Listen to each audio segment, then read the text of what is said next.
Ah, hello everybody. How we all doing today? Hope we're all having a good day. One more time. And we're here, well, I guess let me put it this way. One more time, and welcome to my own nightmare. This is Mega Man X-Cellence. Hey, Kiwi bro, how's it going? Good to see you. This is Mega Man X-Cellence, a multi-part series where we play through the entirety of the Mega Man X series, the mainline games, 1 through 8. And we're here on part 3, which means we're going to be playing Mega Man X3. Now, for the first couple of Mega Man games, specifically the first 5, I should say, we're doing special little challenge runs that are associated with them because I've played these games to death. For the first game, we did a Buster only challenge where we could only use the Mega Buster, try to do 100%. And, got through the game relatively without difficulty. The second game, we ended up doing a Maverick weapon only challenge where we could only use the Maverick weapons, but we couldn't use the Buster. A challenge that actually proved to be surprisingly harder than I expected. This time around, though, we're taking this to the logical conclusion. This is what I like to call the Mega Man X3 Lemon Challenge. And the reason why it's called Lemon Challenge is because, well, in the Mega Man community, if you shoot a regular uncharged Buster shot, it kind of looks like a lemon. And what this challenge implies is that we're not allowed to use charged Buster shots at all. We're also not allowed to use Maverick weapons at all. The only thing we have is a kind of broken down X-Buster that can only shoot regular shots, our wits, and whatever we can collect with that. So, there's a couple reasons why I'm decided to do this particular challenge with this particular game. The first is familiarity. The Mega Man X3 is the first Mega Man X game I actually owned, and I owned when I was like 12 when I ended up getting it, or something around that line. So I just played this game a ton, and so I just happened to have the most familiarity with it. So it seemed like if I was going to do this particular challenge, it'd be easiest to do with this game. The second reason is for a more masochistic reason, and it has to do with a little bit of a quirk that's associated with the Mega Buster or the X Buster in the first 2 games. In Mega Man X1 and X2, when you're dashing and you shoot off an uncharged shot, a lemon, you actually do 2 damage to a boss enemy instead of 1. No idea why that is. It makes for some really interesting speedrun techniques. A lot of speedruns will use uncharged shots because of that, and you end up getting these really fast and really cool dynamic fights. For one reason or another, in Mega Man X3, they decided against that.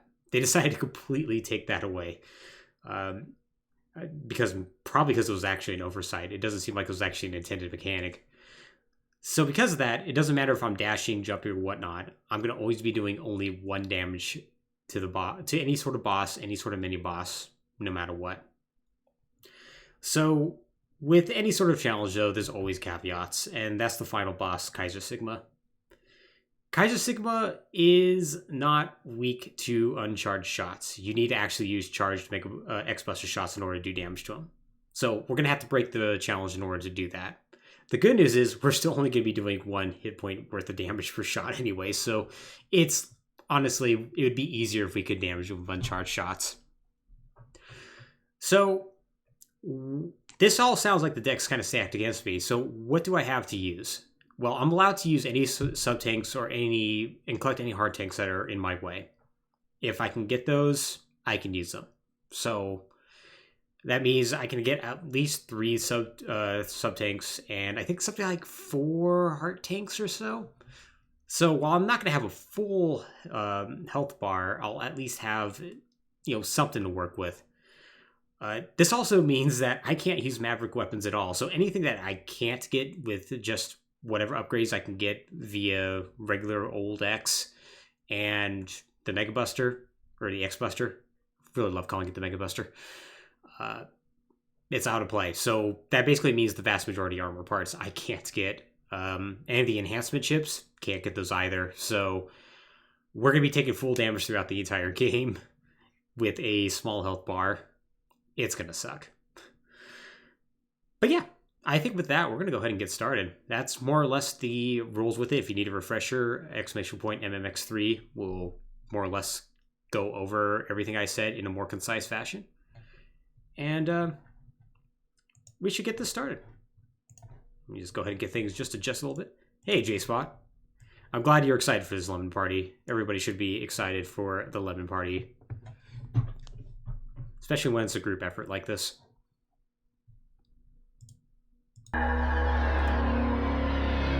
Also, if this opening doesn't look familiar, that's intentional. So I guess another thing I should point out is we're playing the Japanese PS1 release of Mega Man X3. Reason being because, well, you're going to see in about 5 seconds. Oh no! Oh no!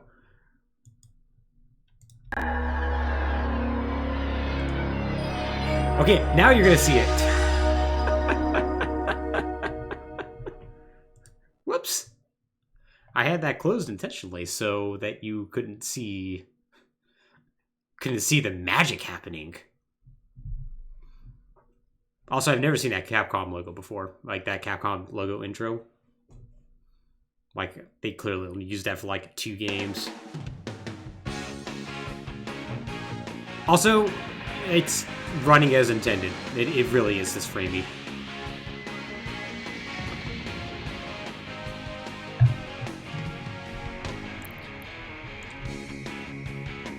It's gonna be silent so you can enjoy this majesty.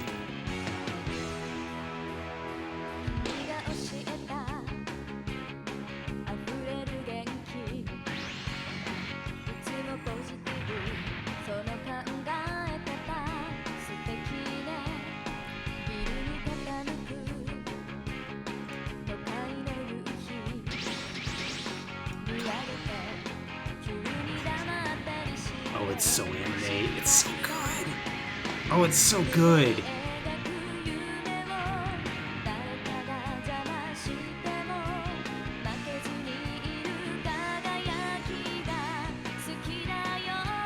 And they animated so little of it too, which is amazing.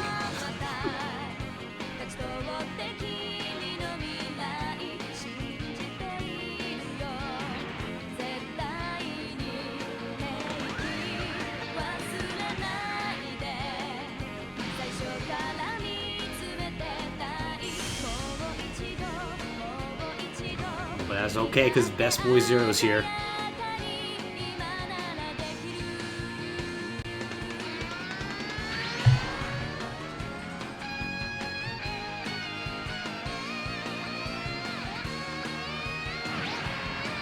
Looking at this, you don't really realize how off Model X looks half the time. Like, this is not good animation.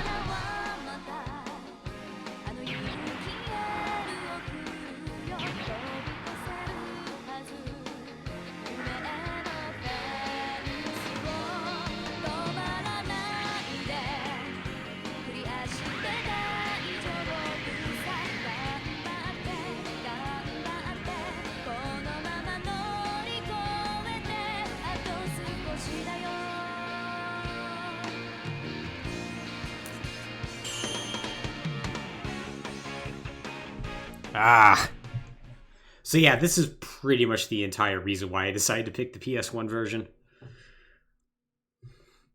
Mostly because of the redone soundtrack and because of those hot animated intros.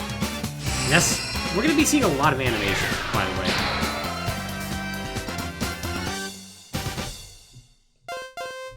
First off, let's reconfigure our controls real quick. Since we can't use Maverick weapons, we might as well put the dash somewhere that's not going to completely cramp my hands. And get on into this.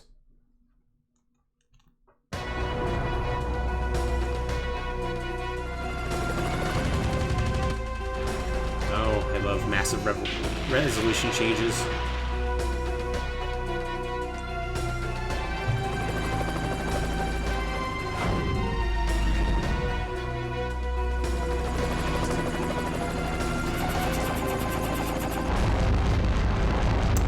That transition was so natural from animation to the sprites, couldn't even notice. Couldn't even notice at all.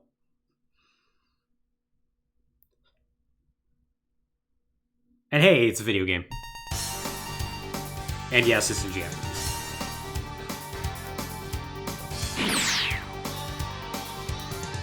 So the PlayStation... So we are very specifically playing the Japanese release of this. Mega Man X3 came out on the PlayStation, the Saturn, and the Super Nintendo. Super Nintendo is the version everybody sees. And the PlayStation and Saturn versions ended up coming out both in Japan and in Europe. The European versions are in English. We're not playing those because, well, unfortunately, PAL games from this era end up running at 50 Hz, so they run about 16.7% slower. And because of that, X, who already seems very slow when he's not dashing, seems abysmally slow. So hence why we're playing the Japanese version. Oh yeah, the soundtrack in the Super Nintendo version is pretty bad, to be honest. And while I don't think it's still a particularly great soundtrack in on the PlayStation, I think it at least is far, far better.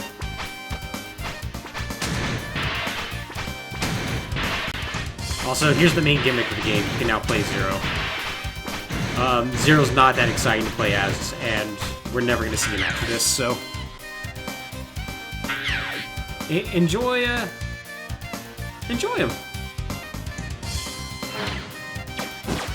It did. Yeah. That is the entire reason why this did not come out over here. Oddly enough, though, Capcom also decided not to release the...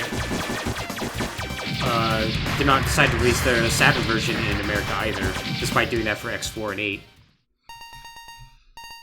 So, we had zero options at all. That's honestly okay, though, because the Sega Saturn version, which is the version I actually wanted to play, because I figured it'd probably run just as well, it has some significant issues. It's an incredibly... There's, like, weird slowdown all throughout the game. And, like, even, like, when the music loops, because this game uses Red Book audio. So, like, when the track ends, it has to reload, and the game will actually hitch when that happens, which is really strange. So the Saturn was unfortunately a no-go. It's too bad, though, because they actually use some sort of software to do in-between frames on the animated cutscenes, so they do look a lot nicer. But it is what it is.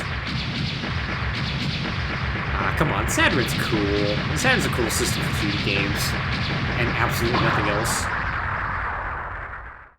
Well, okay, Virtual Fighter's cool there. And there we go. That's the opening stage.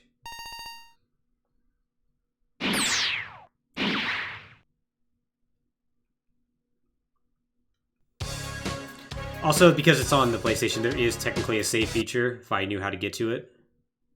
Which I don't, because I don't know how to read Japanese. So, not something that we need anyways. Alright, so the world's kind of our oyster here. We have 8 different Mavericks to go after. We're going to start by going after Blizzard Buffalo. And there's going to be some big reasons for that, which I'll get into after this cutscene. Once again, this is actually how it runs.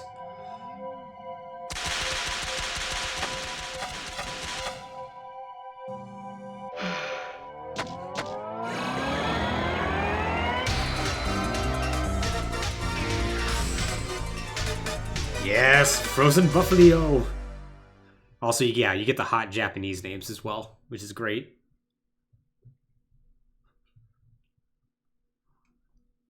You also get these hot loading times. So yeah, the reason why we're going to Blizzard Buffalo first is for 2 reasons. The first is because you get the leg upgrade here. The leg upgrade is going to be the... Well, it's going to be the only armor upgrade we're actually going to get this entire game. And the second is we can get a sub-tank as well. So between those two, we'll at least have some sort of buffer in order to not only deal with enemies, but also to get additional hard tanks and whatnot. And doing this stage first doesn't affect anything else in the game either, so it just simply makes sense to do this. That and Blizzard Buffalo is just really trivial to defeat.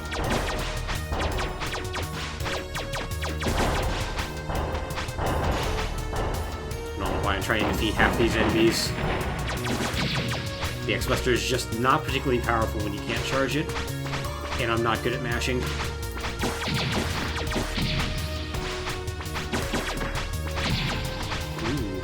that slowdown.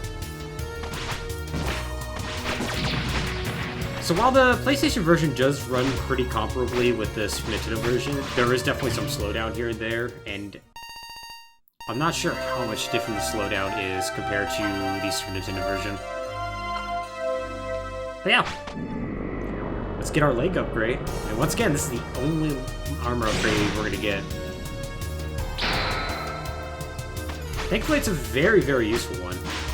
Mostly because of this up dash that we now get. It's going to be incredibly useful.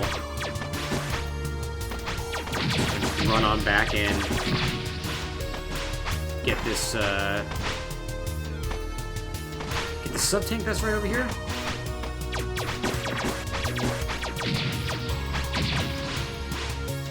I feel like there actually is a subtle amount of lag, but I might just be crazy. I would not be surprised if there was a little bit of input latency.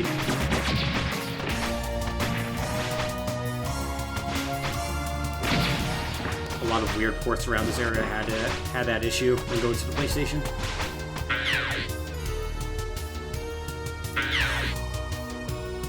Alright, 5 pips of health and an angry buffalo. Let's see how this goes. So Blizzard Buffalo typically is about the 4th enemy you face if you're going by weakness order. He's not really much of an issue if you're paying attention. Mostly because half of his attacks are literally just ramming attacks.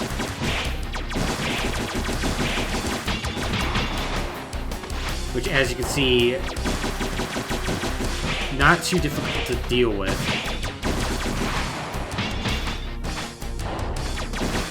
That being said, don't be surprised if I do take a death here, just because I have very little leeway.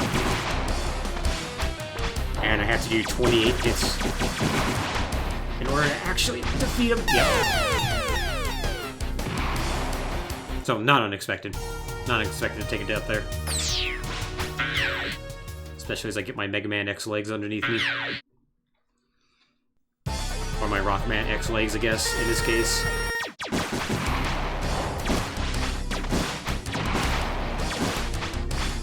This is especially going to be the case given that I'm going to want to try to speed up this fight as much as possible. Because Blizzard is constantly just in this long arena chasing after you. It gives you a ton of opportunities to do damage. A ton of opportunities that are also going to screw you over if you're not careful.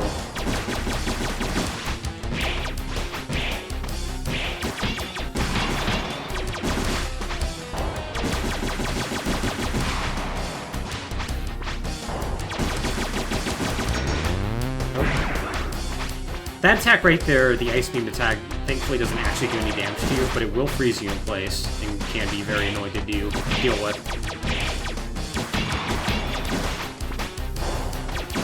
So as long as you avoid that, that's fine. That ramming attack just picks you up and rams you in the wall. It does the same amount of damage as if you actually touched Blizzard Buffalo, which is, I think, 3 pips of damage.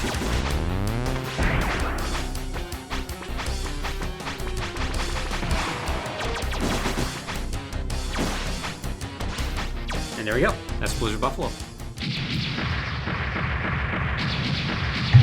So yeah, off to a good start.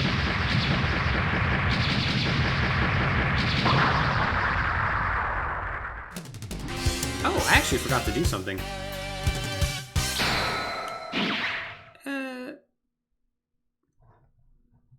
Let me just see if I can't do this real quick.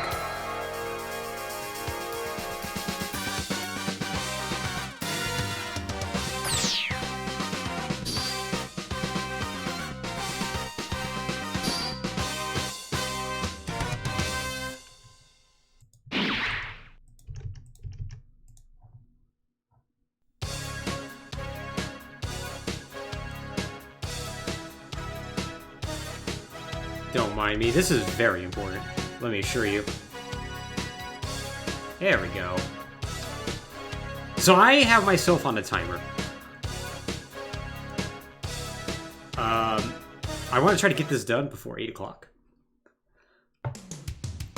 And I figured it would be kind of fun to see if I could actually make that happen. If I can't, y'all are going to get a little bit of bonus content. Not today, but most likely this weekend. So, let's see if we can manage to do that. Alright. So I think after this we're going to go ahead and go and say hi to Blast Hornet.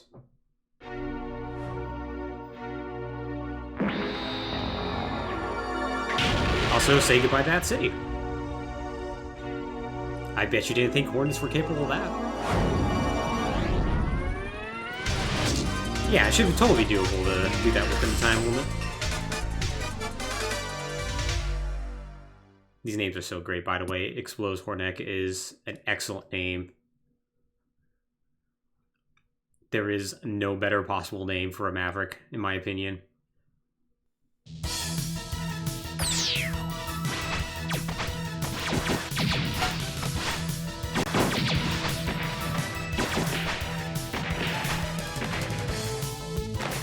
Yeah, same.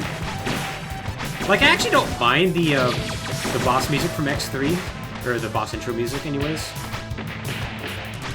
Not having a charge shot makes it really difficult to deal with those enemies, by the way. But, yeah, the enhancement chip was there. But yeah, like, the classic music is just so good.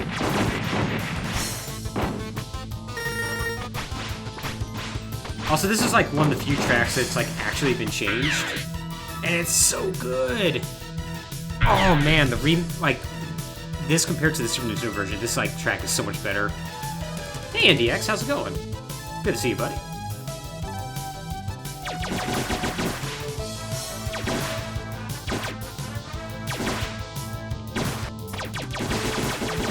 So this is one of the rare mini bosses that, if I remember correctly, actually does not have iframes. So you can't actually mash him down if you try hard enough, although it's a little difficult. Most mini bosses in this game actually have iframes, which makes them very, very annoying to deal with.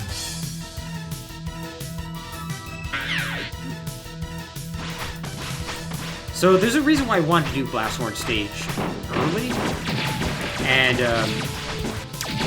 it has to do with a weird mini-boss coming up right now. Well, mini-boss is... Okay, mini-boss is really debatable, but with, let's say, a situation that's about to occur right now. Here we go. So, this is incredibly stupid. Okay, I was wondering if there's like actually new music, but no, Redbook audio was just resetting. So yeah, these robots are gonna come and drop some boxes down. We're gonna destroy them, and they're gonna fly away. So the reason why we're doing this is because Mega Man X3 brings back a feature from Mega Man X1 where certain stages will affect others depending on what order you do them in. So by doing this stage before, I believe it's Gravity Beetle, it actually will downgrade a significant amount of enemies.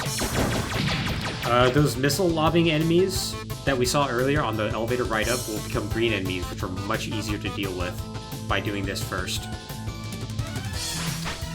There's a lot less like weird stage zapping than there was in Mega Man X, or at least it's much more subtle.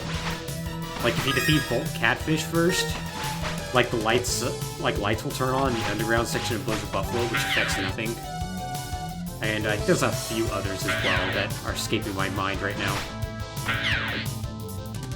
But hey, this will at least make things easier for us.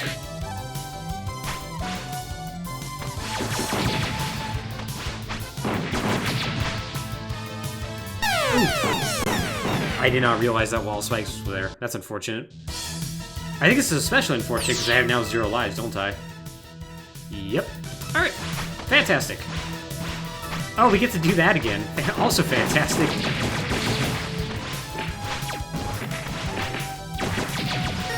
I hope you liked seeing me destroy boxes, because I know I did.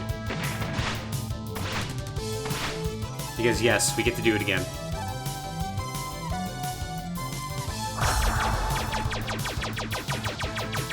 X3 is a really cool game that's full of a ton of ideas.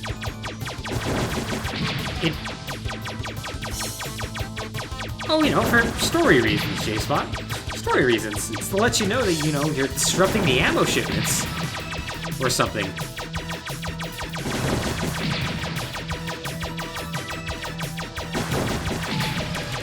You know, look at that. We're destroying these boxes. There's probably grenades in them or something.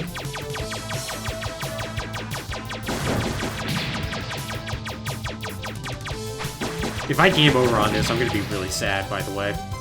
Which is very well possible, because Blast Hornet's not going to be easy.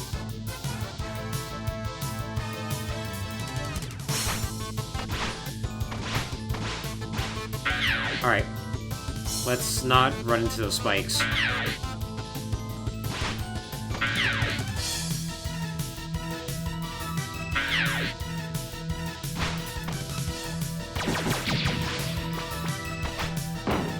Something about those spikes there being is like especially cool too.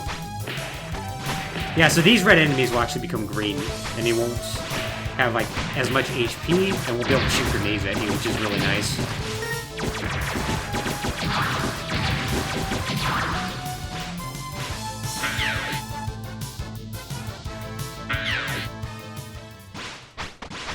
Alright, Blast Hornet, who's gonna be a bit of a pain, unfortunately.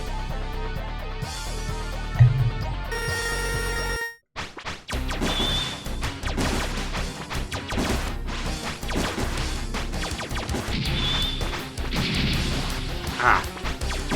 Let me jump me way too shallow.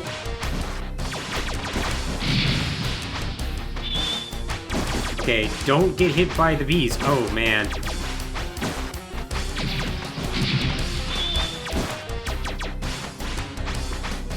Okay, so it's actually probably in our best interest to try to remain on the walls as much as possible.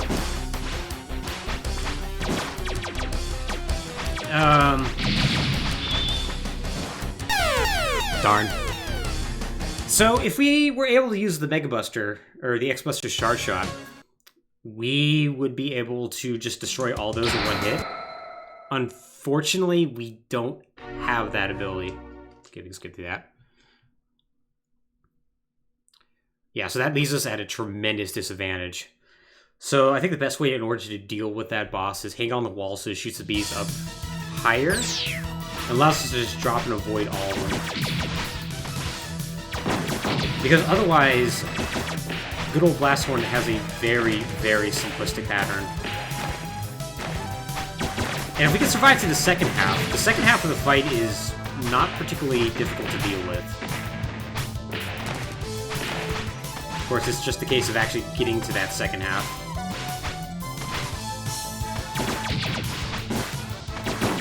Kind of hoping.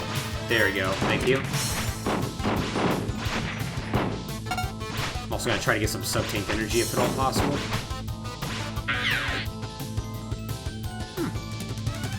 Who's excited to see me destroy boxes for a third time? I know I am.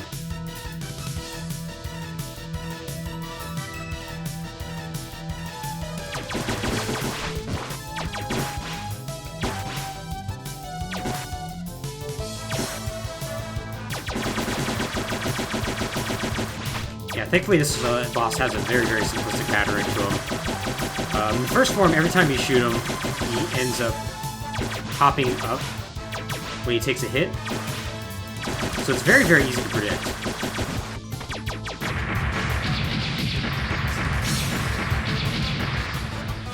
Can we see a completed box? No, we ship those out to another place to complete them.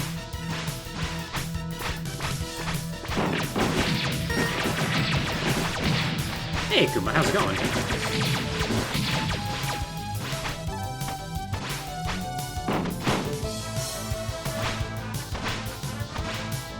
Ah.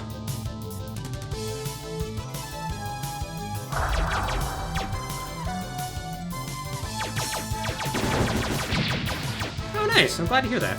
I'm actually going to match with my left hand now because my right hand's hurting.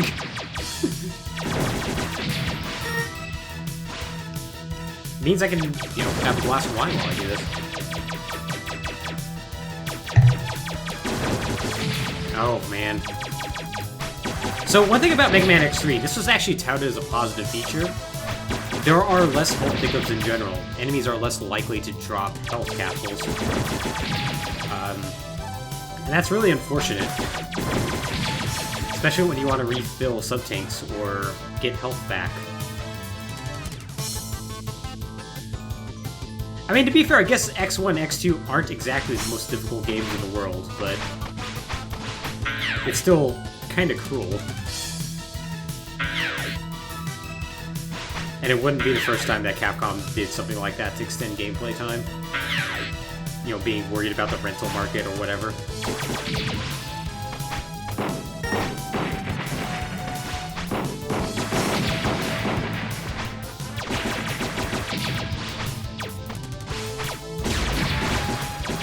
Okay, well, ignore that charge shot I accidentally shot off.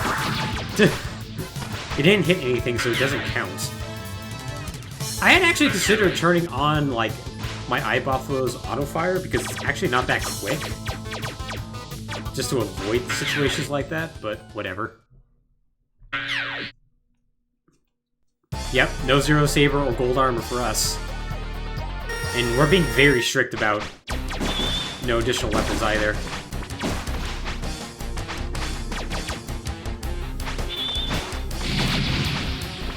Buff. Okay, so it goes back the opposite side. Alright.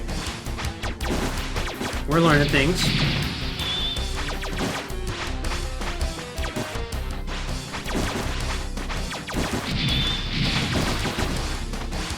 Okay, I should probably not stand.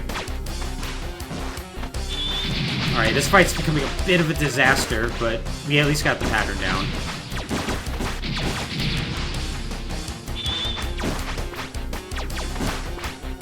Oh, he didn't. He didn't shoot bees off. What the heck? Oh, because I got him below half health. Alright. Cool, cool. I have not. We have only defeated Blizzard Buffalo so far. Okay, so here's another fun feature about Mega Man X3. It's the first game... Well, this is true and not true. This is the first game where every Maverick has a desperation phase, where when they fall below half health. Crud.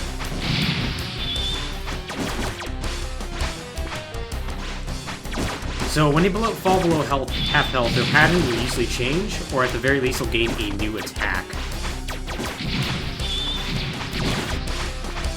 So, in this case,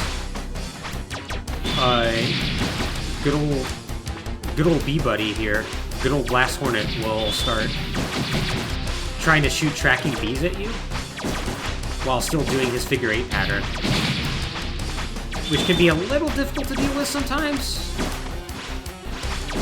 but it's usually not too bad.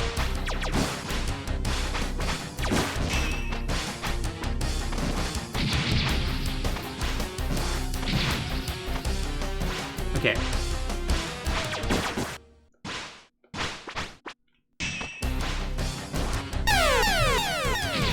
Alright, so the big problem is going to be dodging all that while moving around. Okay.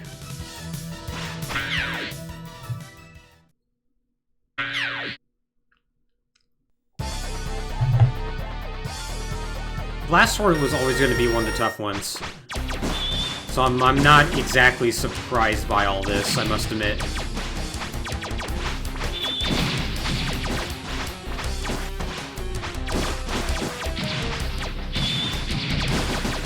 So I guess what decides what side he goes on to is like how far over to the right or left he is. No, I guess not. It seems to be a little bit more random than I'm expecting. Yeah, because he went back over to the right.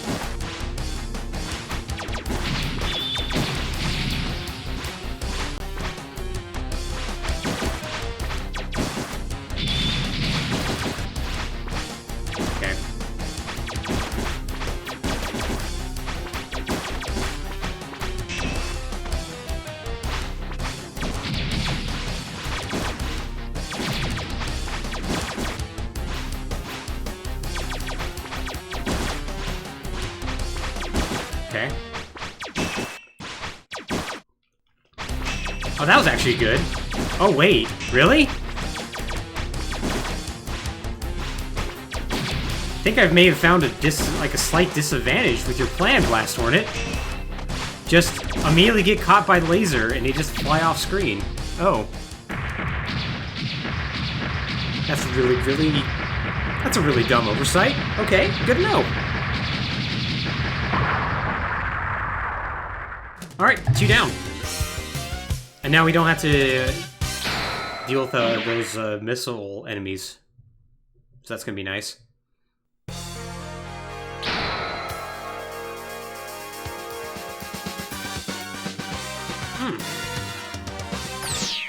Mashing's actually hurting my wrist a little bit.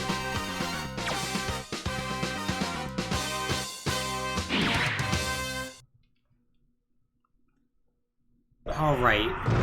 Oh! Yes, more cutscenes!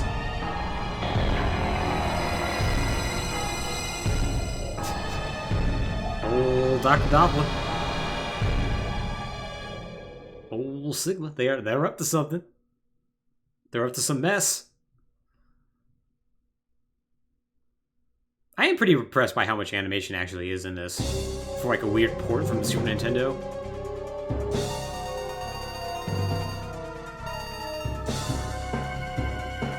Anyways, for those of you who can't understand Japanese, basically, that's Dr. Doppler. He's the old guy on the right. That's Bit, who's in the middle, and that's Byte on the left. And Dr. Doppler's like, hey, X is a jerk. You need to handle that. And then, of course, here's a shadowy figure. Maybe he's from X's past. I don't know. I know, right, J-Spot? I defeated him twice, and he keeps coming back. I just don't understand. I don't understand.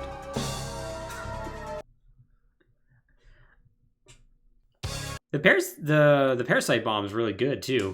It's a real disappointing we're not gonna be able to use it, but it is what it is. All right, let's go ahead and jump into here. Let's say hi to Neon Tiger.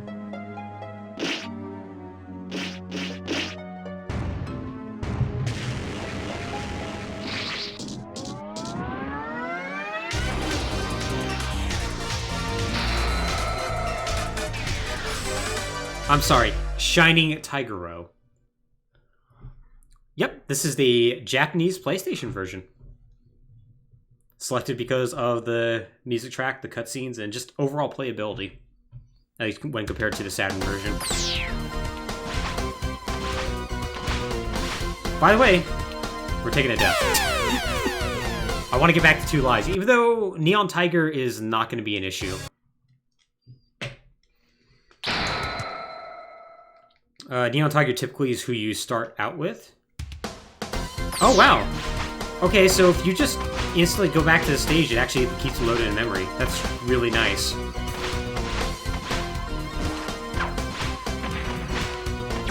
Okay, so one thing I am impressed about, compared to the Super Nintendo version, is there's a lot more sound effects.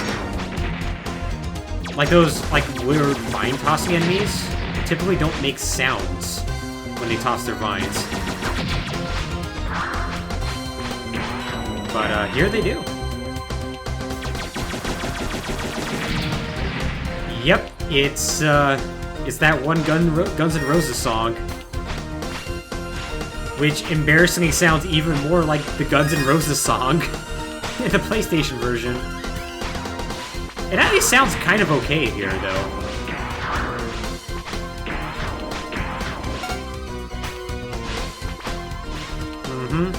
You better believe he would.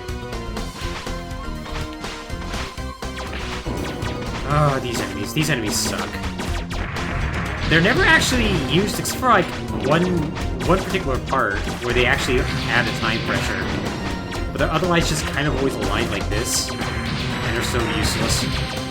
Also, the arm capsule's over this way, but we can't get it because we're never allowed to use Tunnel Randall's weapon.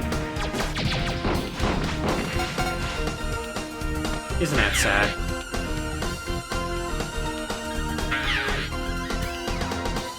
Should come from the top right. So I'm not sure if this mini-boss has invincibility frames or not. But either way, we're not going to be able to do anything to them that's anywhere quick. Oddly enough, this mini-boss is half the reason why I took a death. Because they're not difficult, but they are very slow. Actually, that was not slow, so you must not have invincible frames. For some reason, I thought the wireframe mini-boss was the only one who had invincibility frames, but I guess I was wrong. Oh yeah, that Red Book audio is really great. Where eventually just the loop runs out and they have to reload it. I probably could hop over him, but... yeah, I would have survived that. It's not here, right? No.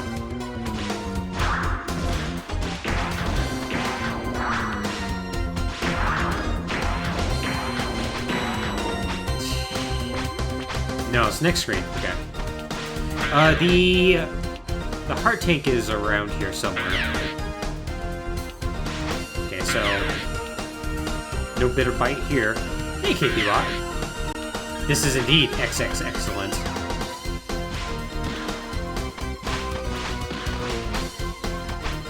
So yeah, those little mini boss rooms that we've been just going through, but not actually fighting anything for, those are for Bit and Bite. Now that that cutscene is played, Bit and Bite are gonna randomly show. Son of a! Okay, well, we're coming back. The heart tank was right above there. Bit and Bite will randomly show up in stages and come and say hello to you. Also, I just briefly forgot how to fight Neon Tiger here.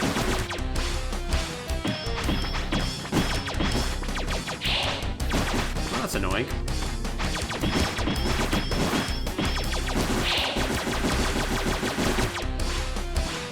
There we go, much better. Yeah, so you can see why Neon Tiger is usually first on your list. Because he's kind of just a joke. And this is his desperation attack. Becomes invincible and discharges you, but it's so ridiculously easy to dodge.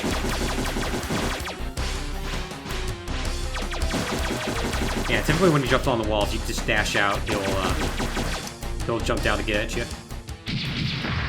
Oh, those are some Gundam models on the wall shelves. If I had any within reach, I'll show them off. But yeah, there's about 9 in total up there. And by 9, I mean 7. There'll eventually be 9. That's what numbers are. Alright!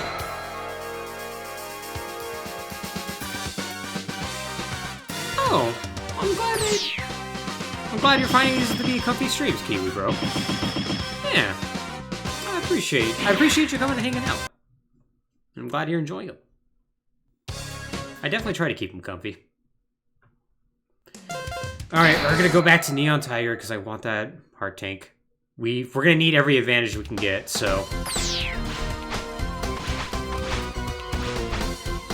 Oh man, I can't believe I just jumped through that door like that.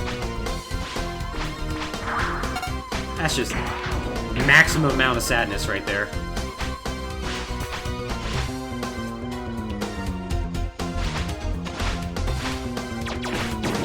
So I might as well talk about like another difference that's present in the Saturn version as compared to the PlayStation version. So the PlayStation's really cool in the sense that it can do variable resolutions and can do so on a per scene basis. That's a fancy way of saying that cutscenes can run at one resolution and games can run at another.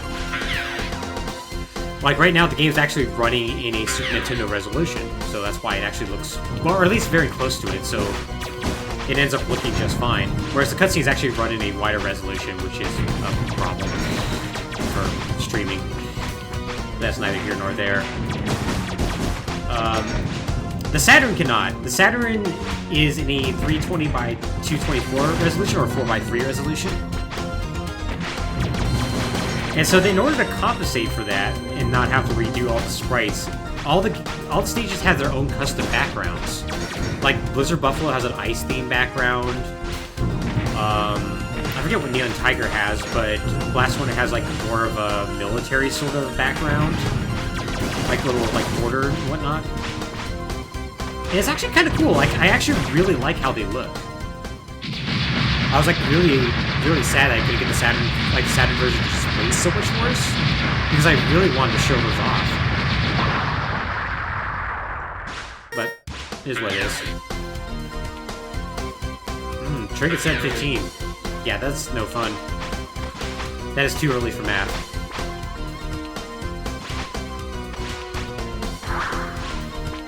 So, thankfully, Bit and Bite can only show up at stages that have not been completed yet. So we don't have to worry about them coming through this boss door. I don't know why I'm not just damage boosting, who cares?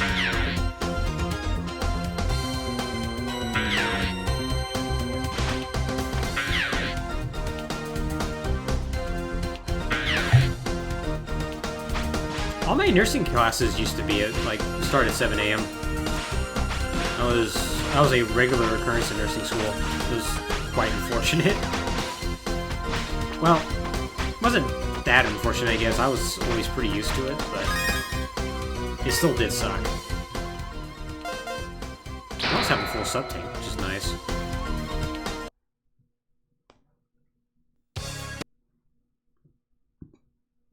Alright.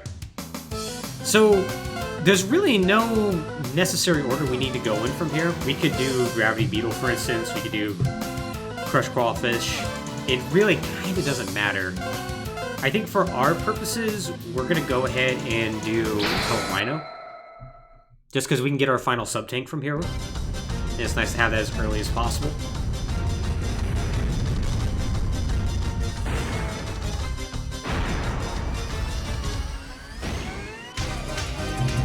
Oh man, Tunnel Rhino. I'm sorry, Screw Masader. Screw Masader is an awful name.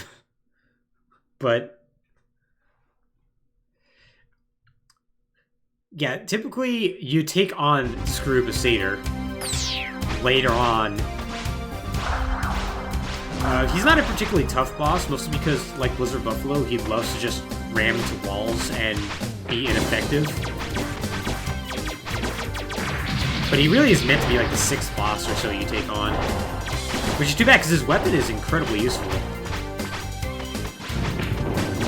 You end up getting the Tunnel Missile, which opens up quite a few things. It allows you to get Bright Armors, and allows you to get the Arm Capsule, which the Arm Capsule in turn just opens up quite a few other things. Of course, we're not going to be able to use any of that. Also, just shout-outs to the most unsecret secret that's up here.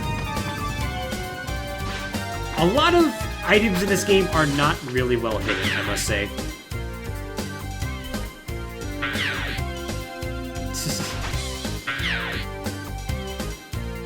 Yeah, it seems like most people are actually enjoying that name, whereas I'm like, eh.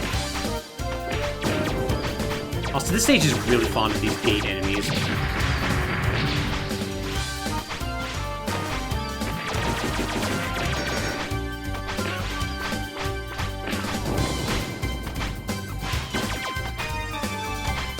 Just get down here. Just get down here.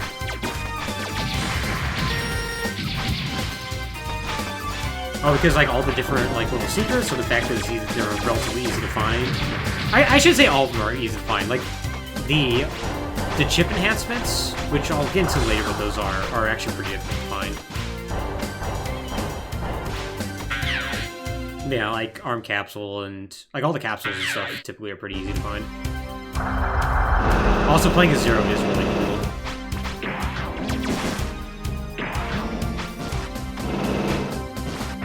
Wow, I'm doing a really good job here.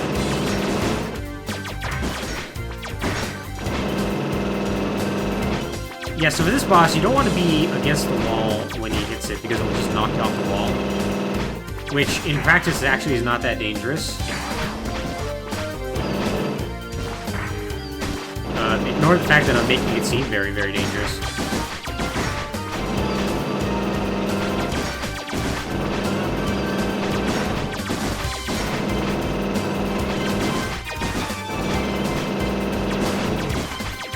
There we go. Yeah, okay, that was a little bit of a choppier fight than I would expect, but it ended up going okay. Yeah, Mega Man X3 does have a really cool thing where you can play as Zero. You just go to the menu, you hit... Right, I have R as something else. And then you could theoretically play as Zero. You can't play as Zero if you're in mini-boss arenas, with one notable exception. And you can't take them into boss rooms, but...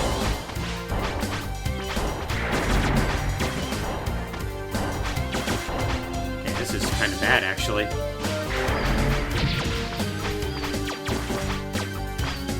Once again, by not having the ability to use charge shots, we're in quite a pickle. There we go. Yep, that was the mini-boss. Ow. Yeah, a lot of the mini-bosses in this game are not exactly the most impressive. Alright, 3 pips of health and a angry rhino. Let's see how this goes.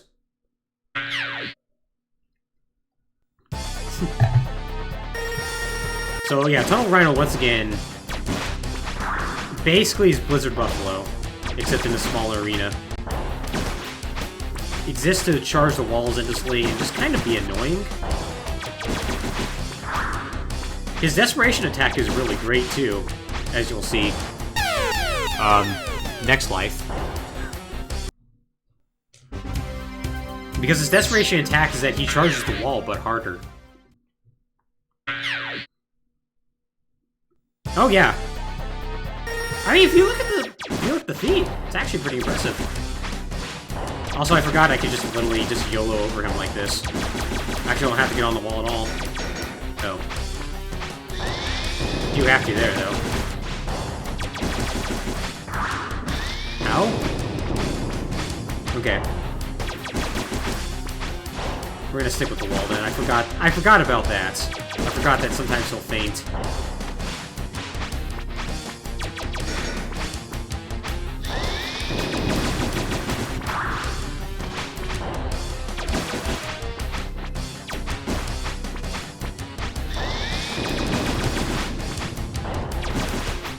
So yeah, you basically just play Matador just like the entire time.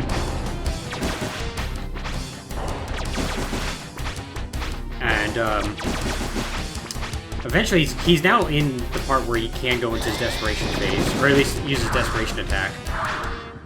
Oh, wow, that hot triple feint. I've actually never seen that before. Yeah, that. That's actually very interesting. On the Super Nintendo version, he typically sticks on the wall for much longer in his Desperation phase. Not that it makes any real major difference, but because he's invincible during the entire time, and he's flashing like that, but...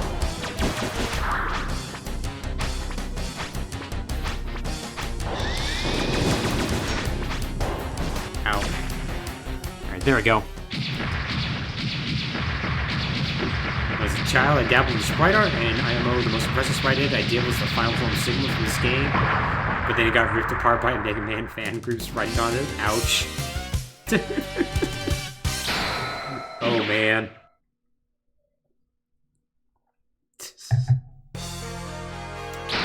My background for this overlay, actually, is a heavy edit of the Mega Man X2 and Mega Man X3 status screens, like mashed together, that I was overly proud of. Okay, so I guess it's called the Tornado Thing. I was completely wrong about the name. Oh well. Alright, how about... let's go see Toxic Seahorse. Oh, it's select again there. I'm glad there's somebody here who understands Japanese. It's quite useful.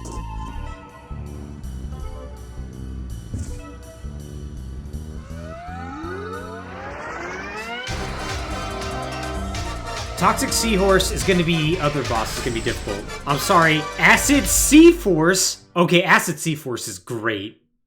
Oh, man.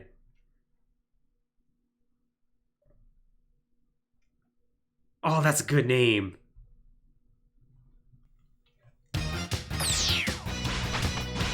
Also, I'm already super into this remix.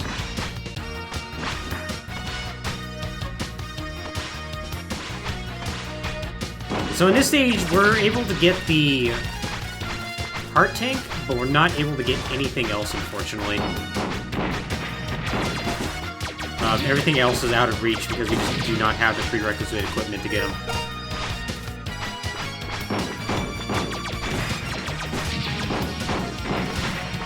So we're just gonna have to make do with what we got.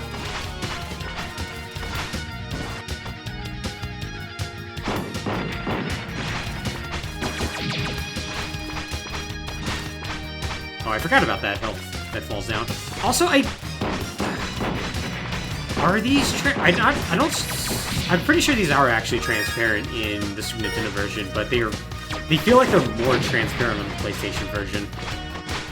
I suspect they're handled by a dithering effect on the Saturn version, too. I'll have to check it out. Oh! And here we go. It's the first of our Doppler's minions. We get to say hi to Bit.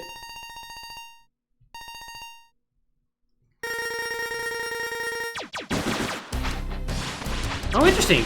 He's actually not typically supposed to do that until he gets to a third health. I'm really surprised by that. So yeah, Bit's big thing is that he's gonna jump to your height and then dash at you. Oh, okay, never mind. I was thinking of a different attack. So no, he can totally do that at any point. He just rarely does.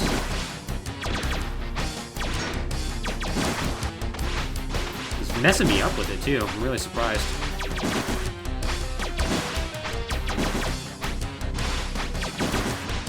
So, Bit does have a weakness if we were ever to actually use it against him. He's weak to the Ray Splasher, Neon Tiger's weapon.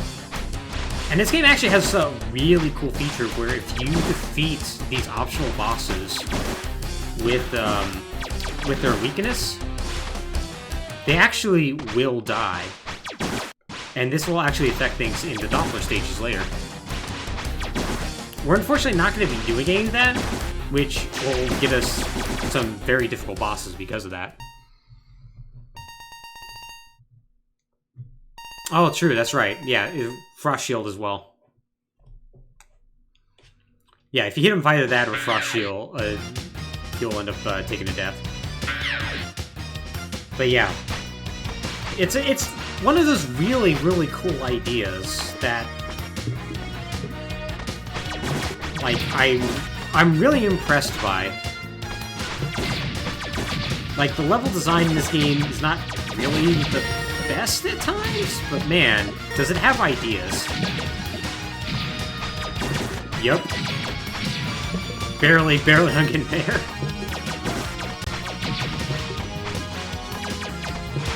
Both will die to the Ray Splasher. I think Ray Splasher is a soft weakness for a bit.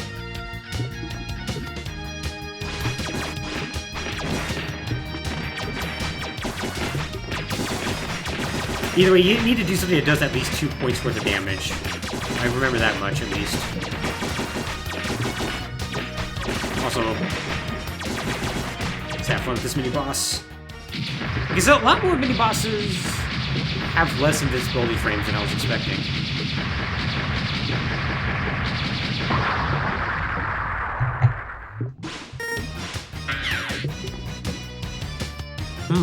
Actually, I wonder if I'm thinking of Vile. Vile, I know, is definitely weak to the Ray Splasher.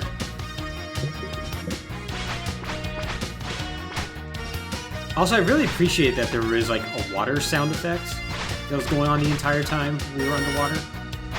That's not present on the Super Nintendo version.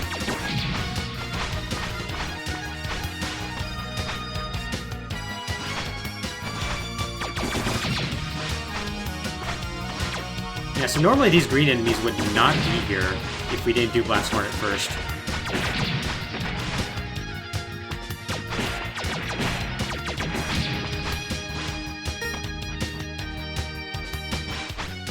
How many lives do I have? 1. Okay. I have 1 life and I have a full sub-tank, so we should beat Acid Seahorse.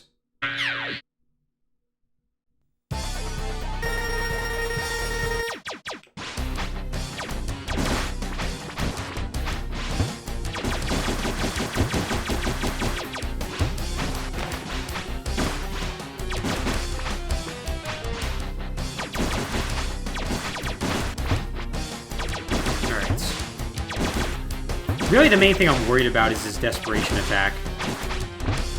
I'm not sure how best we'll deal with that.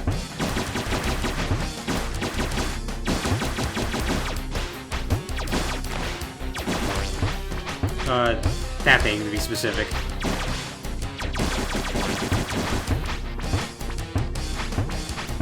And I guess the answer is not be a wuss and just stay away from it. I thought he had some time when he reformed, but I guess I was completely wrong.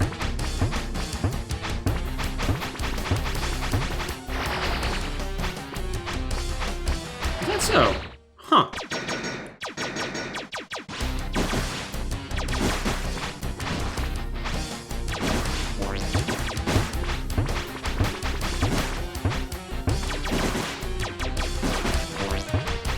This is a bad position to be in. Okay, it's a less bad position to be in now. So we should win this fight.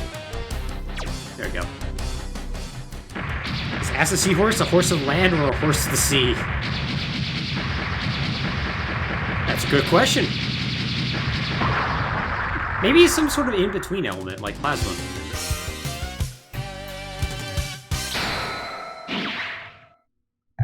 Maybe he's a horse of plasma. Alright, so clutched out another fight. So that's pretty great.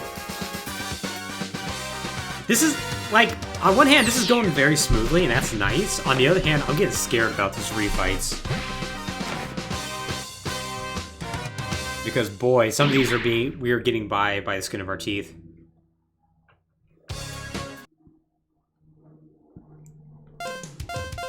Alright, no real strong choices here, so might as well go with Gravity Beetle. Gravity Beetle typically is second after Neon Tiger.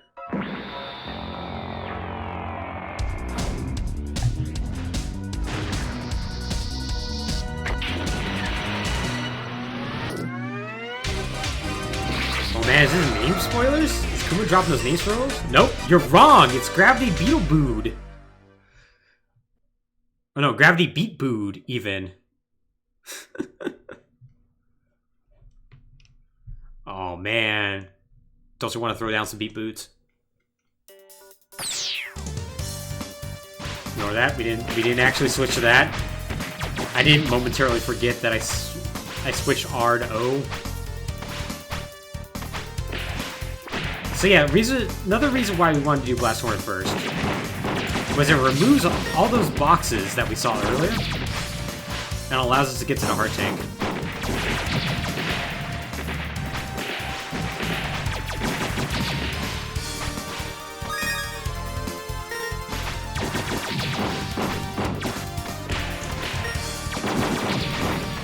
Oh, don't you love that incredibly ungenerous respawn rate?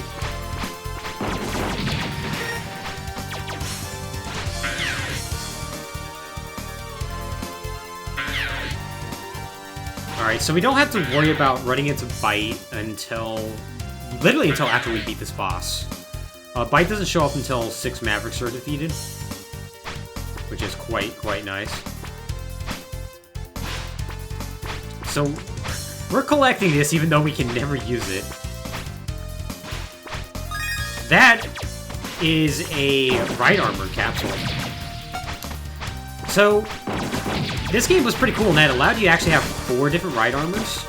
And you can, like, use them when you find these pads that are, like, scattered around the stages. It's really neat.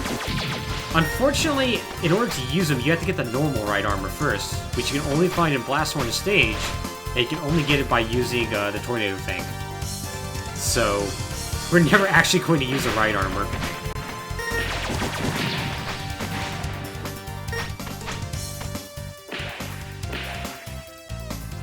Yeah, it's really silly you have to do that. Like, I was always so confused by that as a kid, too. Oh, nope, want that.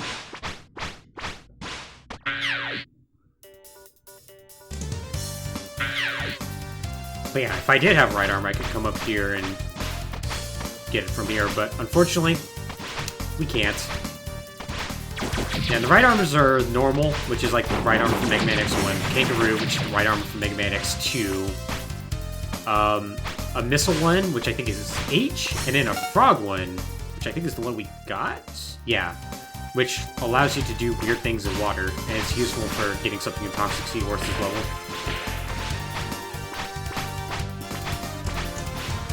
Yep, also that. I would 100% agree with you. If nothing else, for the same reason why I'm not using Zero. As far as I'm concerned, Zero doesn't shoot lemons. I mean, Zero does, but, you know, don't worry about it.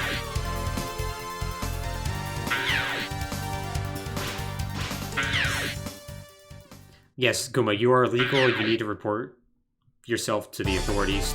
You need to go to Mega Man jail. So I'm not really sure the best way to actually handle our friend here.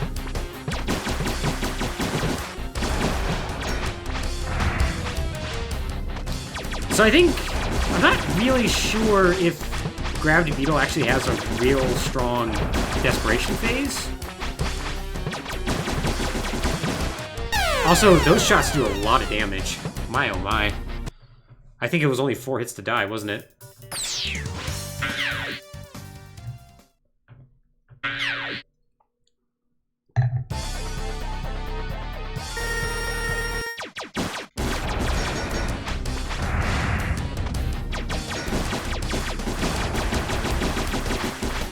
Okay. Not gonna shoot one up though, so that's nice. Shoot one up, so that's nice. Ah. Yeah, wow, those are incredibly damaging. Also, I didn't jump for some reason. I have no idea why.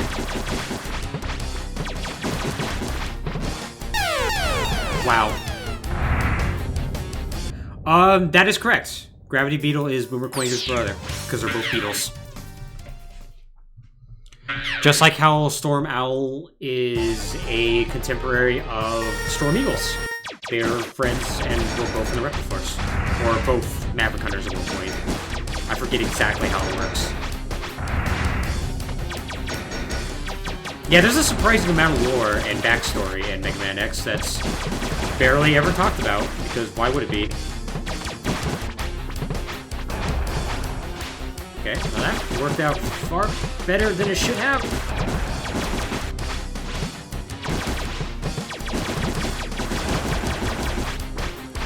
So I'm really liking this fight. This is actually a very dynamic fight since you take so much damage from these shots.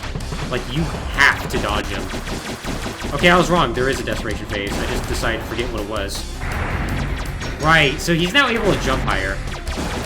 It's not a really good gimmick.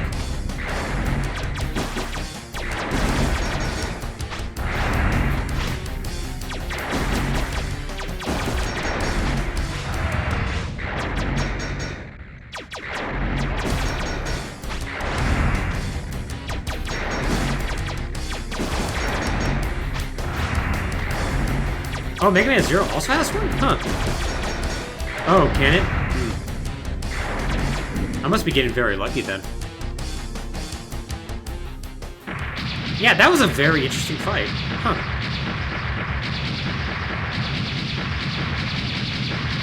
Well, you managed to knock it out, no problem. Yeah, this is going incredibly smoothly in a way that I feel like it shouldn't be. Which, don't worry, that's going to change. This is true.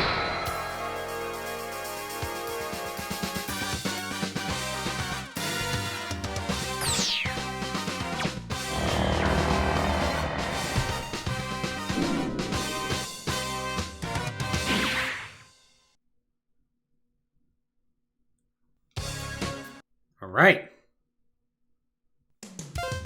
So down to the last two bosses, Crush Crawfish and Volt Catfish. Crush Crawfish, I should say, and Volt Catfish. There's not really a good choice between the two, so we're gonna just do Crush first.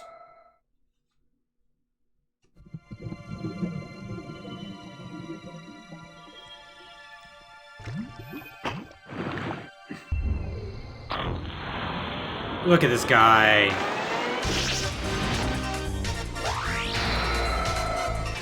Fresh Crawfish is also one that... I'm sorry. Scissors Shrimper is fantastic. Oh my god. Oh my god. I know what's going to be the thumbnail of this video on YouTube now. It's rare to find a perfect thumbnail just right away. And then you do. I want to get that health. Well, screw it. We're not going to get that health.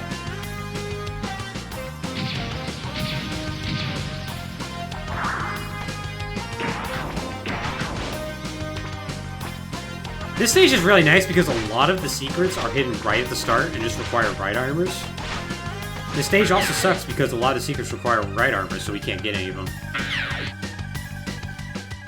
This stage seems kind of bad compared to Super Nintendo version. Yeah, welcome, Scabby. Hope you enjoy Scissor Shrimper. Hope you enjoy Bite here as well. Okay, good start. I forgot you gotta do this, and then there's a very specific ow.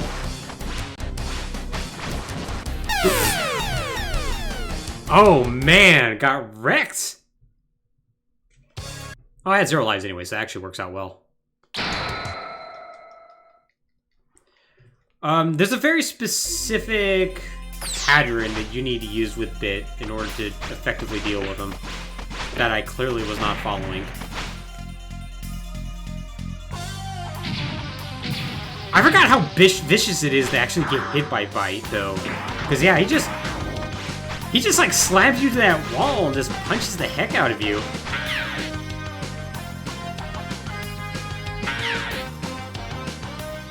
Yeah, it's easy to button through if you go back in, which is nice. But yeah, it's supposed to do that. Because if you try jumping away from the wall first, it'll repel you, and you just can't make it happen then. But otherwise, you just do this. And it's really simple.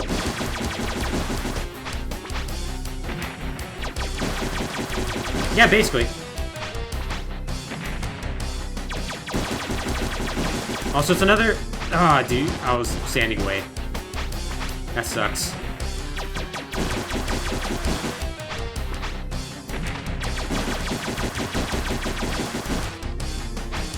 Yeah, so another fight where you just gotta just basically rodeo him around. I don't think he has a desperation phase at all, but if he does, we're gonna find out.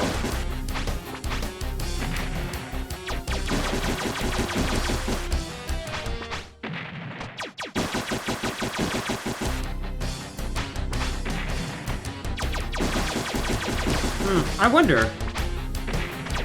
Yeah, I'm not really sure. I'm pretty sure Vile was a Kenji Inafune character, because he's really influenced by Western media, but I'm not sure about the rest. Like, I'm almost certain, actually, because, yeah, Kenji Inafune developed Zero, so that would make sense. By the way, if you think that's all the bosses, the mini-bosses we're gonna see, you're wrong. Because we got another one.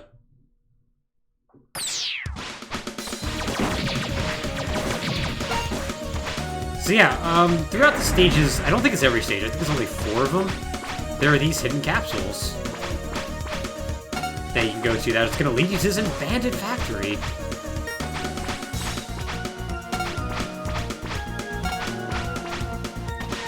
And my, I wonder who's in this abandoned factory.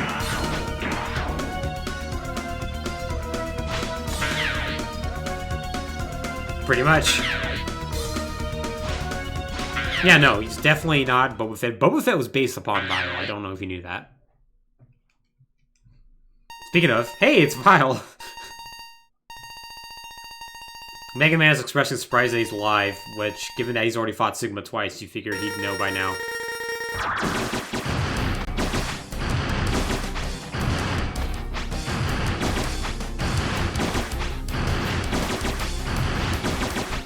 By the way, yes, the boss literally is this simple.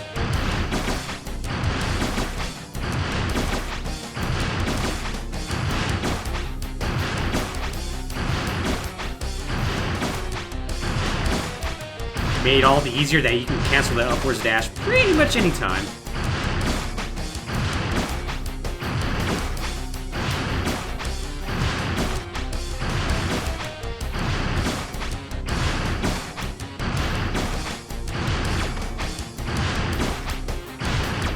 But hey, he's back!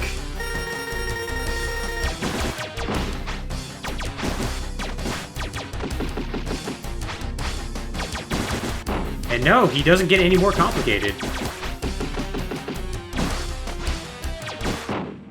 Yeah, Vile sucks in this game. I say that as he's hit me now multiple times. But let me assure you, Vile sucks in this game.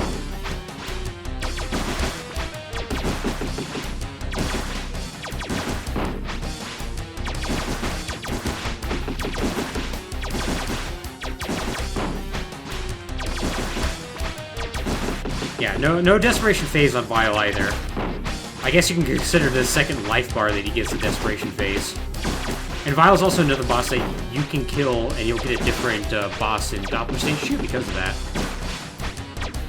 But we're not going to do that, so we'll see him later. And now we get this fun escape sequence. We get to accidentally just delay our jump for some reason.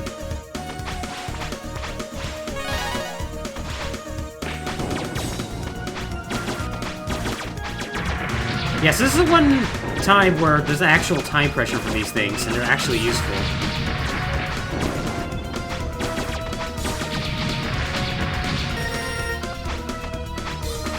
Also, if we defeated Volt Catfish first, we could actually write these elevators up, but, well, we didn't, so...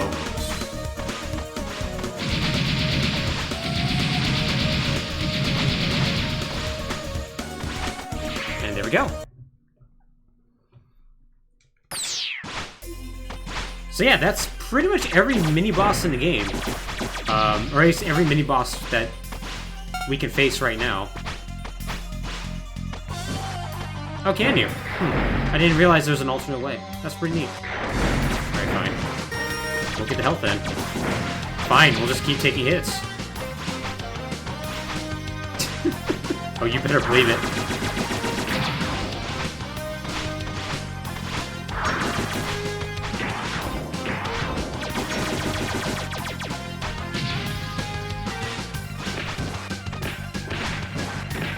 I do really love Volt Catfish's level. I don't know why I'm going over here. Because I can't get those items at all. Guess I just want to point out that they were there. Oh, you're thinking of Volt Catfish's level. In order to get the armor capsule, you need to do that.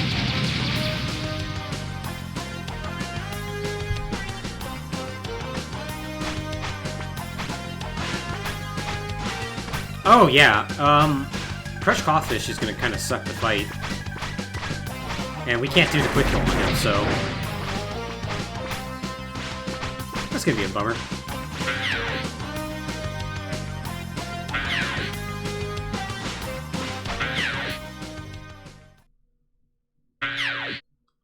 That's right, we have, what, 3 lives to work with? Yeah, 3 lives and 2 sub-tanks. We're going to get through this. It is pretty cool. So you really do not want to get caught by our buddy here, our little shrimpy friend, because he actually does a ton of damage to you if he does.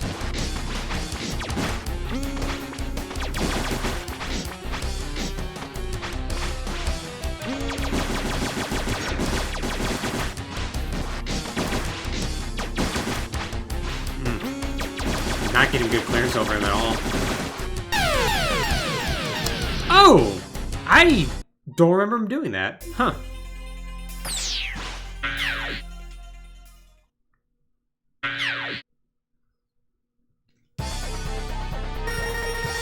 Yeah, I didn't know that he would just do that to you.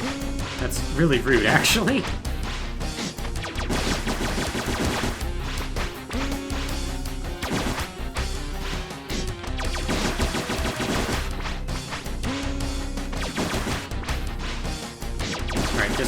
keep moving back and forth like this. And he ends up being literally no issue. Oh, he's for the first phase. Until we get to desperation mode anyways. Yeah, those little shots that he shoots out are supposed to knock you off the walls. But as you can see, they're... Whoa.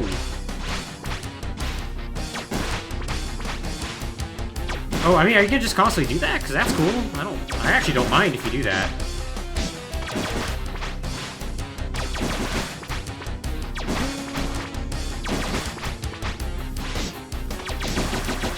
Okay. So, we got him. Barring something going horrifically wrong, we got him.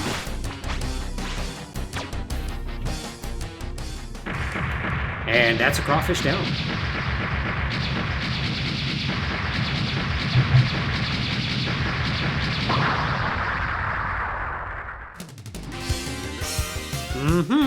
I mean, he came at me with the booty, so I just gotta give him to him right back. Had to give him to him right back, you know? Can't play around.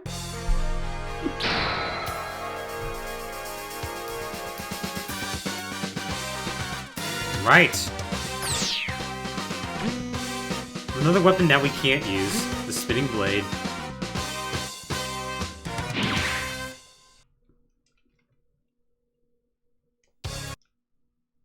Alright, time for one last Maverick.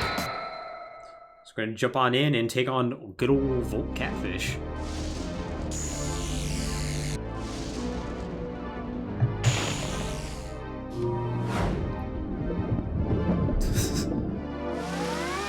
Also, I hope you like that auto cameo that was there.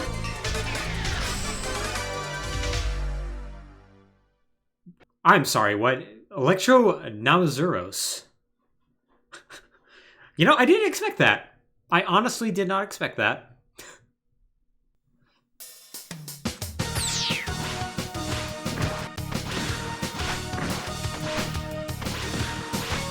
So yeah, this is another place where you can go down and fight Vile if you just step on this platform. It's probably the easiest way to actually find him. Yeah, it's fine.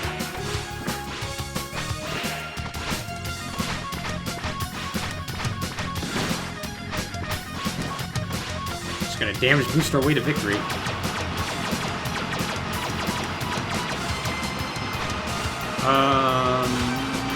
Actually, no, I wanted to go all the way up.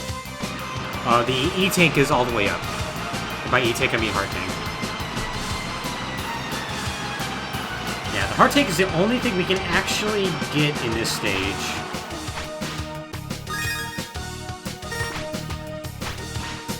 That pause is very scary, by the way, because you want to just immediately jump back up, but you don't know when. So you're just sort of mashing the X button and hoping you don't screw yourself over.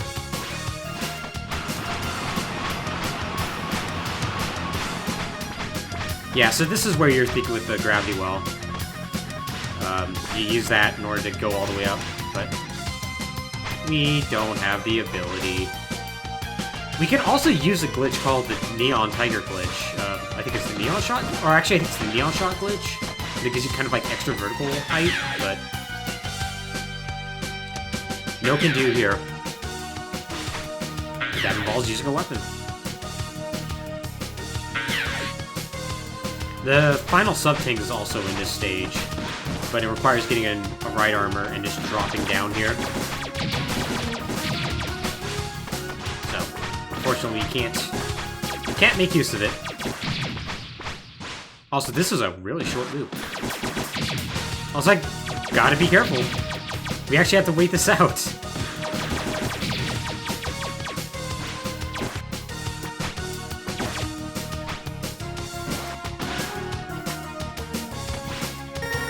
Whew, okay. Alright, we're good.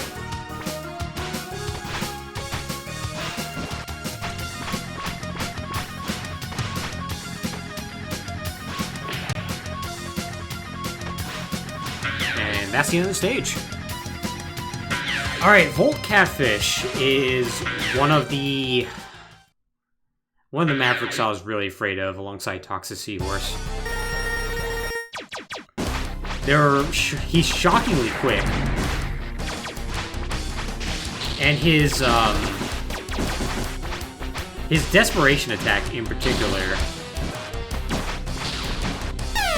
Oof, everything about that went bad. His desperation attack in particular, I'm not really sure how I'm going to deal with. I think that gives us, what, 2 lives left? Yeah.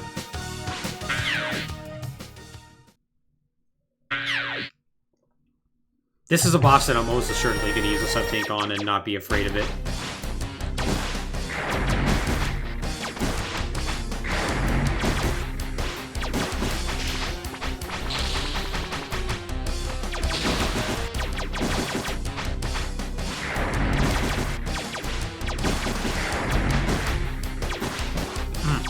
I could slip underneath him, and I was totally wrong. At least he doesn't do a whole lot of damage when he runs into you, which is what I was fearing.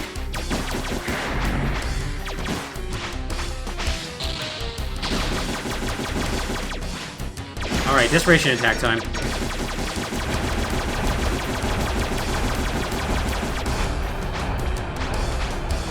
Okay. That could have gone a lot worse.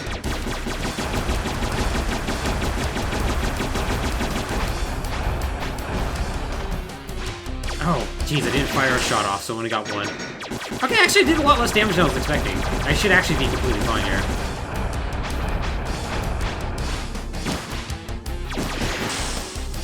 Oh, but much like our buddy Crystal Snail, we only get a couple shots per round. Oh, man. One of the things I was pleased about with X3 was, like, we were not going to have a whole lot of, like, downtime when maybe it's, like, getting damage in. But it appears that's not the case. It appears there's going to be plenty of downtime. At least on good old Catfisher. Oh well, there we go. Alright! Relatively minimal fuss through the first 8 stages.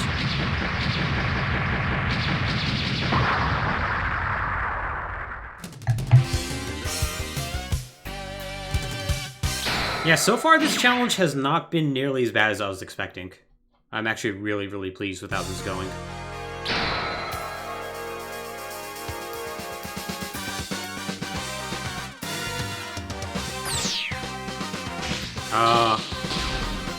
The Triad Thunder. I want the name that would actually be reused again in Mega Man X-5, oddly enough. Oh hey, it's that... Screw up, Dr. Kane. Anyways, he's telling you he found Doppler's lab, you should go take care of business.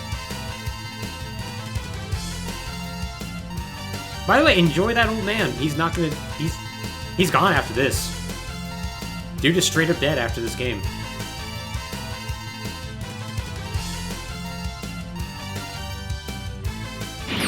Him and his sweet robe.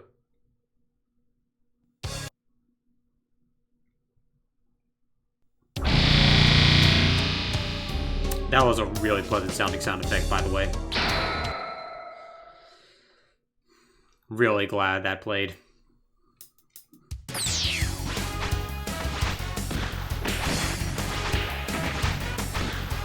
Ooh. I think I prefer the Super Nintendo version of this song.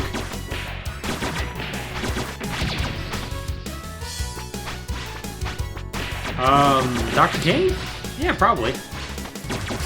I mean, he's gonna, like, do one more thing that's gonna be a real... just mess things up completely.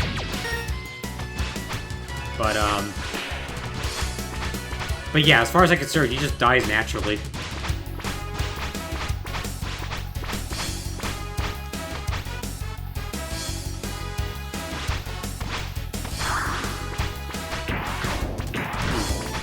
Yep, that was an awkward position.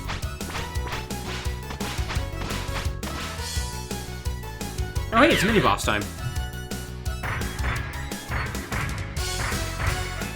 So since Zero is still alive, Zero, by the way, can die if you lose the life as Zero. And by die, I mean he gets disabled. That ceiling's going to be coming down to crush us, but since Zero's here, he'll actually end up stopping that from happening. Anyways, we're just going to take hits because I don't care.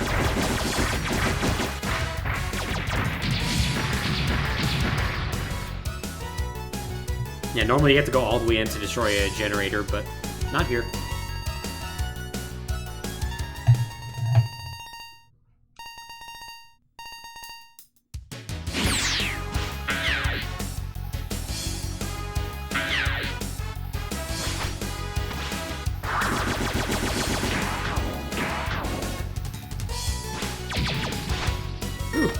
Had one more shot to go. Should have stood my ground. Ow. I forgot how weirdly open and vertical the stage is. Like, I really like the Doppler stages in total, but... Oh, by the way, if we had all the upgrades, we can come down here to get the ultimate armor, but we don't, so... So I guess I should talk about what, like, the enhancement chips in here are. So... On top of the 4 armor pieces that you get, just like in every X game, there's also these enhancement chips.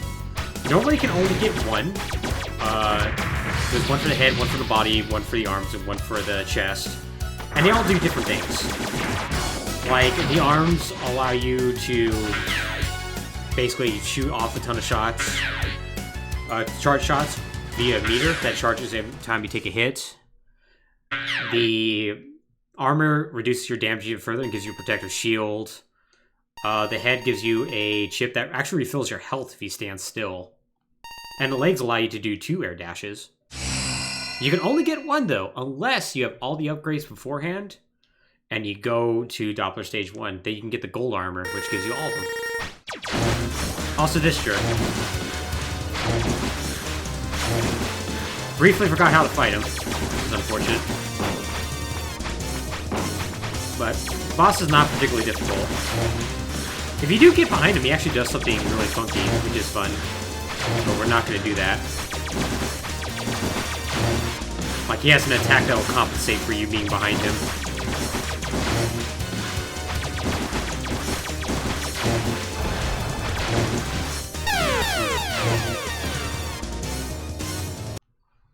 Not surprised, I was really sloppy to start, so I had like no room for error.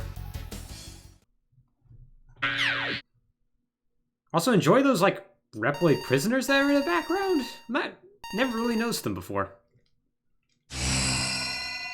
So I don't think I have another life left, do I?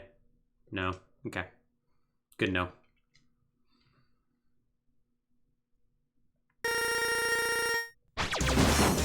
Oh, jeez. I was expecting him... By the way, look at how much damage you just took from that. Oh my god! Ha! Get wrecked, son? Get wrecked!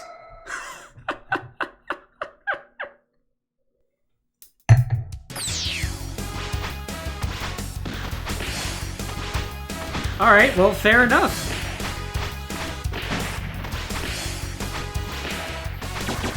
I'm kind of glad I didn't use my sub-tanks on that fight. I was, like, really considering it, too.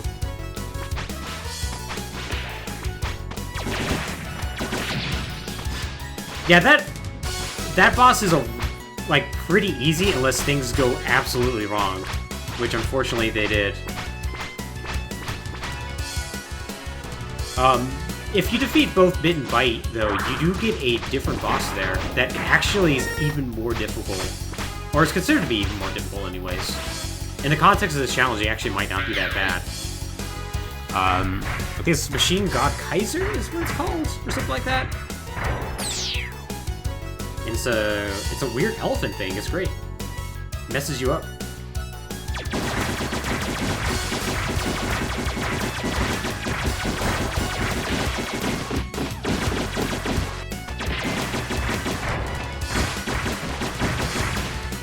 Okay, let's not die to that of all things.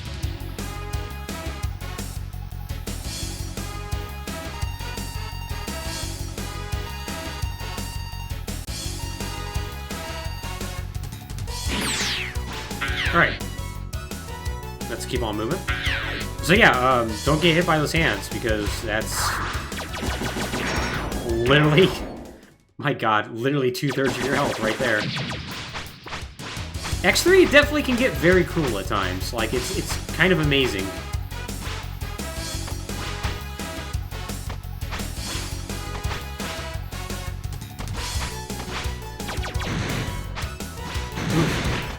Almost didn't jump there. I was gonna be very sad.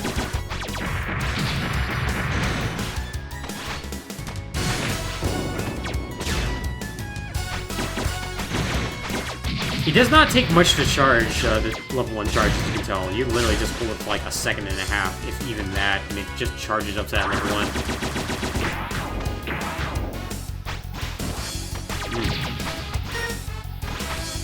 Thankfully there's some extra health up here. Oh, I'm completely wrong. I thought there totally was. It's okay, X shot a lime while nobody was around. If X shoots a lime and nobody can see it, does it make a sound? Real philosophical question for you. Alright. Let's hopefully not get immediately hit by those hands and die. Sound good? Sound good. Okay, good. That's what I want to see. I want to see sword all the time.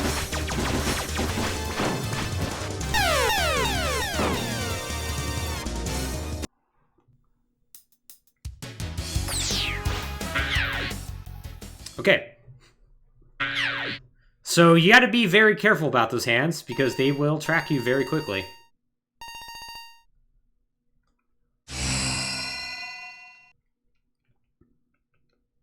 I was expecting some trouble on this boss, so none of this is a surprise to me, honestly. Oh my god. And you just can't get out of this. It's get caught, son.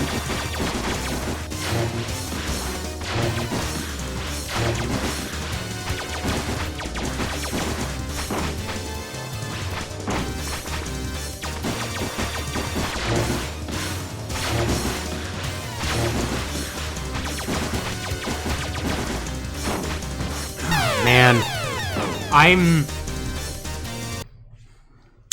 not sure the best way to deal with that, honestly.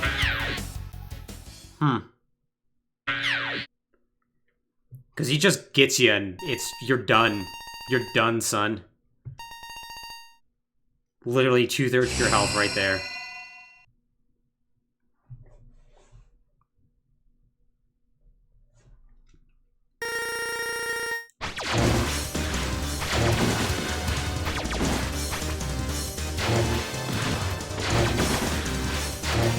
It's always a little sad when you go just a little too quickly.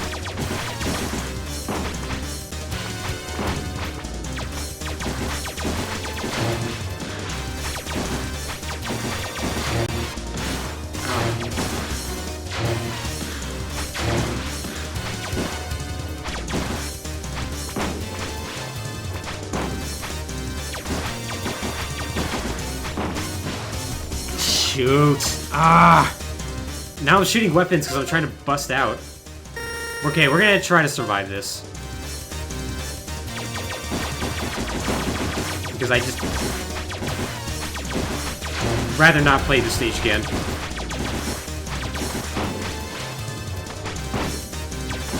So the secret is to jump up the wall and then, like, immediately dash towards them, it seems.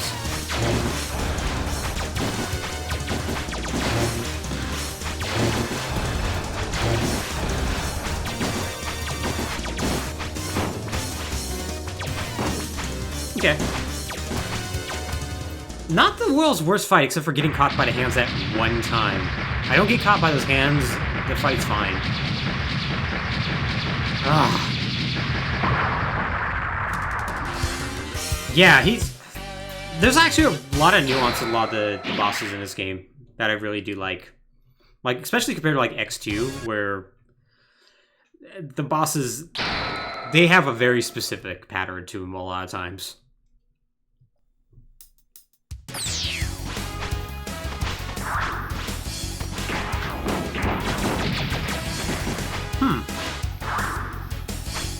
As you can see, things have gotten a little messed up around here.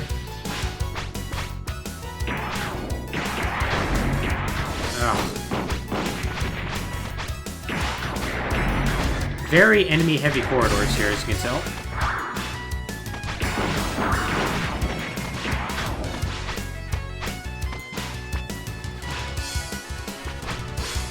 So if I remember correctly, this background wouldn't be destroyed if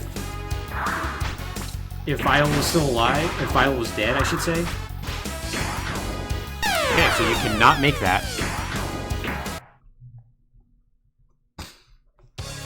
Okay, that actually works out just fine, though.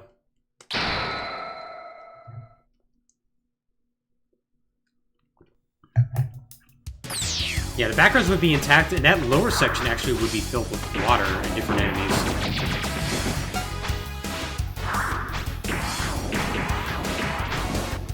Oh, really?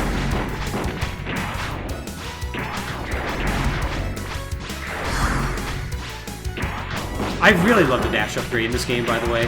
Having that up dash is really, really nice. It's such a useful little tool.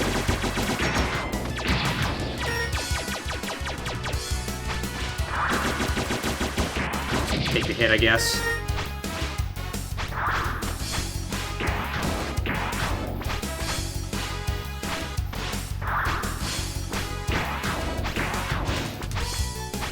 And then there's this really annoying overhang. But there we go.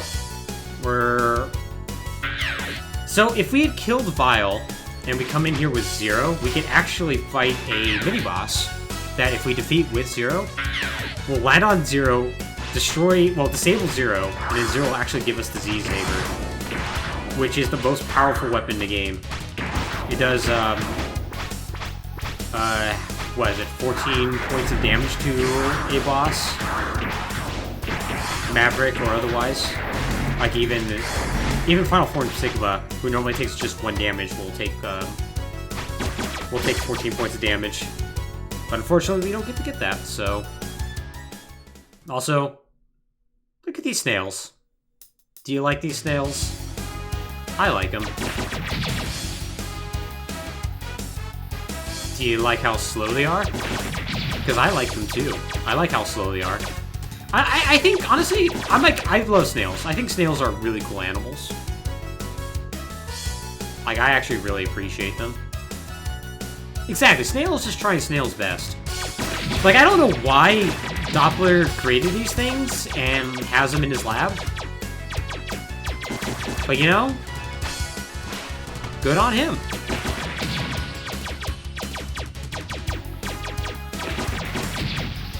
There's a really good speedrun strategy where you constantly take damage and you just run up the spikes.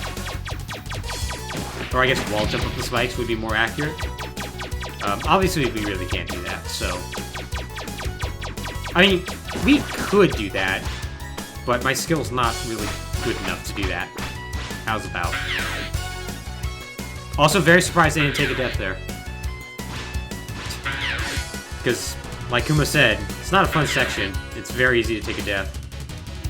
Also, this is normally where you would fight the boss you defeated Vile, but since we didn't, we get to go through this door. And say hi to Vile. Look at that! He has an even better armor now. I don't think you can cheese him out as bad as you could previously. I think he actually tries. Yeah, he tries. But he's also considerably easy. So...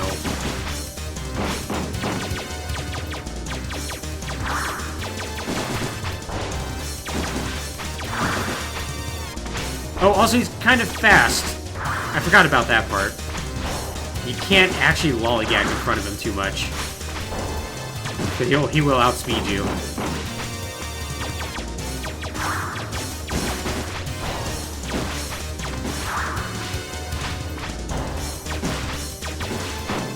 But yeah, otherwise, compared to God Karma Machine, he's, well, he shouldn't be as difficult. I guess we haven't quite beaten him yet, so let's reserve judgment, eh? Also, since we're off screen, all the shots, despawn. Because they didn't quite think about that.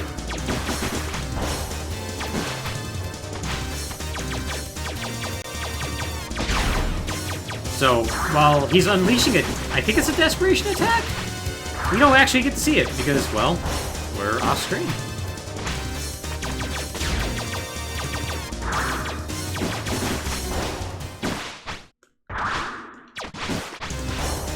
Yeah, I'm pretty sure we get to fight him twice, though, just like in the underground section. Yep. I'm not sure what he's going to do here.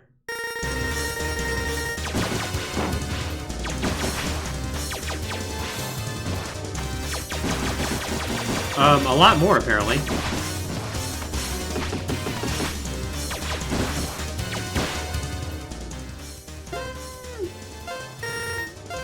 Let's just try to learn his pattern a little bit more.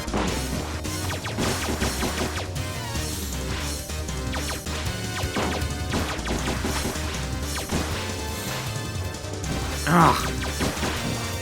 Okay. So, don't get hit by the spikies. Bad things happen if that happens.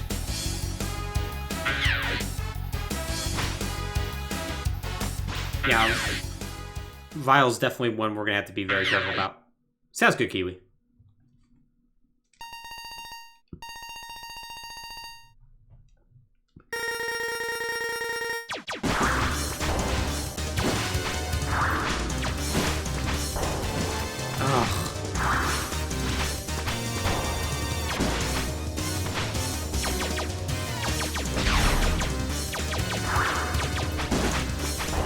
Yeah, so Vile, thankfully, is not nearly as much as a joke, apparently.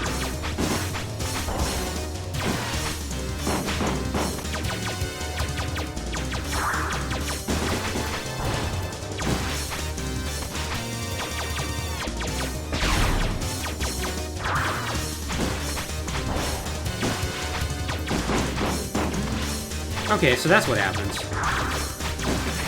I was wondering what he shoots off if you're close by. Wow! Oh my god. That is a lot of damage he just did to me. Huh. Well, good to know. So fighting him safe is what you need to do. I'm really shocked by how much damage half of these enemies do. And I guess that's because you do technically get that armor upgrade, but still. That's a ridiculous amount of damage. Like, I'm not nearly as gimped on health as I thought I was going to be. But I'm still having a bit of trouble if I get even, like, 1 or 2 hits.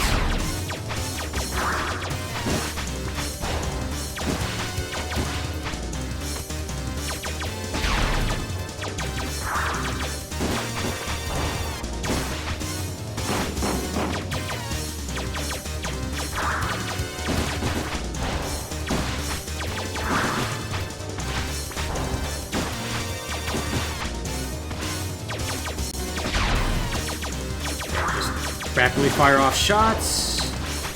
Completely missed there. Rapidly fire off more shots.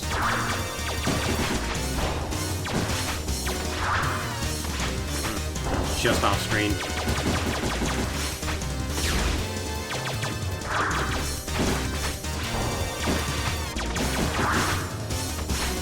At least second form Vile doesn't seem like he's that damaging.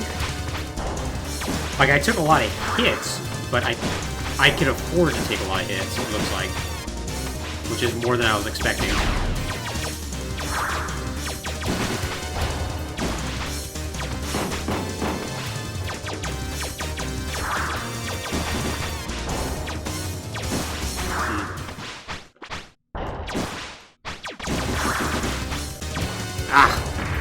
I tried to get very clever there, and I shouldn't have. That was a mistake on my part.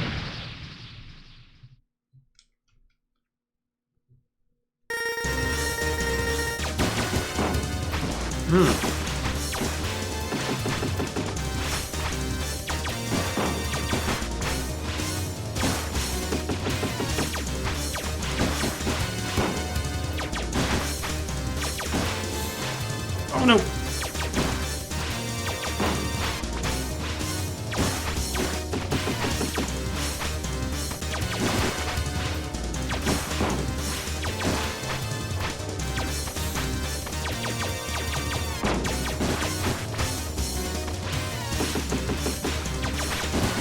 Okay. This seems like an actually very ideal way of taking him on. Just go back and forth and let him do his thing.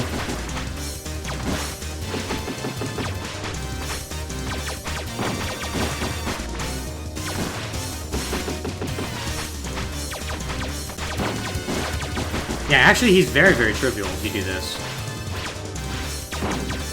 Like, he doesn't seem like he really knows how to deal with you if you do this.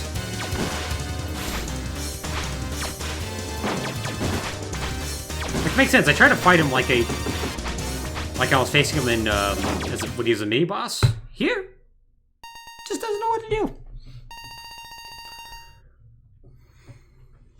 Anyways, say goodbye to Vile. He's not going to be back for a while. Like, but until at least X8? He comes back in X8.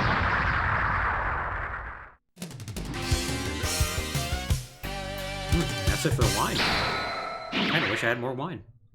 Oh well. Alright. I don't remember anything about Doppler Stage 3. Oh, is this just the refights? Oh, I think it's the refights and the Doppler fight. Yep. Alright. We have 0 lives, so this is what we're gonna do.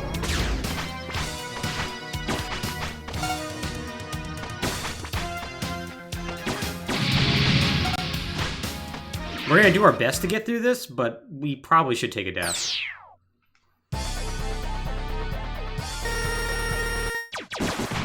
I just wanted to test something out real quick.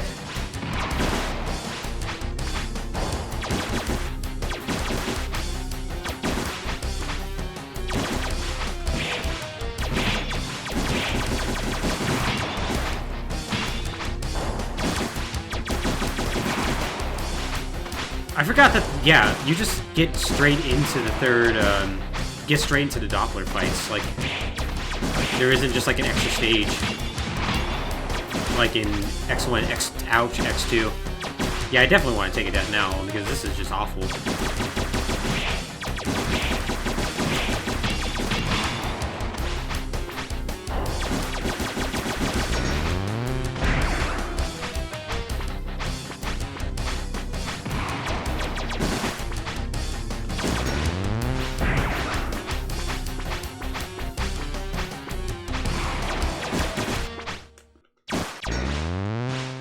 Stop doing your desperation attack. Shove a burger in a hot dog bun. That's advanced level strats, my friend. I like it. I like it.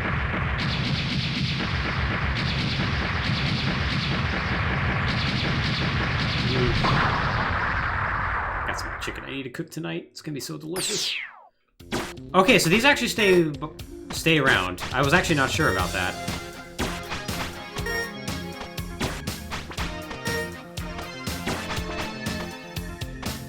So what it gets you is random. It's more likely to get you, like, bigger items if you use charge shots. If you use the Z-Saver on it, it gives you a 1-up guaranteed. I wasn't sure if it came back, though, so I'm actually going to take the risk. We're going to try to do our best to get through this.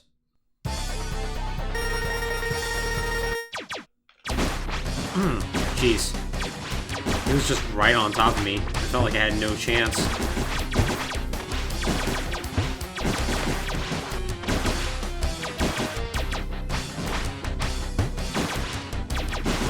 Yep, we're at the traditional Mega Man boss gauntlet.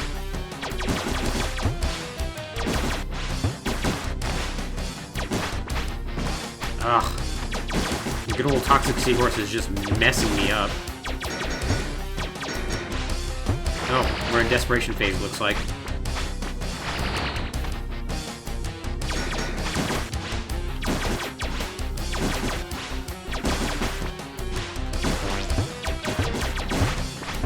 That was actually pretty good reactions on my part. Pretty happy with myself there. Ow.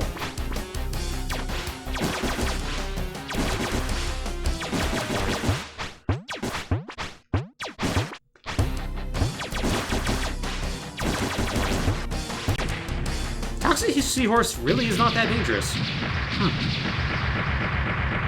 Like, I took more damage than I really should have.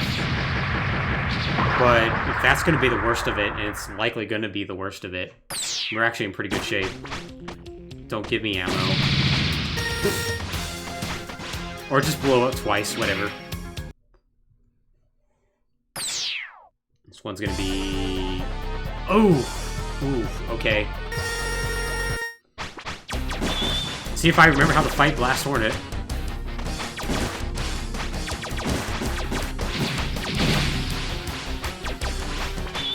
It's been a while since I fought old Blastial.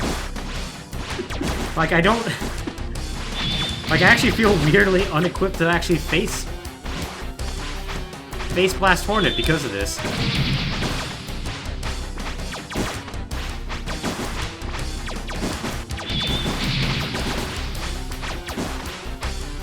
Okay, desperation phase.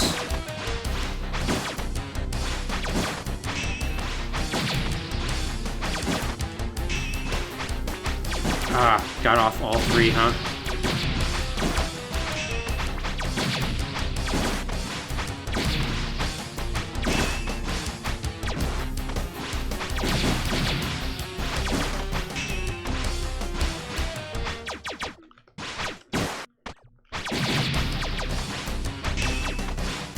Man.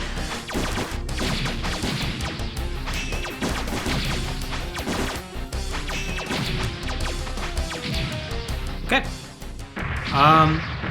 So far we've gotten like the toughest bosses out of the way.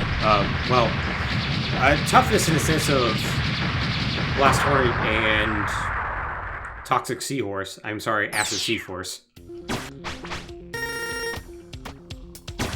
But we'll see how this goes past here.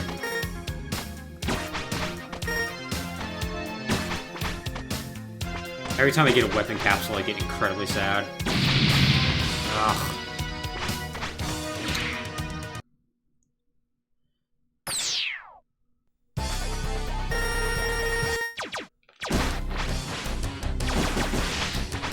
Like, I'm picking all the hard bosses right at the start. It's actually pretty great.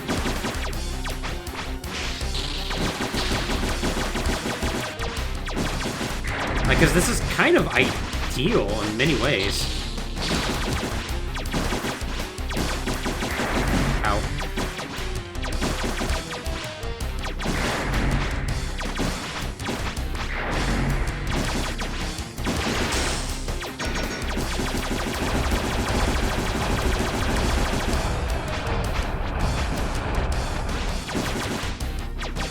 Alright, now time for this. Just a little bit of frustration where we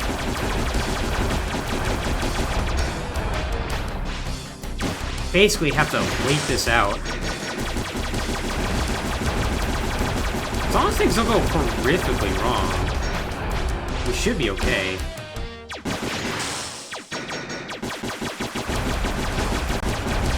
Like, this actually is a much more manageable desperation mode than I was actually expecting.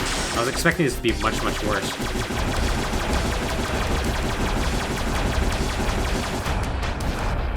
Ugh.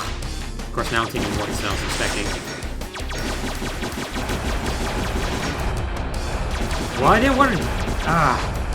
So you can also dash if you don't tap forward, which sometimes comes to bite you a little bit, as you can tell.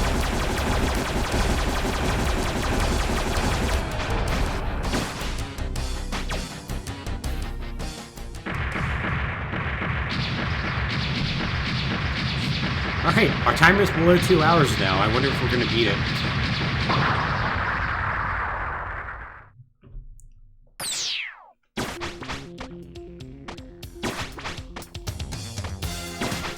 Oh god, there's absolutely nothing coming out of here. This actually is kind of bad. That's not great. We don't have a whole lot of tough bosses left, though. Like, we get a Tunnel Rhino, we're good. Oh boy. Right. Gravity, we're gonna do 1 million damage to you, Beagle. Kinda forgot about you.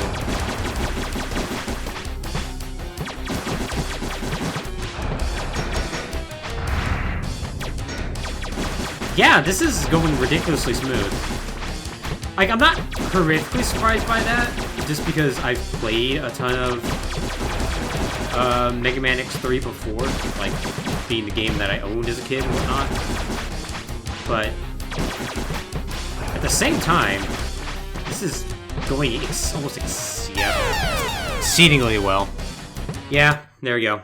There's our death. That sucks.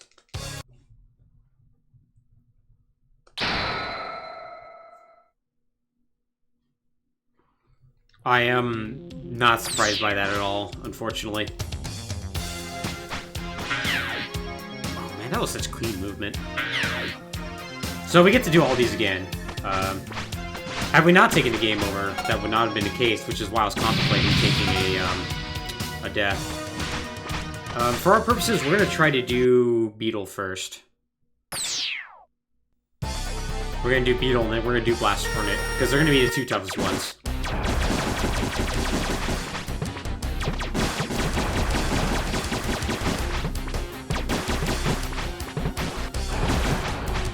In case you're wondering why, once again, it's because of that amount of damage that I'm going to take.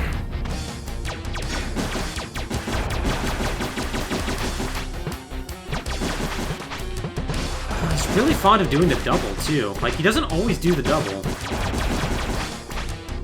But when he does, boy, do you just get messed up by it. Alright, Desperation Phase is actually really, really good. Like, the Desperation Phase is far more survivable than anything else, because I think he just really repeats all of this move. These moves and whatnot.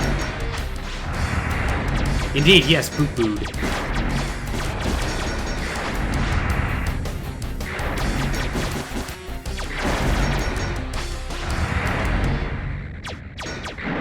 Alright, there we go.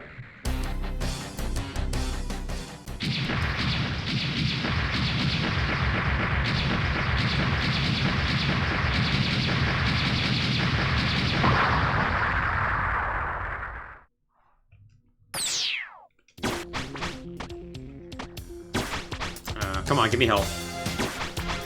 We're gonna need it for our friend.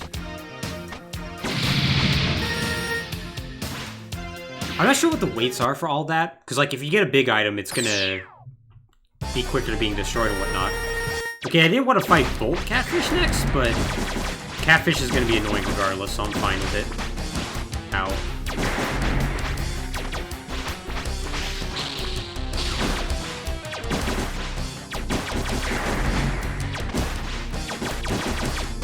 But yeah, I don't know what the weights are on that, but I do know if you get like a large weapon capsule, it's that much closer to being destroyed.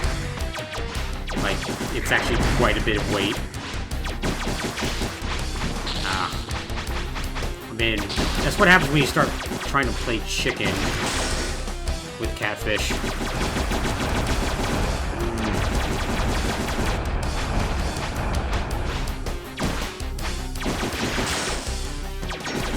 Okay, this is not going so well.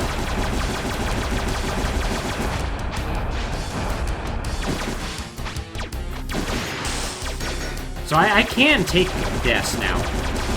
Taking deaths actually is not the world's worst thing.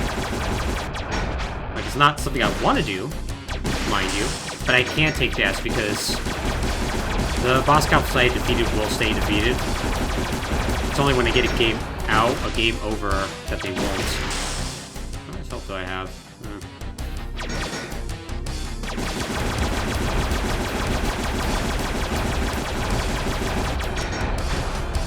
Yeah. That's kind of what I expected.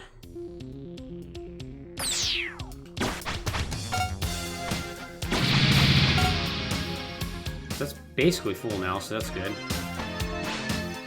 Alright, let's just get right back in there.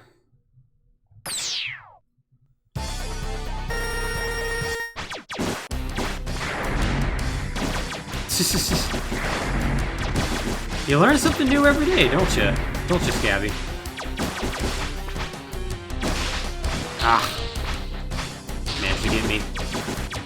So, you always do at least one jump between attacks. So I know if he does an attack, he's going to do a jump, so I can safely be on the ground with him.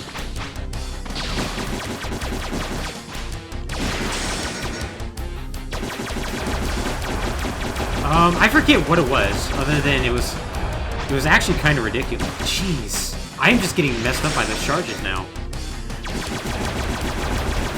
Those charges are really messed up because you have to kind of time them out a little bit. And it's better to take a hit from a spark than it is from Catfish by far. Like, Catfish does a ridiculous amount of damage.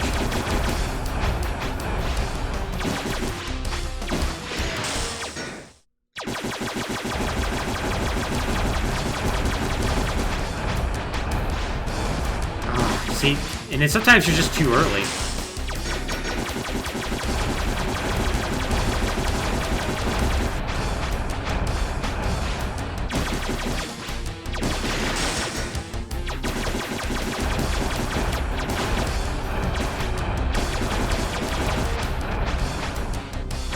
Oof. Ah, is that so? I was wondering about that. Okay.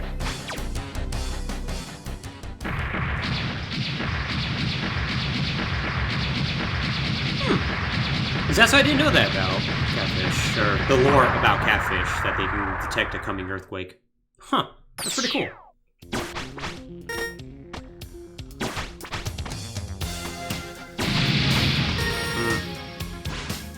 Okay, let's... This should be our friend, isn't it? Yeah, here you are. Hey, Blast Hornet.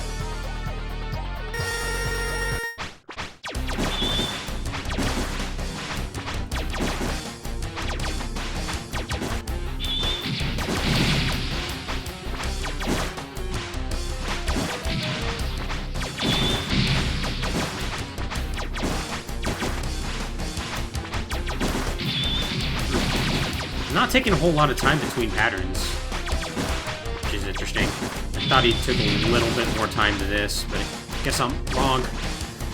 Is he Desperation Phase already?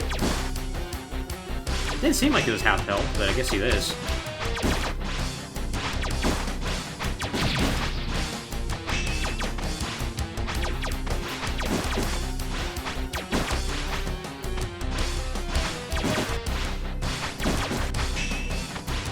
Yeah, so it's kind of funny that it's actually in my best interest to get hit by that searchlight as soon as possible, because it reduces the amount of bees that are going to be on screen. Ooh, I'm falling apart a little bit here. And occasionally they just fly off screen, which is really nice. There we go. Okay, after Toxic Seahorse, that should be it as far as Tough Mavericks, and I have 1 life left. Or 1 life to spare, I should say. So we're in exceptional shape right now.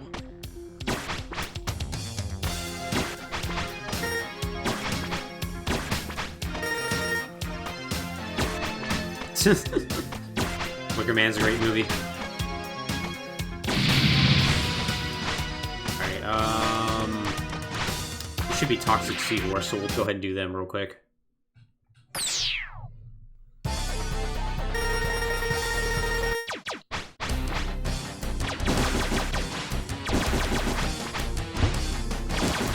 Actually, it's not good that I hopped all the way over there. Case in point with that acid burst. Had literally 0 room to react.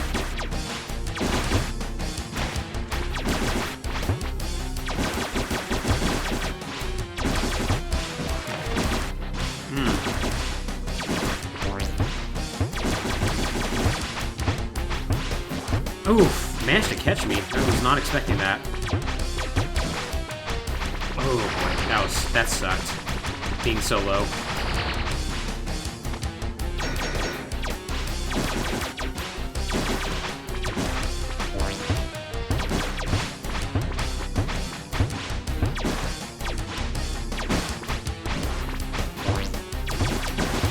Didn't expect that last jump. Yeah, so this is a big reason why Toxic is so difficult. Occasionally he'll do like 3 to 4 jumps, and if he gets you in the corner, it's very easy for him to just jump and mess you up. But there we go. There shouldn't really be another boss that should give me trouble. Crushed Crawfish might, but that's only if I start getting hit by his Desperation attack real bad, which hopefully should not be the case. Ugh. Pathetic. Tunnel Rhino is kind of the same way. Tunnel Rhino could give me trouble, but probably won't.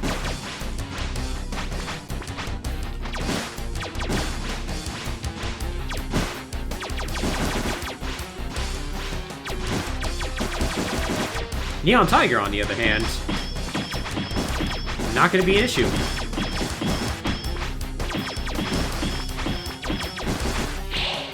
I mean, Neon Tiger will be annoying if they stick on the wall. But beyond that... Man, God, you are really, really wanting to hang out on that wall. Oh, you... Okay, you should be fine now. Dying to Neon Tiger would be rather embarrassing, honestly.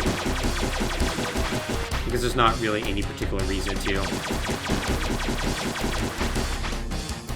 Yeah, Neon heard me. It was just like, hey, oh, okay. How about I be incredibly uncooperative? How's that sound? Okay, so guaranteed 2 hits right here. Yep. Alright, so barely survived that, which, you know. Go me. Oh, that sucks. It's gonna be a nice 75 here. Our hot days apparently are gone.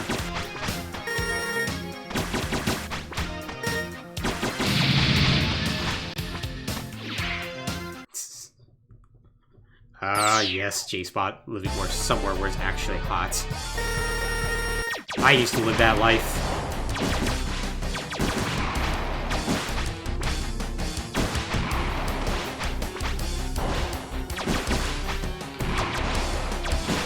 Alright, we're taking on Blizzard Buffalo right now, because I just want to make sure my health's at full.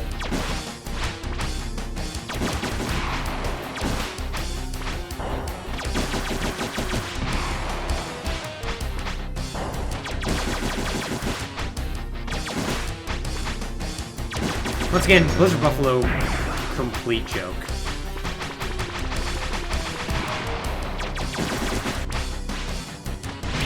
I honestly really don't mind, like, the heat. I just hate it when I try to sleep. Like, when it comes to heat and, like, sleep, I don't go well with that. It has to be cold for me.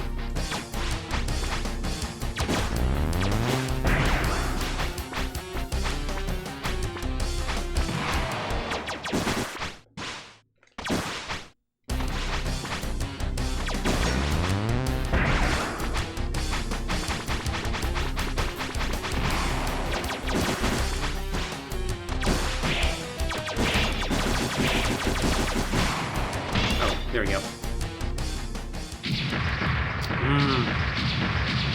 Make me want a mint julep right now.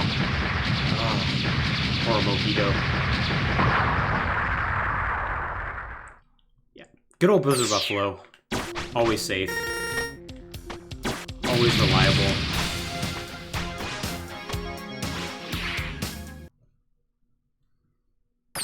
This is probably going to be... Oh, it's Crawfish. I was expecting Rhino, actually. No real particular reason why, it just sort of was.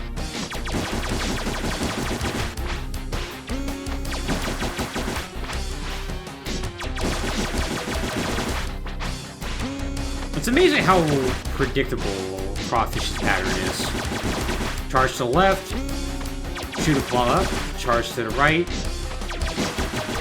realize I'm on the wall, try to knock me off said wall. We're going to be getting... Yep. That's what I thought. I figured we were right at desperation mode. And I'm quite correct about that.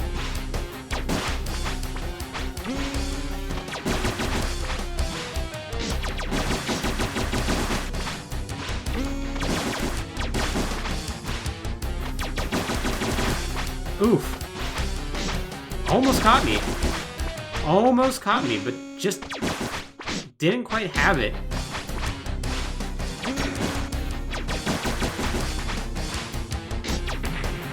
Alright.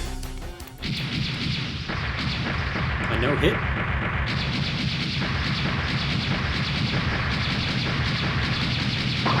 Yeah, it's good that we got the tough bosses out of the way. Like, I'm a little disappointed I took a death to Volt. But ended up working out fine. So 2 filled up E-tanks is really, really great. Or sub-tanks. I really like using, like, Mega Man nomenclature when referring to anything in Mega Man X, I've noticed. I don't say X-Buster, I say Mega Buster. I don't say sub-tank, I say E-tank. I even caught myself saying Robot Master instead of Maverick on occasion. Even though Maverick is a so much cooler name.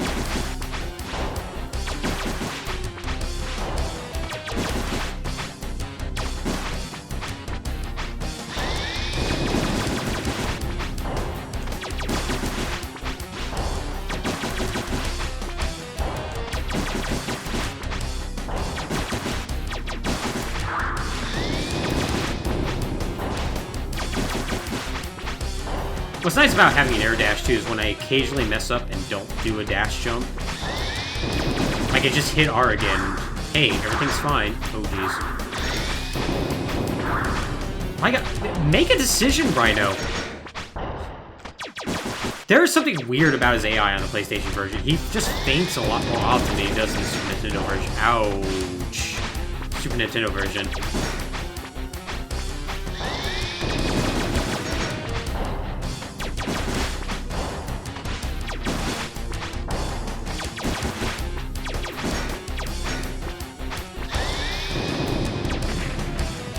Alright, that's the Maverick refights.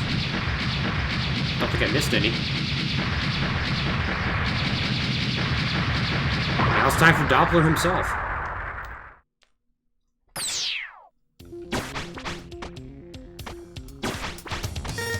Get some health back.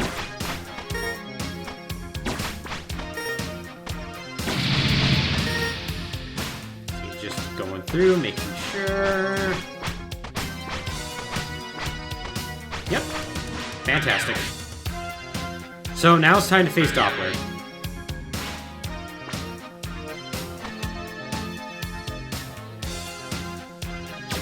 Doppler has a very weird gimmick that I actually was not aware of when I was a kid. That's really sad. I'm not gonna fill that E-tank up. Doppler actually can absorb your shots and regain health. And that's obviously a problem that we have to mitigate. The way you mitigate it, it's ridiculously simple. As you'll soon see.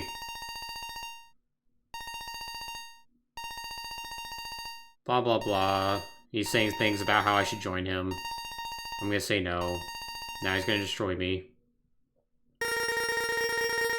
So if you just keep shooting Doppler, he just refills his health. So what you're supposed to do is just not shoot him in between phases. So you just stop, let him do an attack, pepper him with shots, repeat. He's otherwise pretty darn simple. But when you're a kid and you don't understand what cause and effect are, well, needless to say, he can really mess you up badly.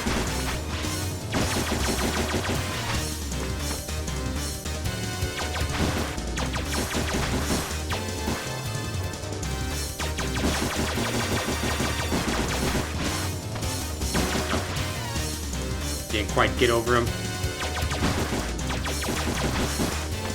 Ah. I keep getting him just barely at the end of his phase.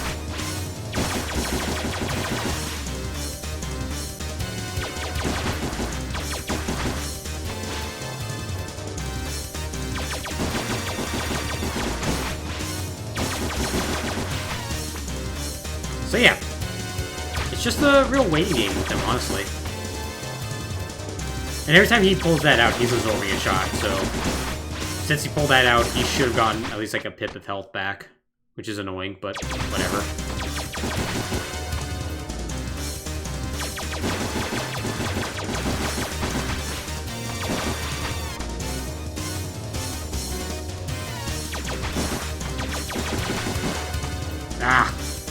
5 health.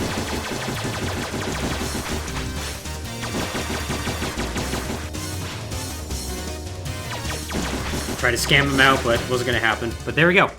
There's Doppler.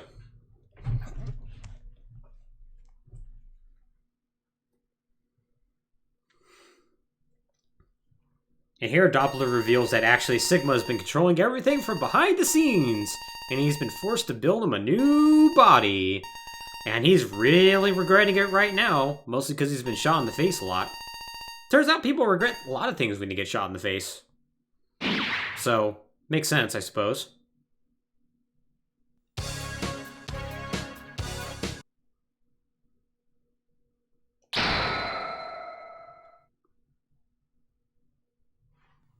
Anyways, you can see one Sigma body back there. Turns out he's been making multiples.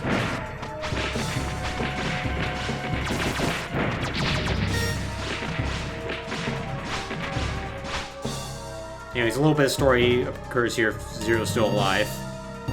He basically goes, I'm gonna destroy the reactor. You go actually do the hard work, X. Because I can't be bothered to do the hard work. That's not until X4. X4 I'll actually do things.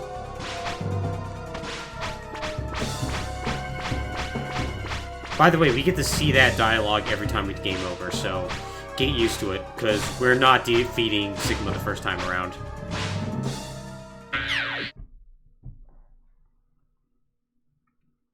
Say hi to Sigma.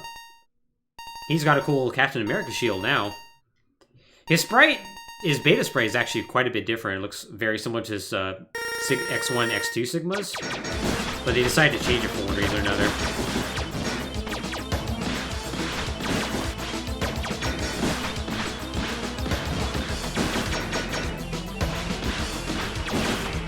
I sincerely have no idea how best to dodge this, by the way. So we're gonna be fighting this. We're gonna be fighting this battle quite a bit until I learn that pattern. Also, doesn't start you anywhere near Sigma, too.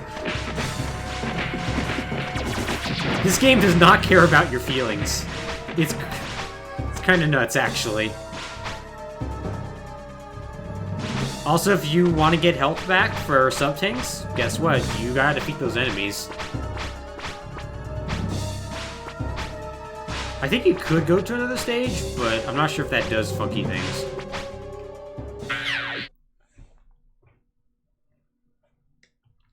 Also, dialogue box happens every time as well.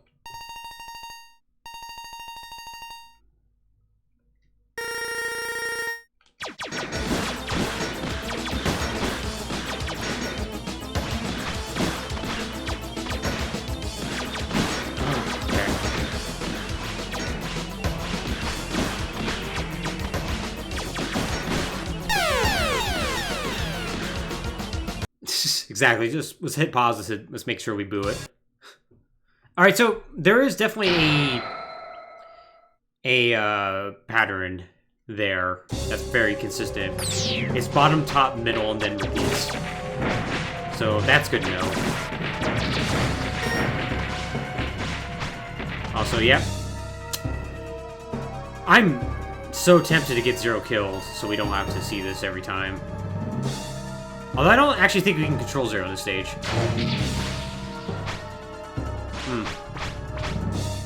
I probably did the same thing. There's definitely better stages to farm, like Neon Tiger stage.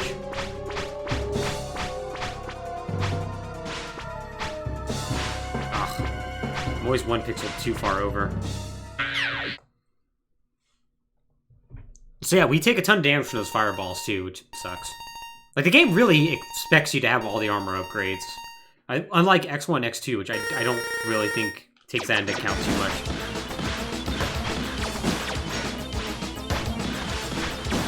Yeah, so we want to try to jump as well.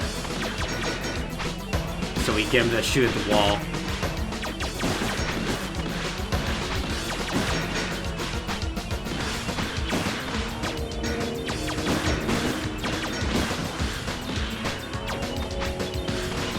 Sometimes that's a little easier said than done.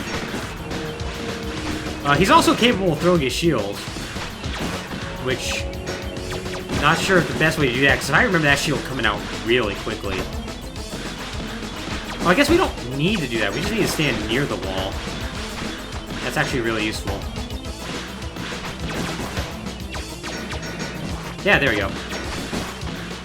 Okay, so I think that occurs every time he ends up at low health. Like, once he gets behind half health is when he's gonna start throwing the shields.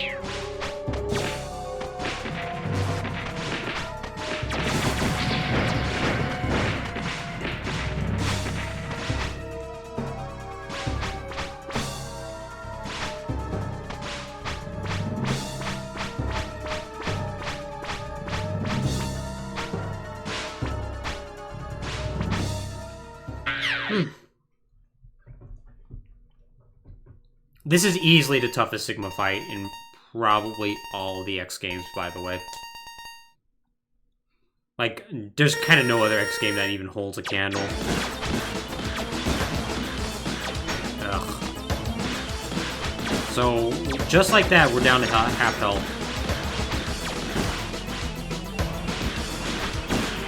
If you just want to get a good numerical example of how unforgiving this fight is.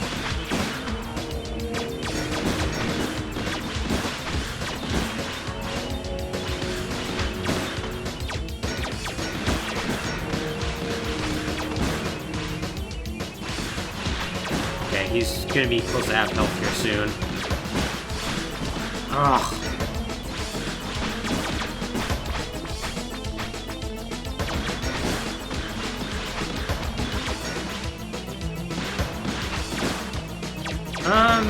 Maybe.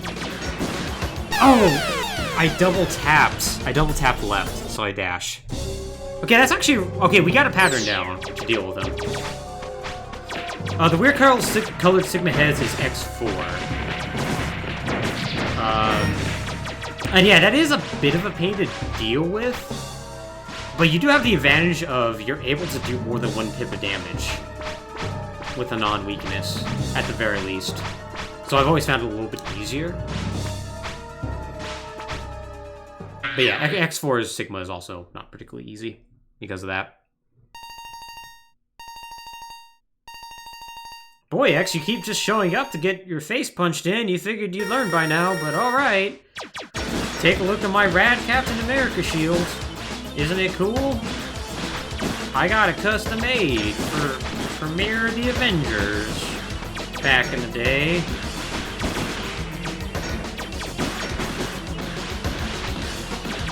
Look at me, I can shoot fire. Don't ask me how that happened.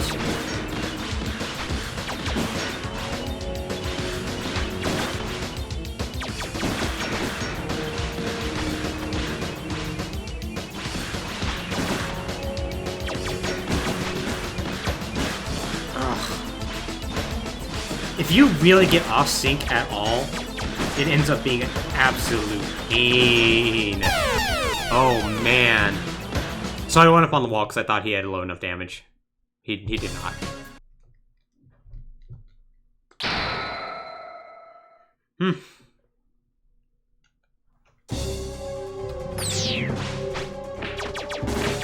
Would you believe we're not actually at the tough part of Sigma yet, by the way?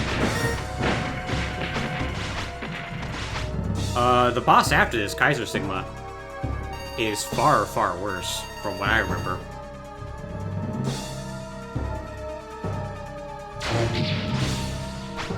So, look forward to that. Thankfully, Sigma only has 2 forms in this game, which is kind of nice. Actually, I think for all the X games so far, he's only had 2 forms. Although with X1, you did have one more boss before him, which is rather annoying. Also, I'm starting to get a callus on my finger. I might actually get a blister from this.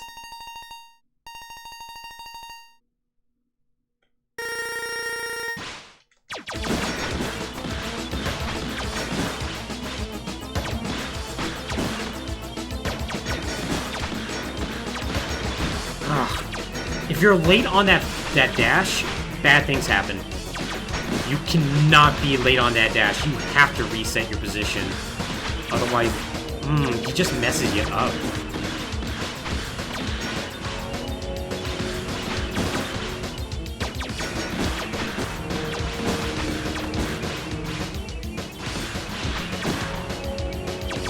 This does feel like a very fun, dynamic fight, though. I'm actually really enjoying this.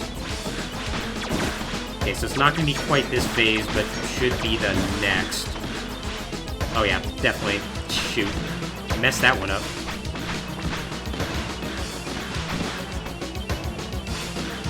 It would have been the next phase, but I messed up. Yeah.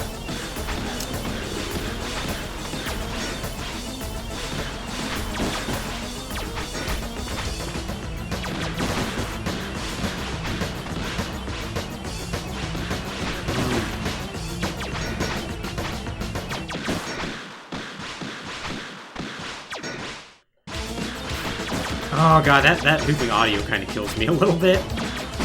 Red Book audio is so cool, but man, when it's not used properly. Shocked that was not a death. I'm very shocked. Oh, right! Yeah, when he gets the quarter health, it gets worse. Right, I forgot about that. It does an extra loop in case you're trying to stick on the walls. I'm remembering a whole lot about this boss now. How many lives do we have left? 1, okay.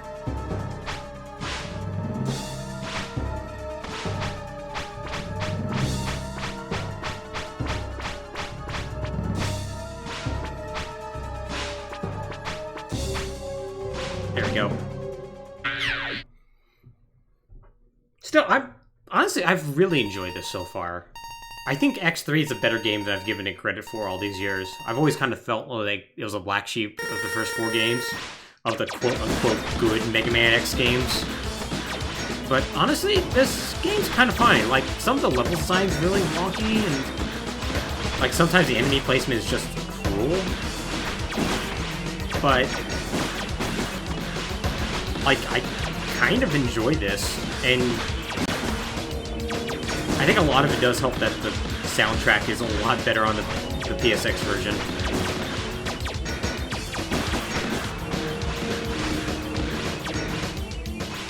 I think that does go a long way towards my enjoyment.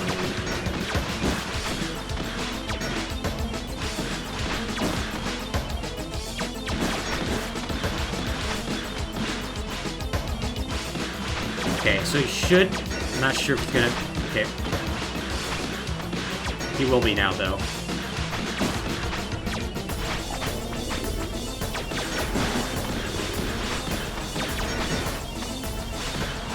I do not know why I reacted like that. Like...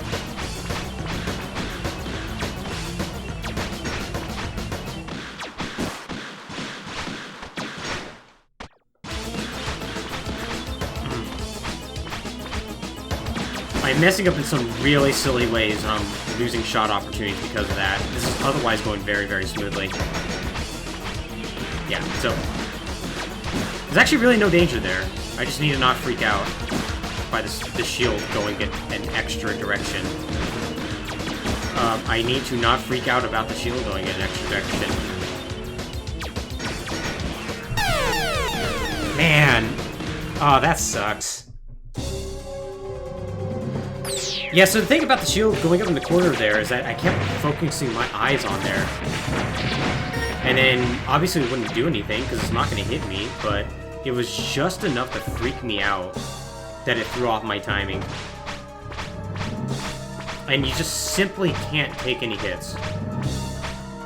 The second you take a hit from Sigma, the second you're done. It's really, really unfortunate.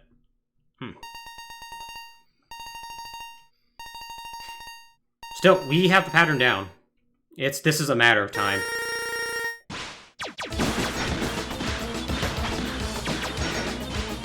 I did not dash there using the R button. I double tapped, and that was not what I meant to do.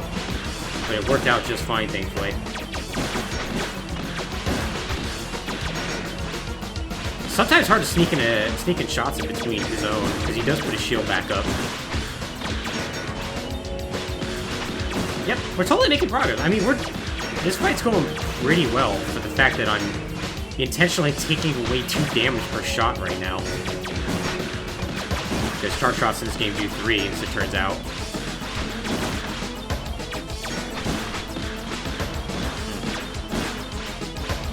Thought he was low enough. He was not. He is now, though.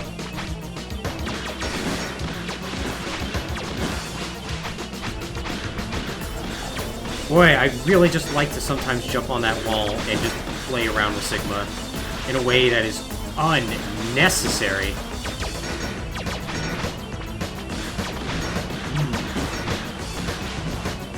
Wow. Okay, that was a bad hitbox there. I should not have taken a hit.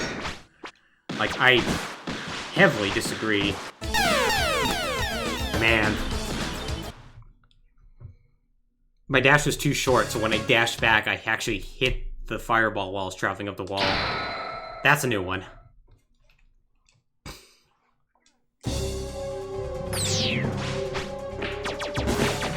This is giving me some serious X1 vibes, where we were doing pretty good. And then we got to Wolf Sigma, and then bad things happened.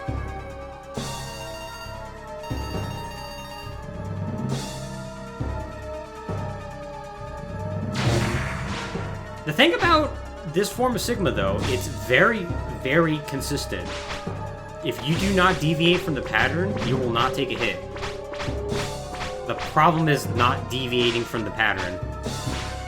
That's tougher than you would think. Especially when your hands are starting to hurt.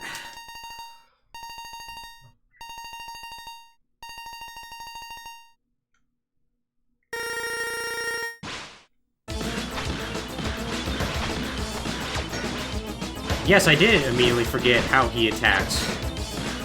Why do you ask? What in... Oh my god.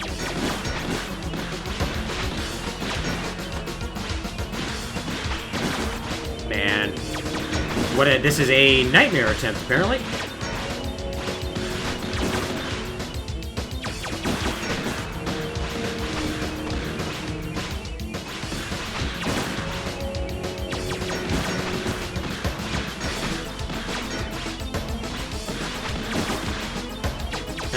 Trying to pepper him with as much shots as possible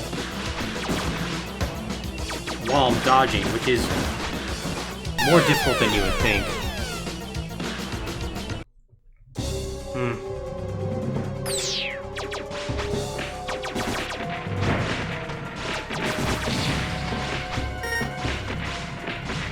If I could use charge shots there, I wouldn't take damage because I could just destroy that missile, but fortunately, not the case.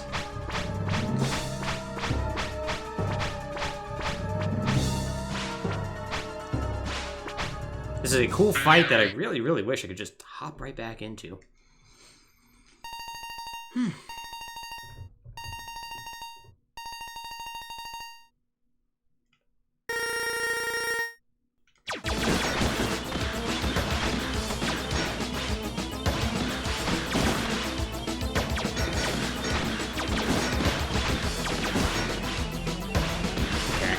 If I can at least get 2 hits per round, I'm pretty darn happy. Like here, I think I only got, what, 1? Okay, 2, 3. Nice. And then I took a hit myself, so whatever.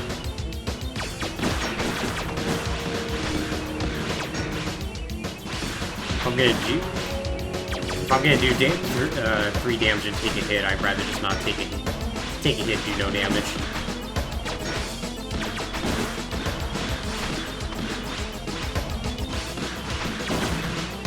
Okay, he should be low enough for the shield, yep.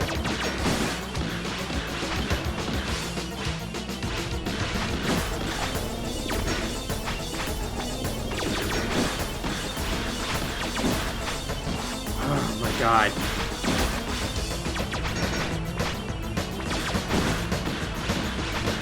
I just sometimes like forget that he does a middle fireball. He does a middle fireball to end it. And so I just react in just the dumbest ways. It's very, very frustrating.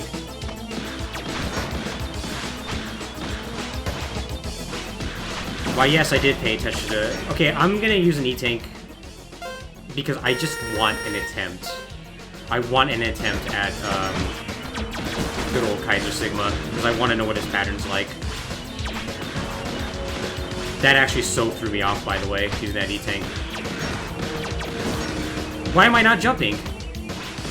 Oh, now I just dropped inputs. Ooh, boy.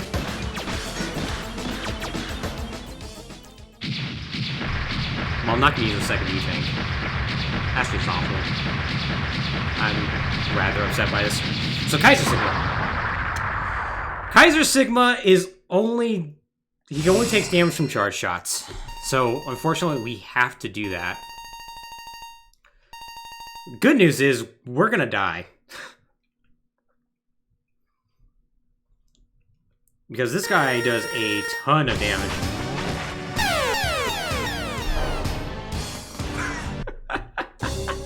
Just right into the first thing he does.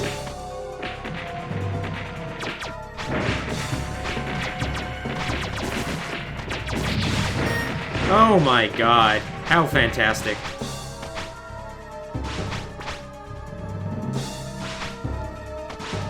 I'm really disappointed how I fell apart there at the end of the first form. Yep. Oh, it's great. It's a great fight. Yeah, this fight stonewalled me as a kid. I'm pretty sure I only beat Mega Man X3 once, despite all the hours I played. Like, when I became an adult, like, I, started playing on an emulator and whatnot, like, I beat Mega Man X quite a few times, but I messed up my dash there. Ugh.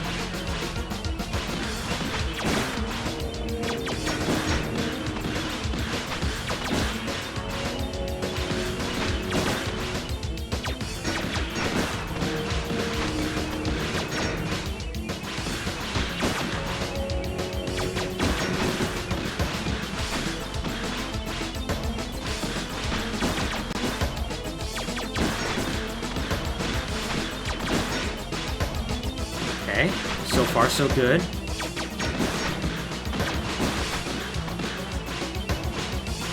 Okay, so he's gonna start throwing his shield, so get on wall, get back down, shoot, dash, dash, dash, dash. Back on wall.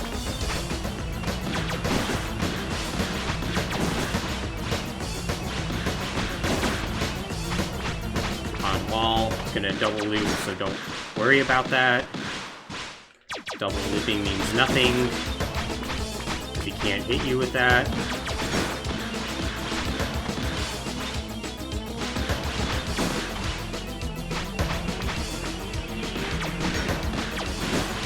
Oh my god. Okay, should be done now. Unless my controller ate my input there. That sucks. Yeah, so had a controller input get eaten, so I took that hit.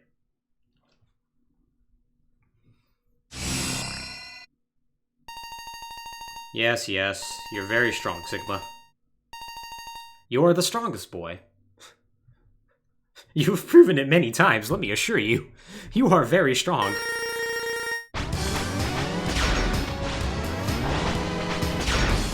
Oh, fun fact about his hitbox, it's awful. Sigma's hitbox is actually very high up, and it's only a small set of pixels. So, actually hitting Kaiser Sigma is an issue. You see, when I actually set this challenge to, like, start an hour early, this entire fight was literally the reason why.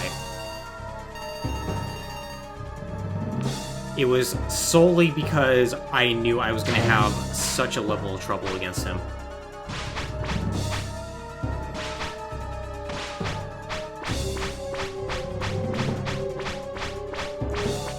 Because with Kaiser Sigma, it's not just that you have to dodge everything that's thrown at you. You have to hit an incredibly small hitbox that is just not intuitive. Because the thing about the fully charged Mega Buster, it has a very large hitbox, and if any of that hitbox hits anything that isn't, that set of pixels, it bonks. Just kill me. What an awful fight. Yeah, we're not gonna bother with that.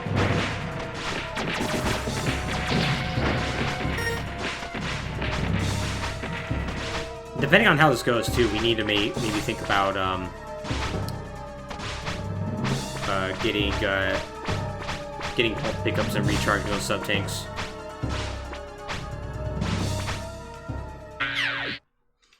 I feel like it's not worth it if I can't get through the first Sigma fight without losing essentially all my health. So we're gonna practice that until we get that down.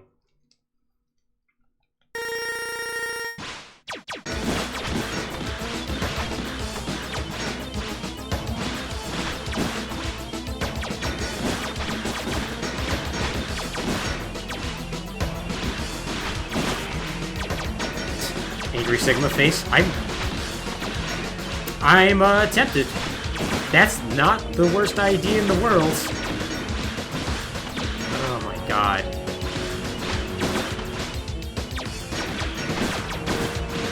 Okay, nobody blamed for that last round but me, though. That was just bad play. Like, occasionally my inputs are being eaten, I've noticed that, but, like, I'm not sure if that's the controller, or just my perception of things, or what. Yeah, he's gonna start... yeah. I thought he was gonna start throwing shield. He was just at a borderline enough level that I wasn't really sure. Right, I instantly forgot that he was gonna throw a shield, so let's take it down.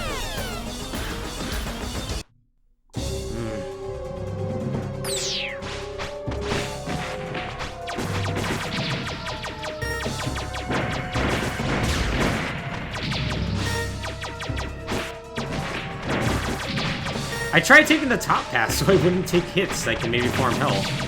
And then immediately took a bunch of hits, so good on me. Because I noticed they're dropping a ton of health, like more than often than not. And so I'm wondering if I can at least charge my E-tanks while I'm in the middle of all these attempts.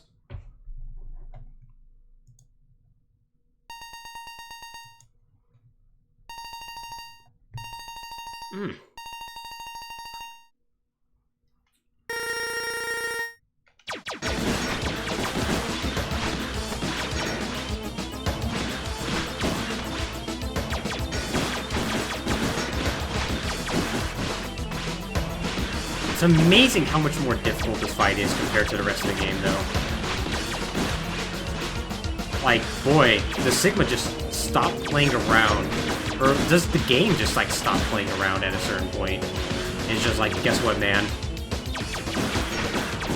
Everything is gonna do 6 hit points worth of damage?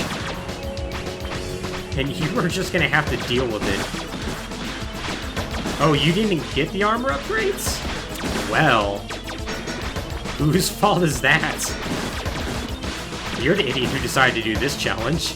You have nobody to blame. Which, true.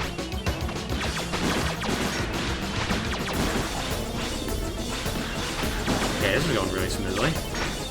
Like, almost suspiciously so. He says that he didn't drop inputs.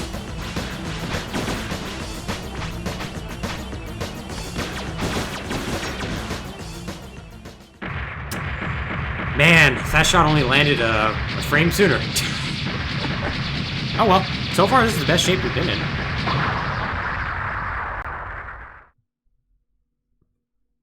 I'm annoyed I keep defeating him on the right side too.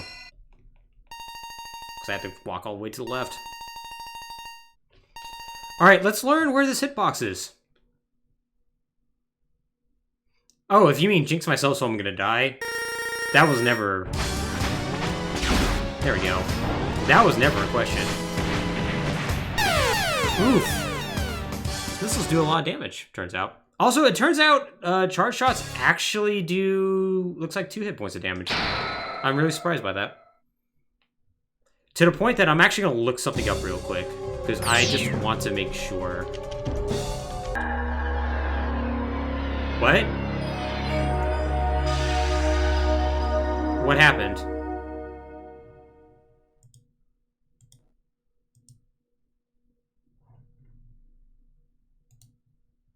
Oh no.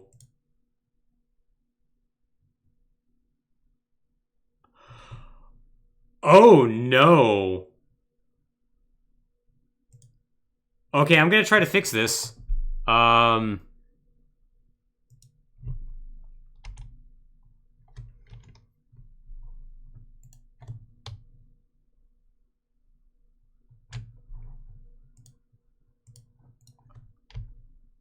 Oh my god, you have to be kidding me.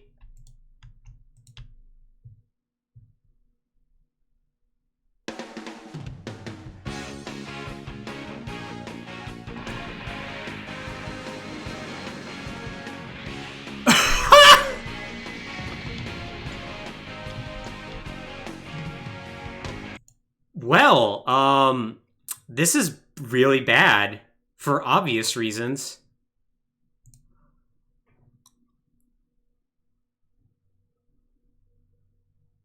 So, I guess I should explain what happened.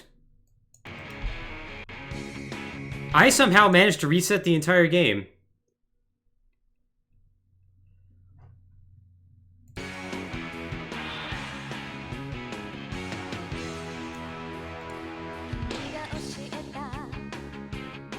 Yeah, I might have to. So we're gonna just do that real quick. God, I can't believe that. The problem... Okay.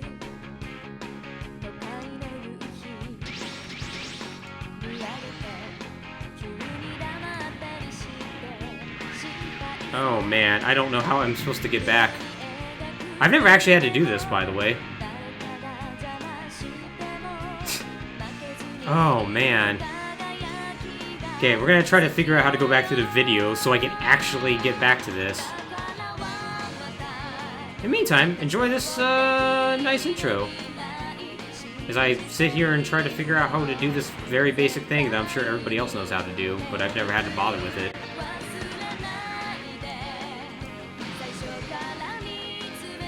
Oh, man.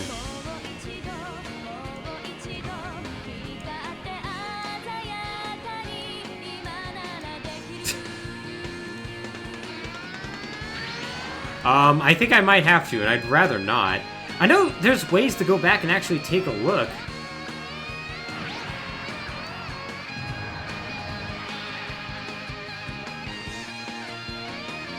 Very basic thing, though, I'm sure.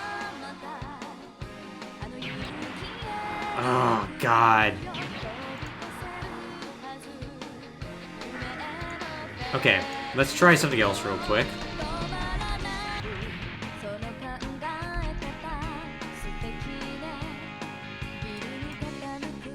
I have no idea what caused that to reset. That's so strange. There should be no reason why that happened. But, well, it did.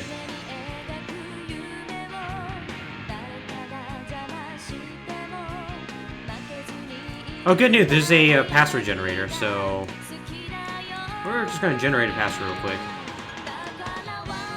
Okay, boots, upgraded. Oh, God. We had Blast Hornet. Yeah, Blizzard, Toxic. We did not have Tunnel. We did not have Volt. We did have Volt. Neon Tiger. Gravity. We had 3 sub-tanks.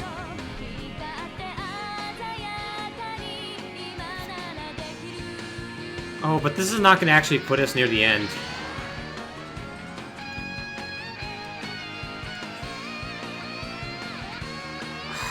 Unfortunately, this only gets us to the Doppler stages. Well, man.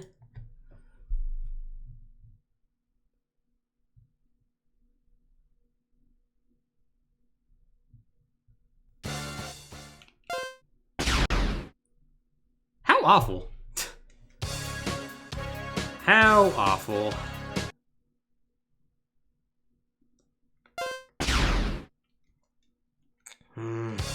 Well, I apologize about this, everybody. Did not expect this to happen.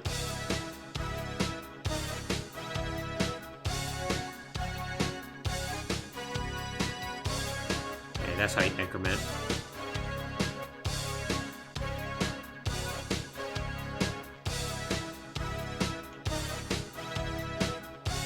Yep. So yeah, this is just going to put us at the Doppler stages, unfortunately.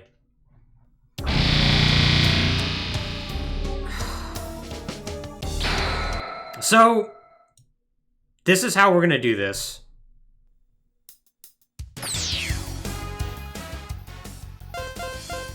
Yep. Yeah, I'm going to use weapons. We're going to make this go as quick as possible so we can get back to where we're at. Because we have, we proved that we could do it.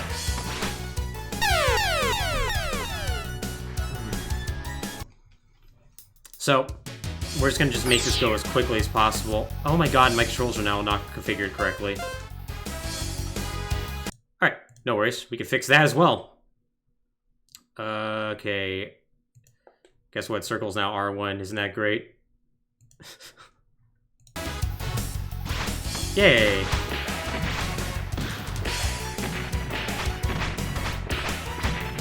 Gotta admit, I felt like this was going very smoothly. So it only makes sense that something horrific is gonna go wrong. Ah! Ah!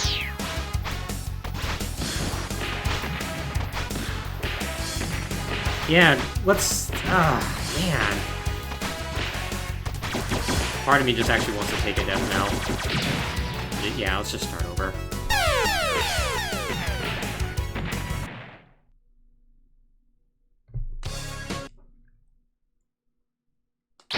Yeah, I thought there was a way to get all the way to the end of the Doppler stages with a password. Could have swore there was one, but that might be previous X games. But it is what it is.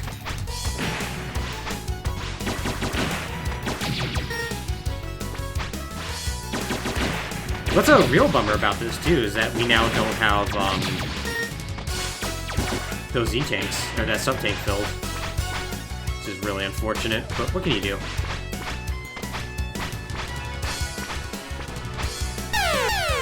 Dropped an input. I'm dropping a surprising amount of inputs now for some reason.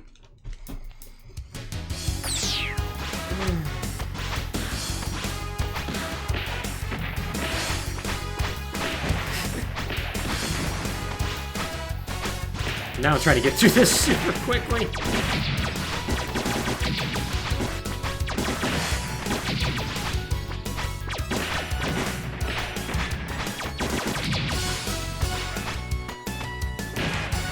Yeah, for some reason I'm just dropping jump for some reason on occasion. Which I guess would explain why I would occasionally just not jump and take a face full of Sigma fire.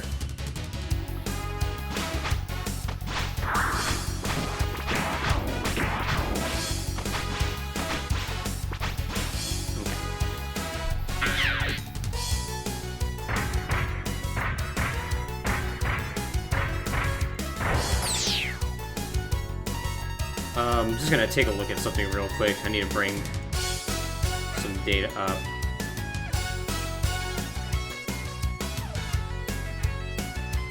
This doesn't actually mention what his weakness is. That's really upsetting. Not for this enemy, but for Dr. Machine.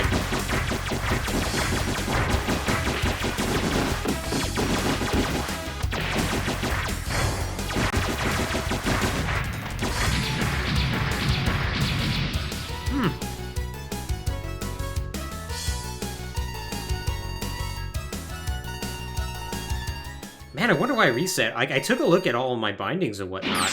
Ray Splasher, huh? We'll check that out then. I took a look at all my bindings after that happened, and there was nothing that should have reset it. Like, it actually reset a save state that I had right at the intro, which would be F1. But I obviously did not hit F1, because there would have been no reason for me to do so. So I have no idea what happened there, other than an amazing amount of sadness.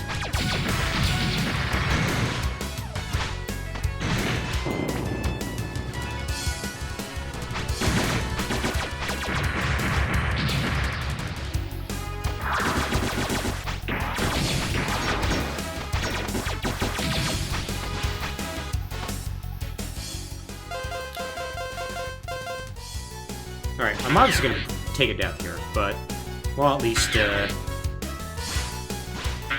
get through this relatively quickly.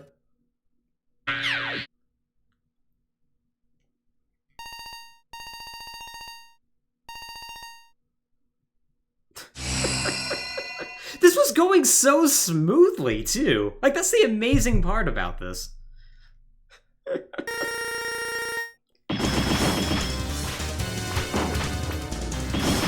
Yep. Yeah, definitely is Race Flasher.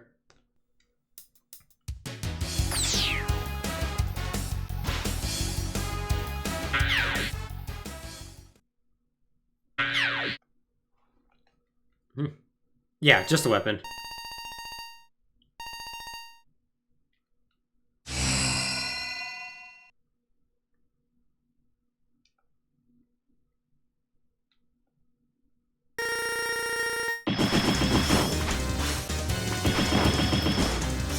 Race Flasher is kind of an awful weapon, as you can tell. Oh my god, really, huh?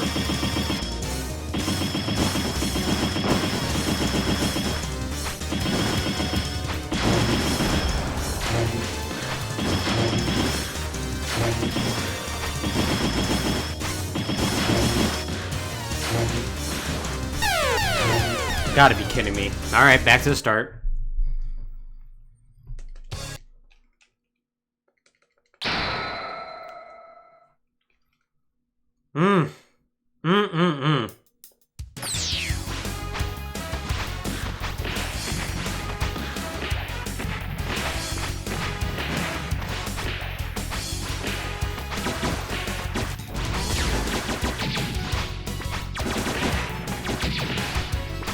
So I'm trying to commit to continue to use lemons only while we're actually in the stages.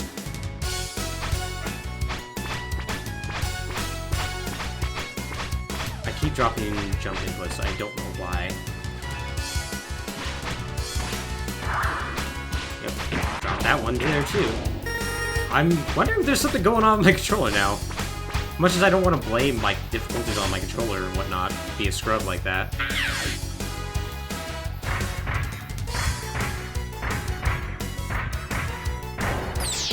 It is starting to get a little suspicious.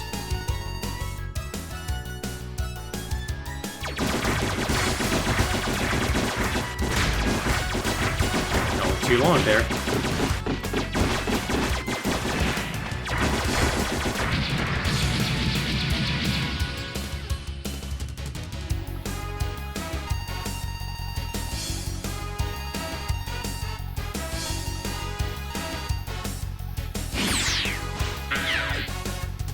Ah, man!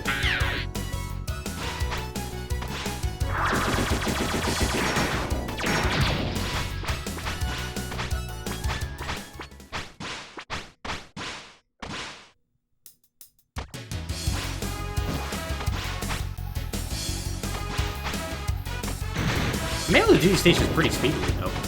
Like, they're actually really well set up for, like, speedrun strats if you really want to employ them, which is nice.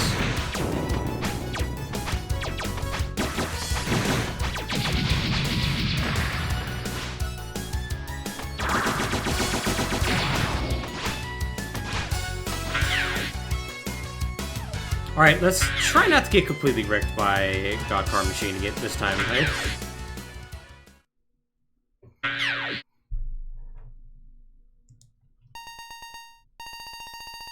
Which I'm sure we're gonna do just fine. Next stream's gonna be on Friday.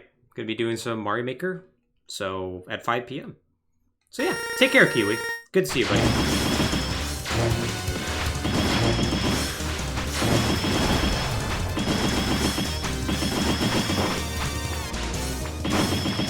Ugh. God, I hate the Race Flasher so much.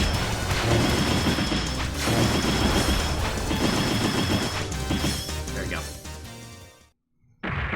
Will do, Kiwi. Will do.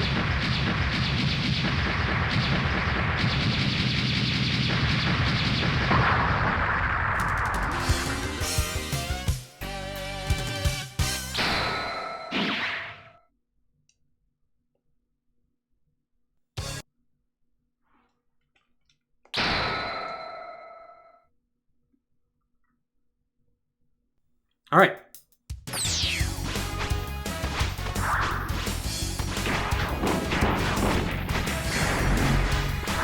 Now we just need to take care of Vile.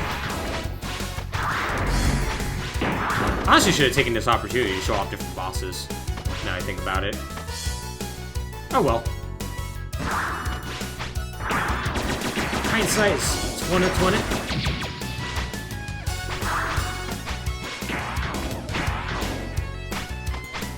Just deal with it as we go.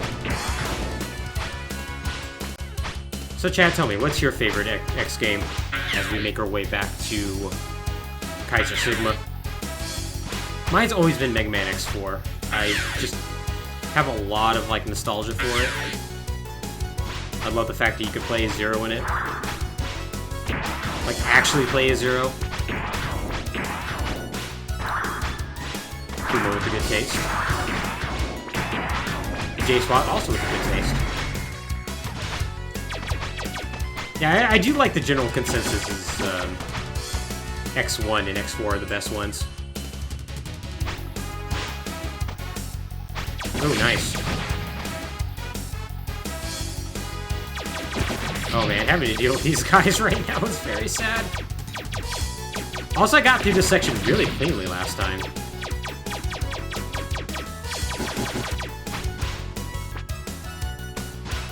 Darn it. I was trying not to go too far over so we didn't get messed up. Yeah, didn't wanna dash into the spikes.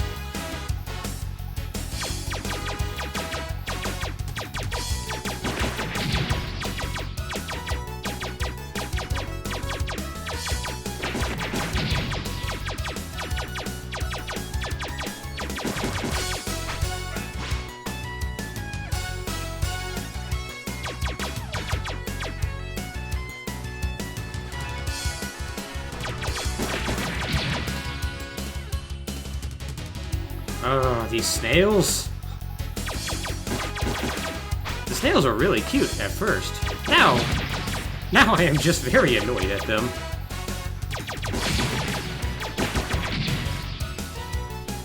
As we slowly make our way up. Watch as they bob up and down. Watch as I get annoyed that that helicopter baddie is way too close to the wall like that. I think the intention is actually you are supposed to jump to the right in order to be able to deal with that enemy better. Alright. Not really sure what Vile's weakness is either. How many lives do we have? 2 lives? Okay, we can experiment a little bit. I know Vile normally is going to be Ray Splasher. So I'm just going to equip that and pepper his face and see what happens. Yes, I'm back. You have a really nice mech. It's great. Okay, nope.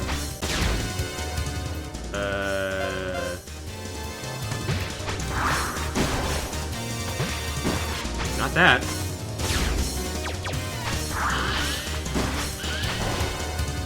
Okay, that's what it is. Interesting.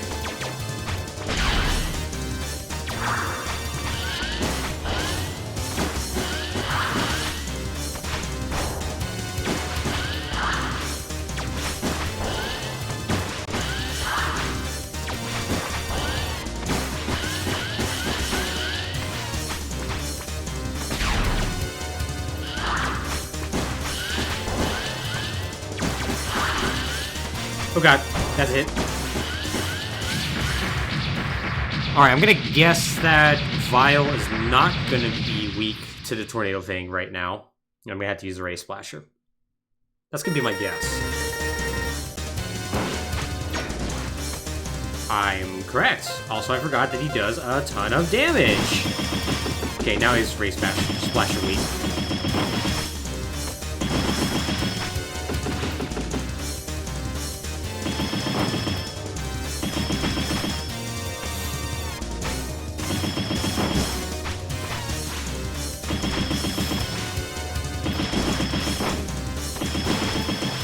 Boy.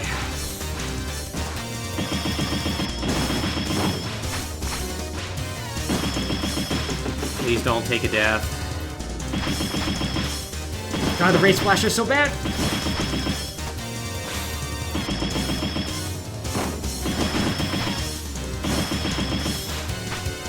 It's pretty bad, y'all!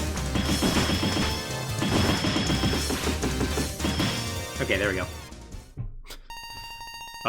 That almost went incredibly badly, but then it didn't, and that's great! Yay! I'm satisfied!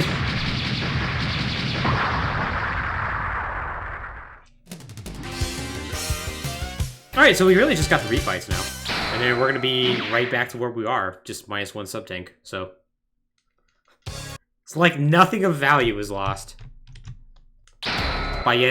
Also, by the way, yes, I did save state, in case anybody's wondering. Because we are not letting this happen again.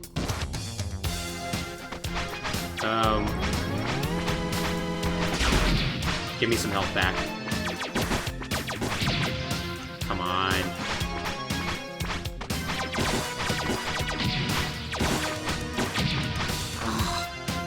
You know you want to drop some health.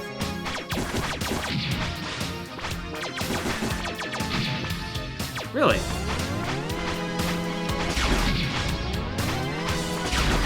Weapon energy.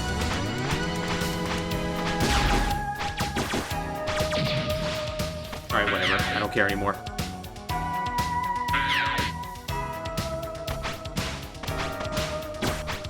No. No.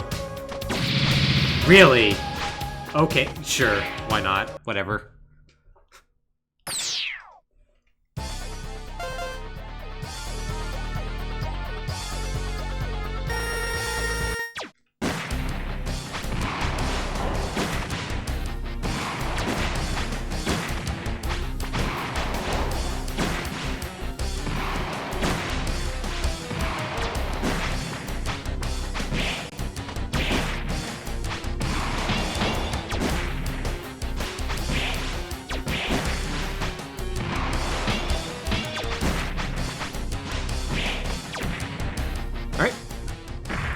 Down.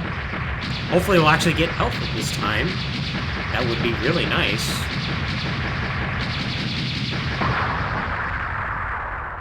Let's see if that happens. Nope. Yay!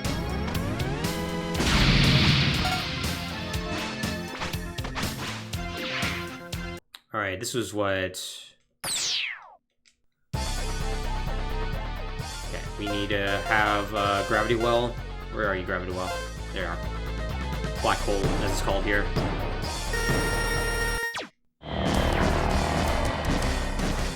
Sadly, this is a bit of a slow weapon, but it's gonna do the job.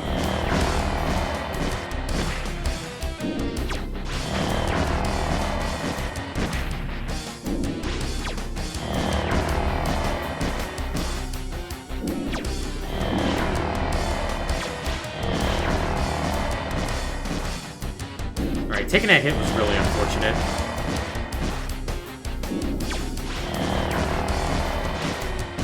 But at least we got him knocked out.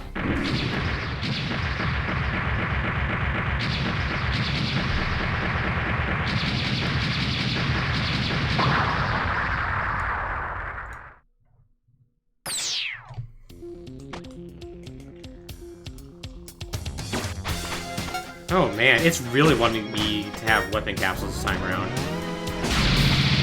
Man. I was hoping to use this as a good way to refill my health, but nah. My sub-tanks even. But nope. Oh, what are you weak to? I think it's Tornado Fang. Yes.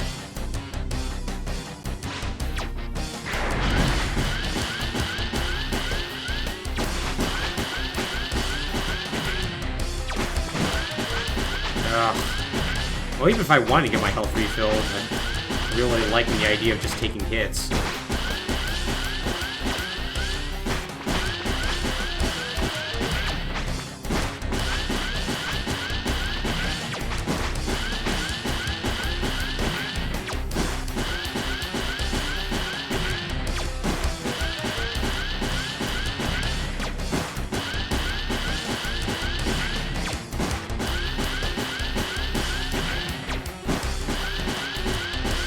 funny how the weaknesses really don't do that much damage in total. Like, I think this did, what, only 2 pips worth of damage? It's like these fights still actually take quite a while, especially since they end up having a lot of invincibility frames and whatnot, which is a little unfortunate.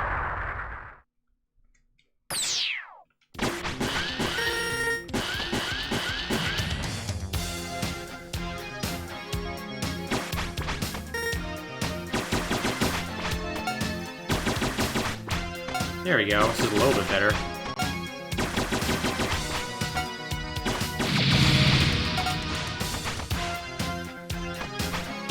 Okay, this is what? This is Beetle, right? Yep.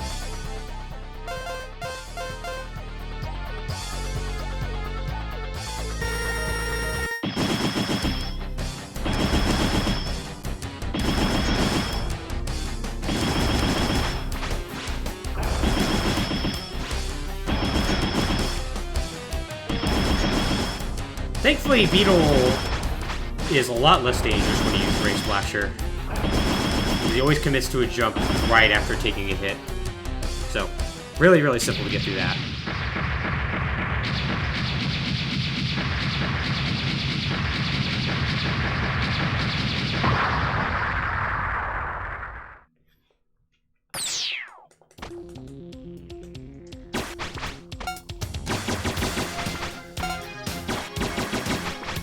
Okay, we're getting some significant health drops now, which is good. Like, I think we have half of the... Yeah, we nearly have a full one, so that's great.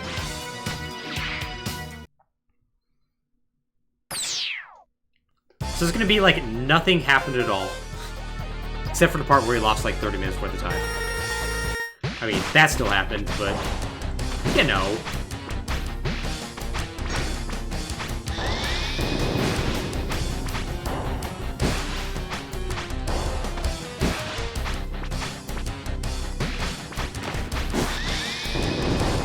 Oh, yeah, okay, don't do that.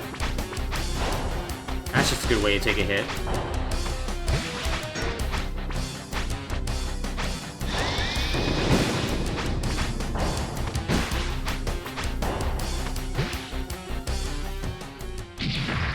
Alright.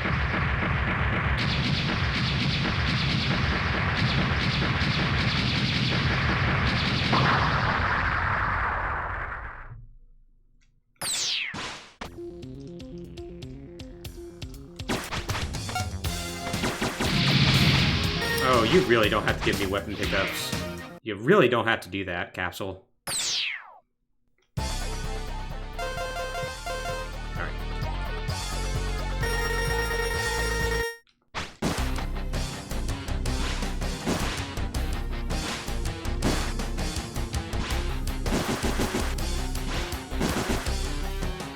There's a way to just, like, really mess up the invincibility frames of Toxic Seahorse and just like instantly take him down. Ouch. Instantly take it down his health.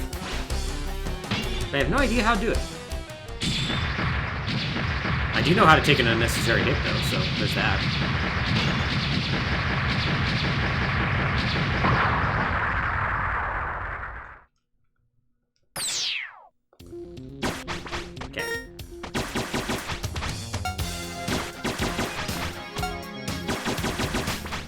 Man, this is just being really cruel about health pickups. It's like, you just don't need them. Like, who are you kidding? Who are you kidding? You got this. Which, you know what? I do. I appreciate it. Okay, try it, Thunder.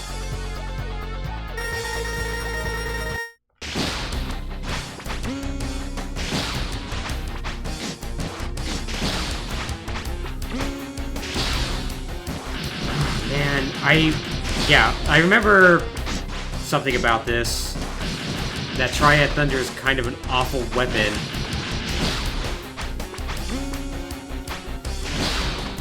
What if I were to take a death? Yeah, it's gonna take a death. We're gonna take a death, we're gonna refill our health. Get us another shot at this capsule too, which is nice. Yeah, I forgot that Triad Thunder is kind of awful for Crush Crawfish. so we're just not gonna bother with it. We're gonna actually use Buster Shots.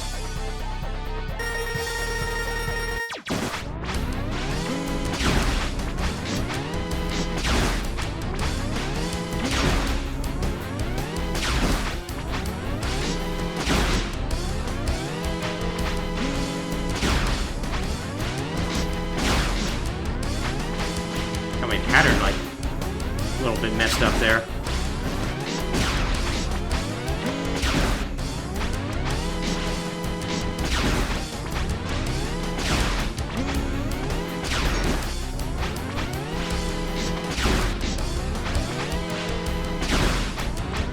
There we go. I was wondering when Desperation Backdash was going to come out. So yeah, that actually was a quicker and cleaner fight. Turns out I should have done that the entire time.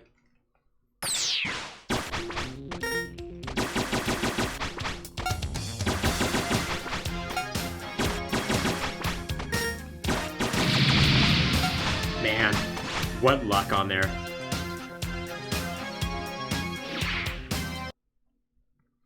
This is another boss that actually probably be better to use charge shots, but...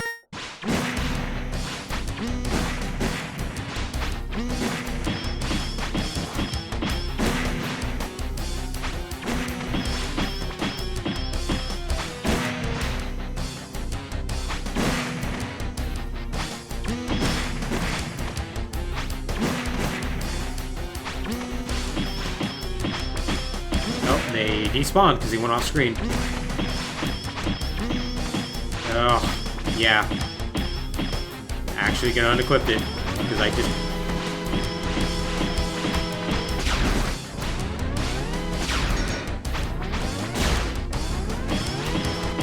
Actually attempted to just take a death again.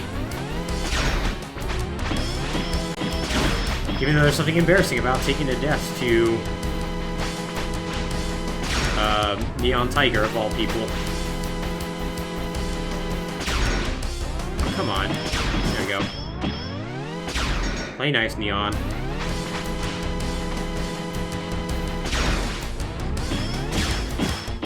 Okay. If you're not going to play nice here, then we will use the blade.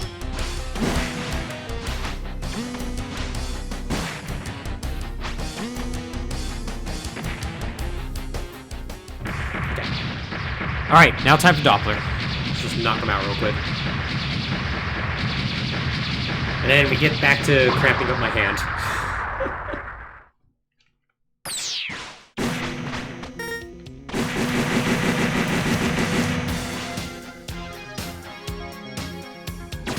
Just give me something that's not weapon energy.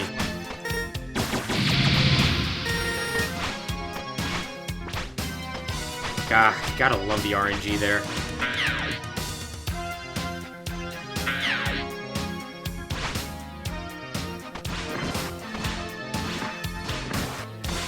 Don't care, because Doppler's not anything to worry about.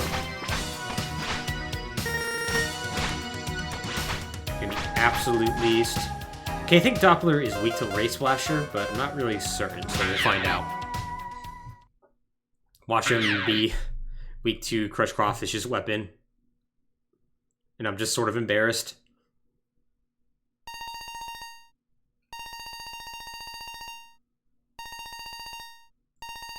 Man, remember when we were here at the 2-hour mark? Before the Great Reset? God, that was great.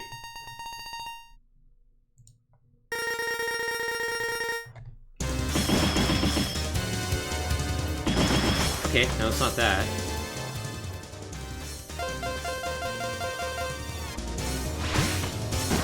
Oh, yes.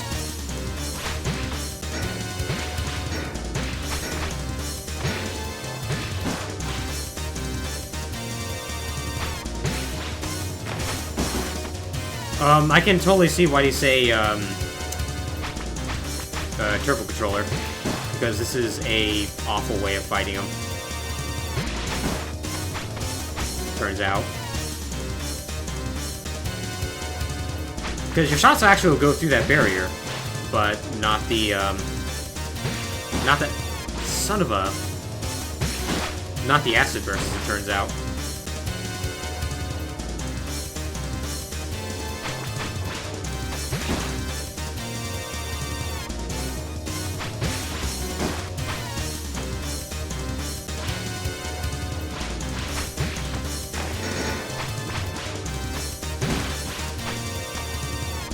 Yeah, that regen shield gives him back a ton of health. Okay, we're shockingly close to dying, so we're just gonna not bother with that.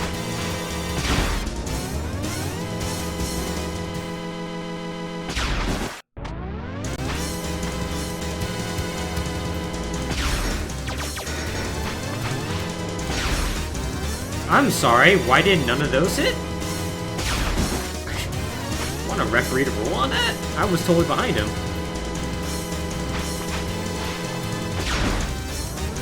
Oh, weird.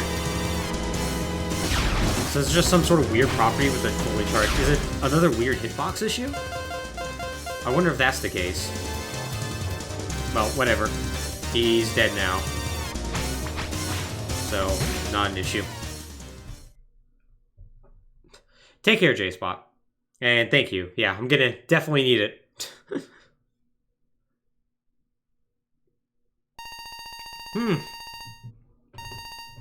That reset button, my god.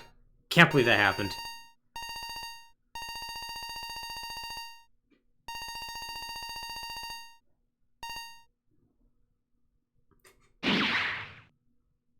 Alright.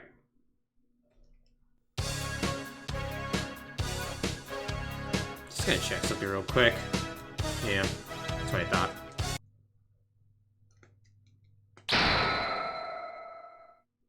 I wanted to see if that was the same password that I entered, and it is.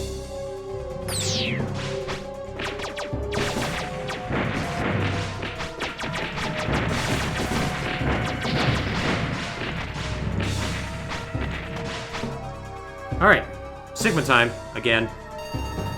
For about the millionth time now.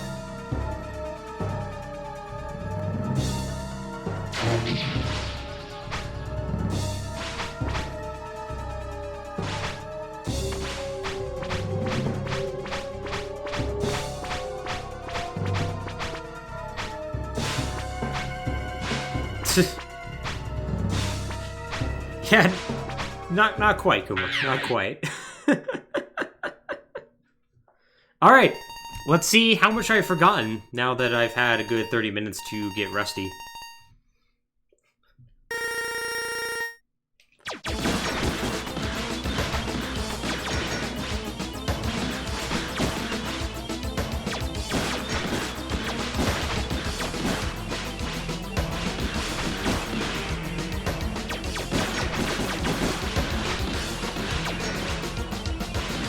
So far, so good.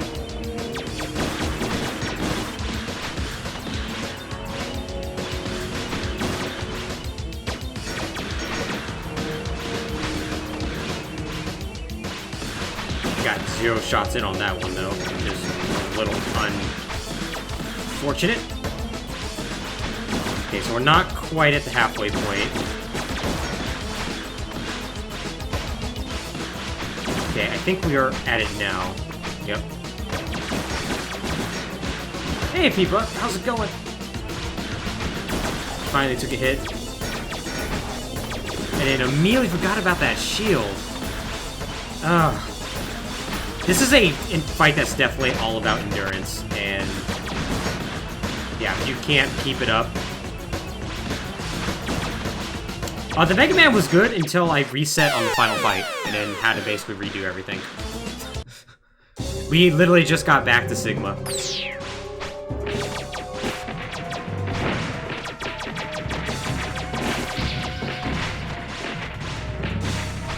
Okay, at least get a... There we go. Yeah, it was the absolute worst. It was the absolute worst. I also chose a very particular challenge as well that actually has not been that bad. Honestly, like, the Lemon Challenge has been very, very doable. Sigma's probably been the first real roadblock. And it's less because of the challenge and more because just Sigma's difficult in this game. This is not an easy version of Sigma.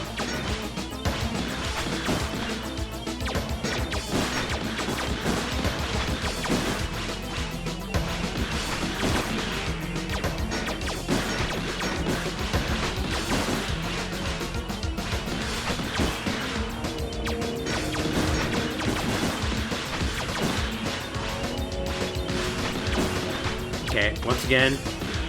Oh, jeez. Oh, no. Oh, no. Wow, what a way to... What a way to fall apart there.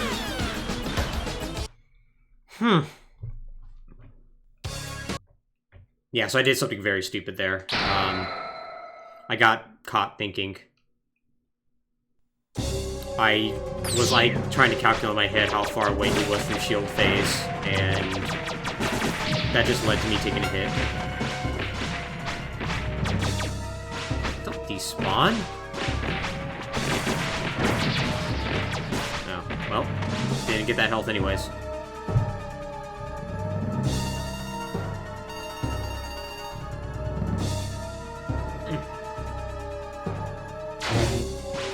Once again, really wish you didn't have to see these text boxes every single time.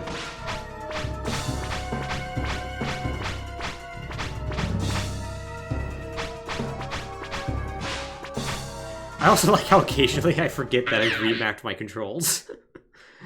And then the circle is not dash, like it normally would be.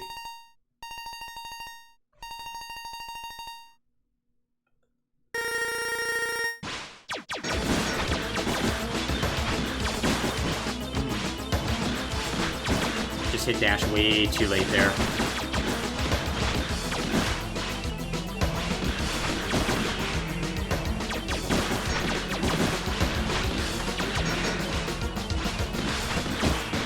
Also sucks when I get out of that corner just a hair bit too quickly.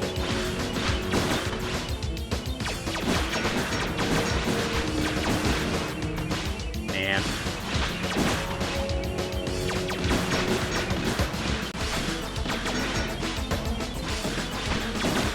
Like, I'm definitely able to keep it together for a little while, but then after a while I just start dropping.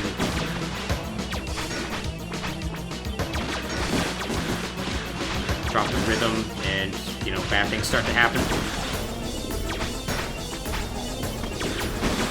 Like, right there, I almost forgot that, no, we're in shield phase. You need to chill out. Okay, so that's double shield, right? Yeah. Yeah, and I got caught watching for the double shield. Which, you don't have to. You throw shield, you get down, you don't worry about it.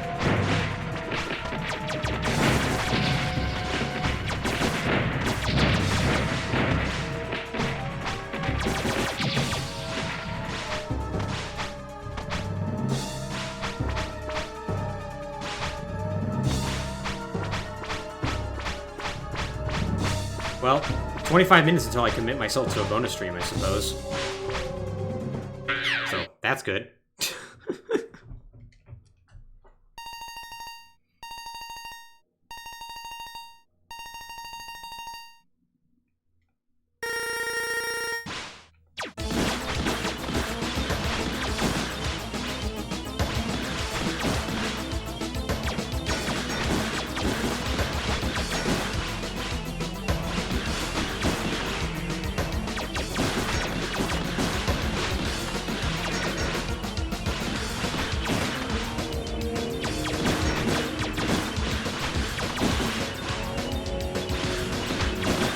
Alright, so far so good.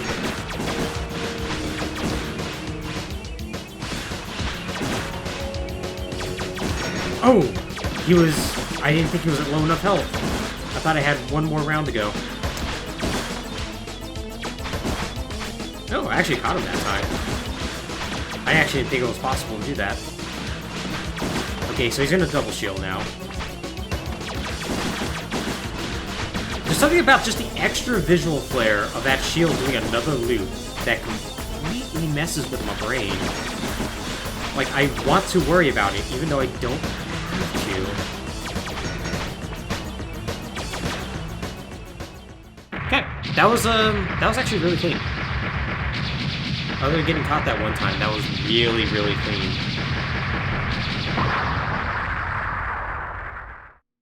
And I think I have a full E-tank. Okay. Not that I'm expecting to use it here, but hey, man, that'd be pretty rad if I did, right? If I was actually in a position where it was feasible to use it. Like, I would have to get him to, like, a quarter of his health left before I'd even think about using it, to be honest.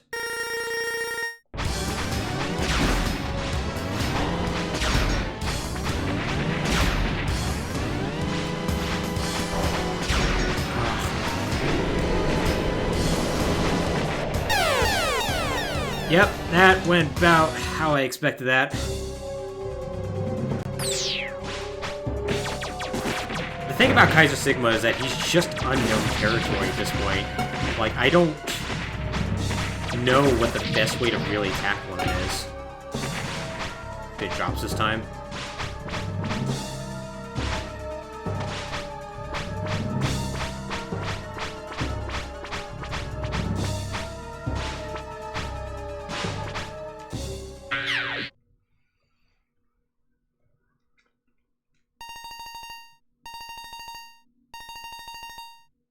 And it doesn't help that basically everything he does 6 to 7 pips worth of damage.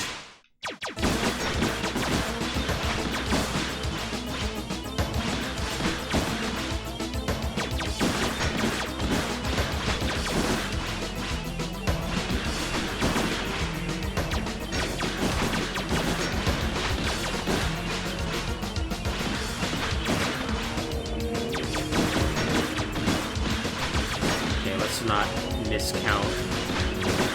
Okay, should be one more round. Assuming I get 3. Assuming I don't drop an input. Jeez. That sucks. Okay, he's gonna throw shield though. This is going relatively smoothly otherwise.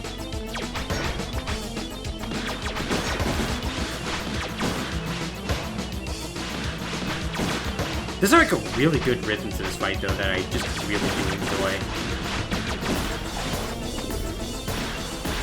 I'm not sure what happened there. I somehow got out of my dash earlier than expected, so I took that hit. That was really unfortunate.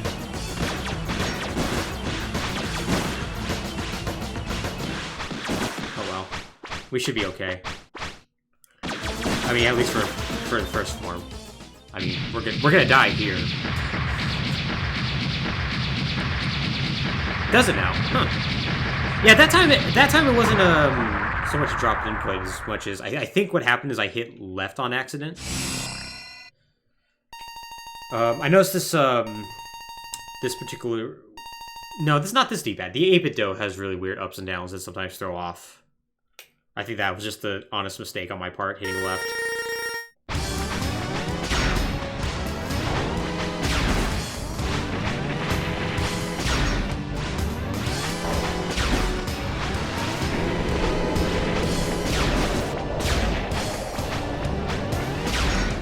So once again, I'm allowing charge shots here because it's the only way to damage Kaiser Sigma. Hey, we did a quarter of his health.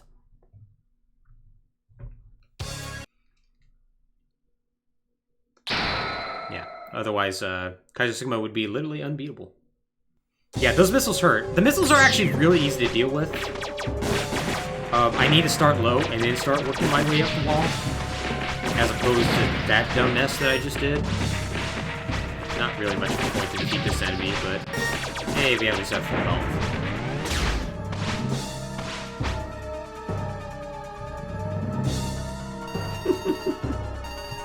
Yeah, progress missiles. Exactly. Hey Zero, how about you come help out, buddy? I could kind of use it. I could use the extra life bar, if nothing else. I mean, you kind of move a little funny. Your dash sucks, but...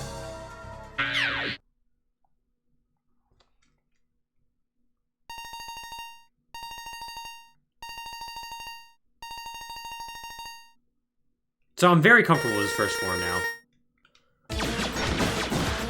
Whoa, I don't know what happened there. That was really weird. Like that, everything felt really floaty for a second. Well, auspicious start, I suppose. The fact of the matter is that the Kaiser Sigma fight kinda has to be damageless. Just given how much damage he does. So the fact that I'm messing this up really badly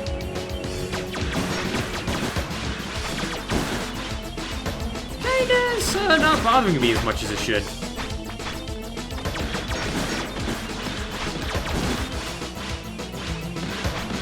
Ah, boy. Okay, managed to save that. Sometimes I leave that corner a little bit too quickly, and, well, bad things happen.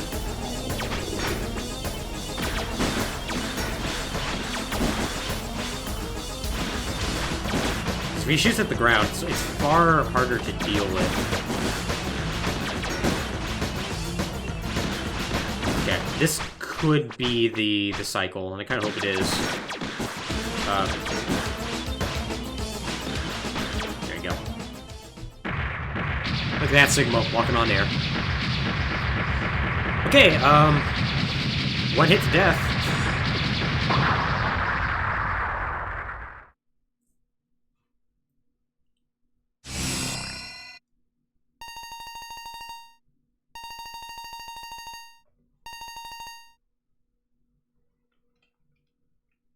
Yeah, just gotta do a perfect Kaiser Sigma.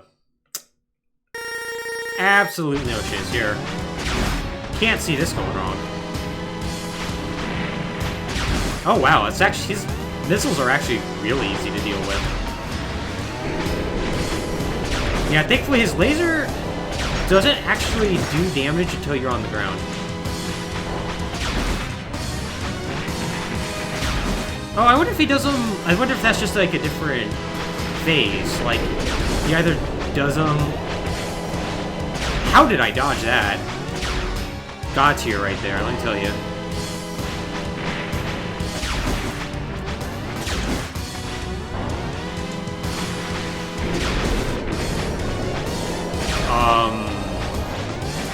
Oh! I was highly considering using the sub-tank. I was so considering it. I was like, maybe this actually is the run. But then, before I could actually decide, I took that missile. No health drops. I'm actually having some confidence we can get this done in 15 minutes.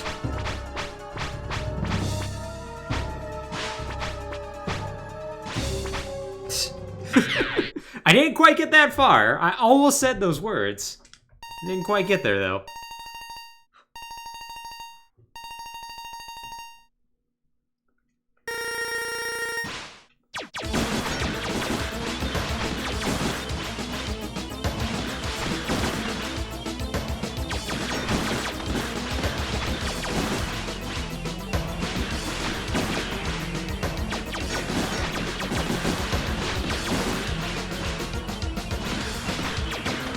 Wow, missed every shot there.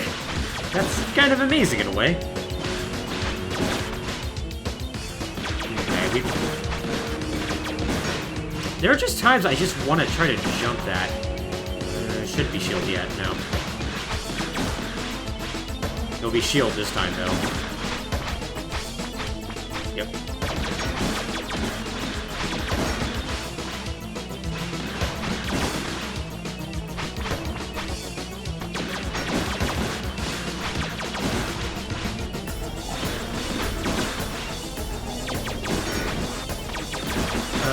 Right.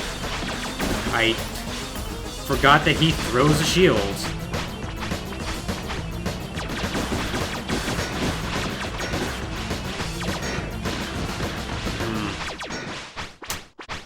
That actually did far... Those wall flames actually do far less damage than his other flames. And Boy. Alright, we're back to perfect Kaiser Sigma fight.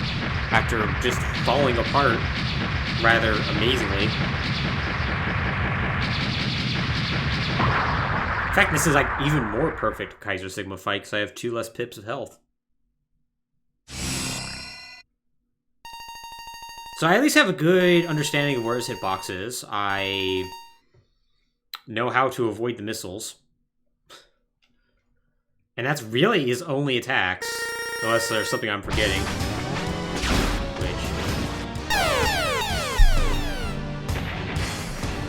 Got stomped on like he was Mario.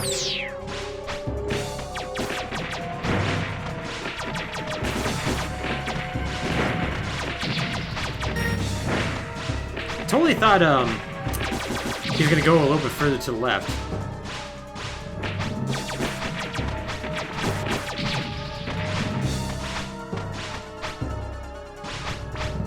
Sadly, I don't think that's possible, just with the amount of damage he does.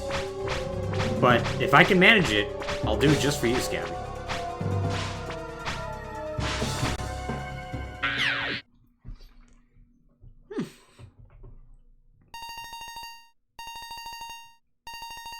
I really do hate Sigma's sprite in this game. Like, his prototype sprite looks so much, like, more similar to, like, how he's done in X1, X2, where he looks a little goofy. And I kind of wish they had kept that. But, well, they didn't. Okay, just gotta, like, not forget his shield phase. Especially when I'm in the middle of said shield phase. Okay, should be... okay, yeah. Looking at that health, and I was a little worried. I wasn't sure if I was right at there. Ooh, that was a higher jump than expected from me. Oh, really? Well, okay.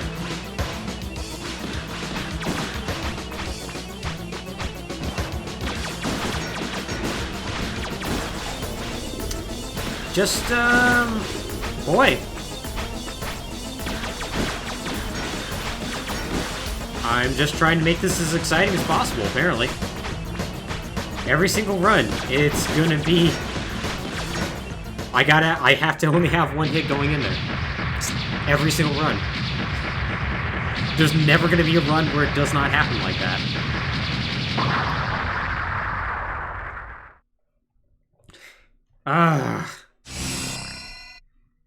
Like, it's such a hard rhythm to keep up.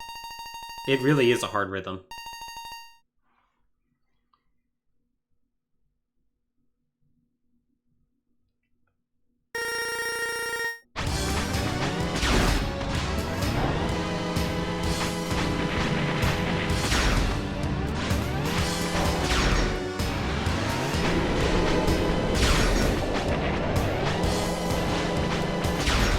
Oh, man.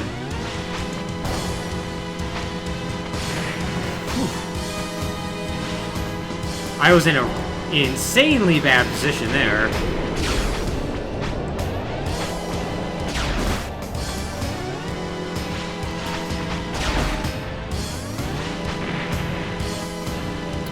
Again, I was in a really bad position, but we saved it.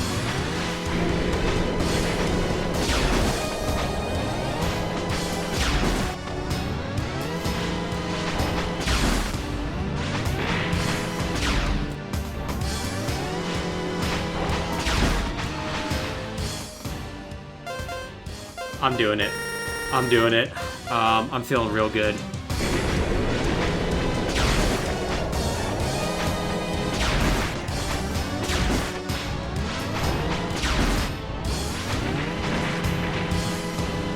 Ugh, kind of a bad missile pattern. Yeah, 'cause they gotta come out in bunches? Or they, get wrecked! Oh!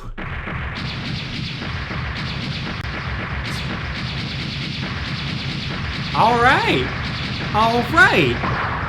It's not over yet, though. It technically is not over yet. The odds of me dying here are very low, but it's not impossible.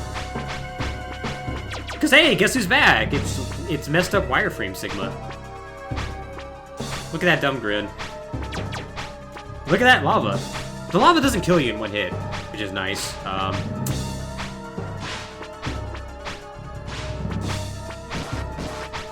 But Sigma's kind of a jerk and will do this. Okay. It's possible to get stuck on the bottom of the screen and, like, die. So, that I was technically a little worried about that, but... And yeah, that's time. Oh no, Sigma's here! He's now gonna do the poison or something, I'm not sure. I wonder who's gonna show up and stop him. Hey, it's Zero! So, the story is that Zero actually put a Sigma virus vaccine into a sword, and he sliced the Sigma virus.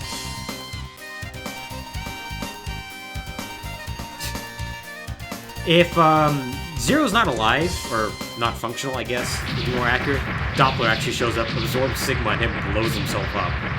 Which is a much more metal and fitting ending, honestly, but...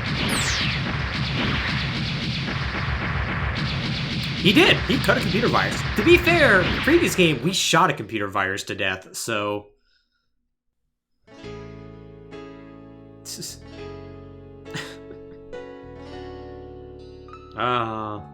Look at that. We blew that place up. Well, I guess we should quickly debrief. So, that run went mostly well up until the part where I accidentally reset the game. Then it became bad. It was really... Exactly, the end game's so nice you had to play it twice. The Lemon Challenge overall was actually not that difficult. We really didn't get challenged too badly in the regular stages. Blast Hornet gave us a little bit of trouble, as did Gravity Beetle, but once we learned the patterns, it actually proved to not be an issue. And it was a lot of fun to parse out their patterns and figure out how best to tackle them. It turns out they have a lot of really varied attacks and varied movements, at least compared to previous X games, so it was a lot of fun to deal with them.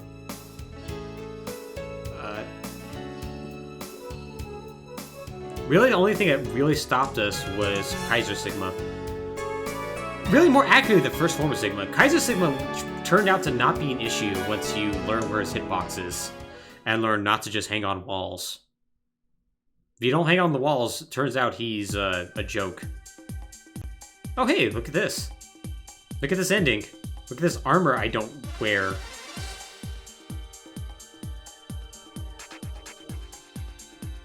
Yeah, so this is basically the Super Nintendo ending with some FMV put over it, so that's why the entire thing is kind of blurry.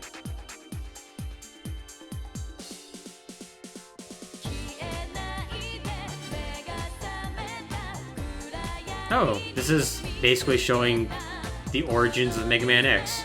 That's kind of neat, because that's like old school Zero design.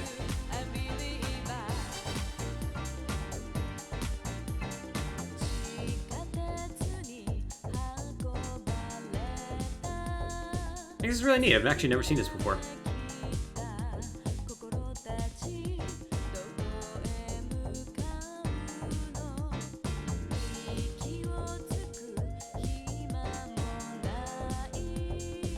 Sigma has like a weird like flamethrower? That's pretty rad.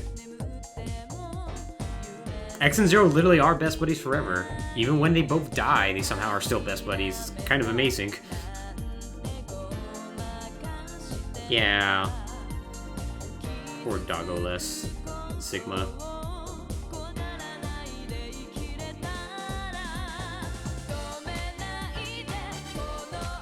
X before, in a better time, before weird human genocide. Oh yeah, we get to see all the rad names again. Explosive Hornet. Frozen Buffalo, which, that's pretty close to Blizzard Buffalo, so not really that different. Also enjoyed the power and speed ratings, because those are going to go away after this game. Gravity Beat Booed.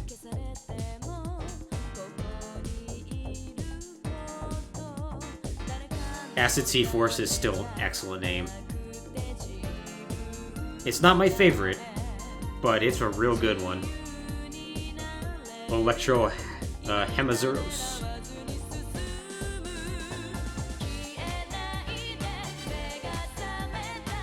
Here we go, Scissor Shrimper. Scissor Shrimper is so bad that it wraps around to being my favorite. It's so good. It's so good bad. Screwmasator is... he's alright. People in the chat liked him. And of course, Shining Tiger is just... that's just Neon Tiger. It's just...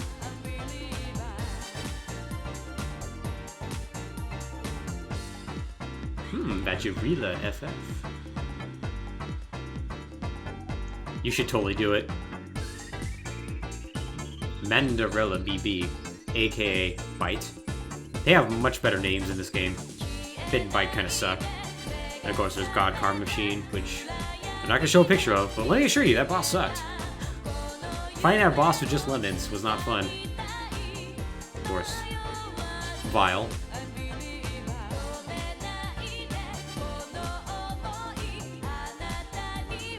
Old Dr. Doppler.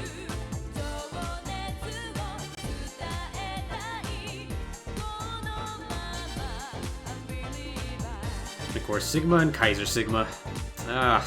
Kaiser Sigma gave me so much trouble as a kid. I think I just didn't understand the hitbox, and I think that was a big reason why. Like, this time around, it actually wasn't that bad. Oh man, Mega Man X-Zero, unknown power. They have unlimited potential. And you. Interesting enough, we're not and you, it's Mega Man X. Oh, a little more FMV to close this out.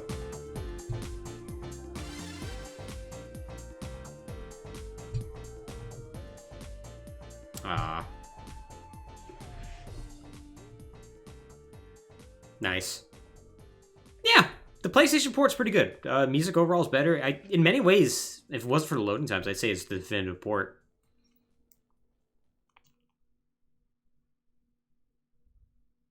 Like, it didn't feel like there was any extra slowdown or anything like that. Not like the Saturn version, so.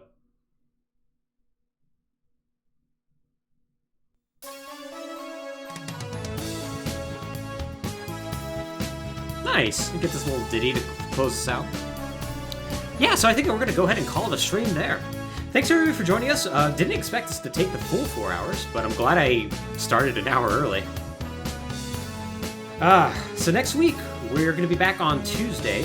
I think I might keep it at 4 p.m. I was thinking about doing 5 p.m., but I think we're going to keep it at 4 p.m., especially since next week's probably going to be... It's going to be another difficult challenge. We're going to be doing Mega Man X4, but we're going to be doing a Zero Minimalist run. Which, look forward to that. Because Zero is not easy to play as, even when you have all the heart containers. So, with that though, I'm going to go ahead and sign on off. See you later, everybody. Thank you all for joining me. And you all have a good rest of your day. Take care now.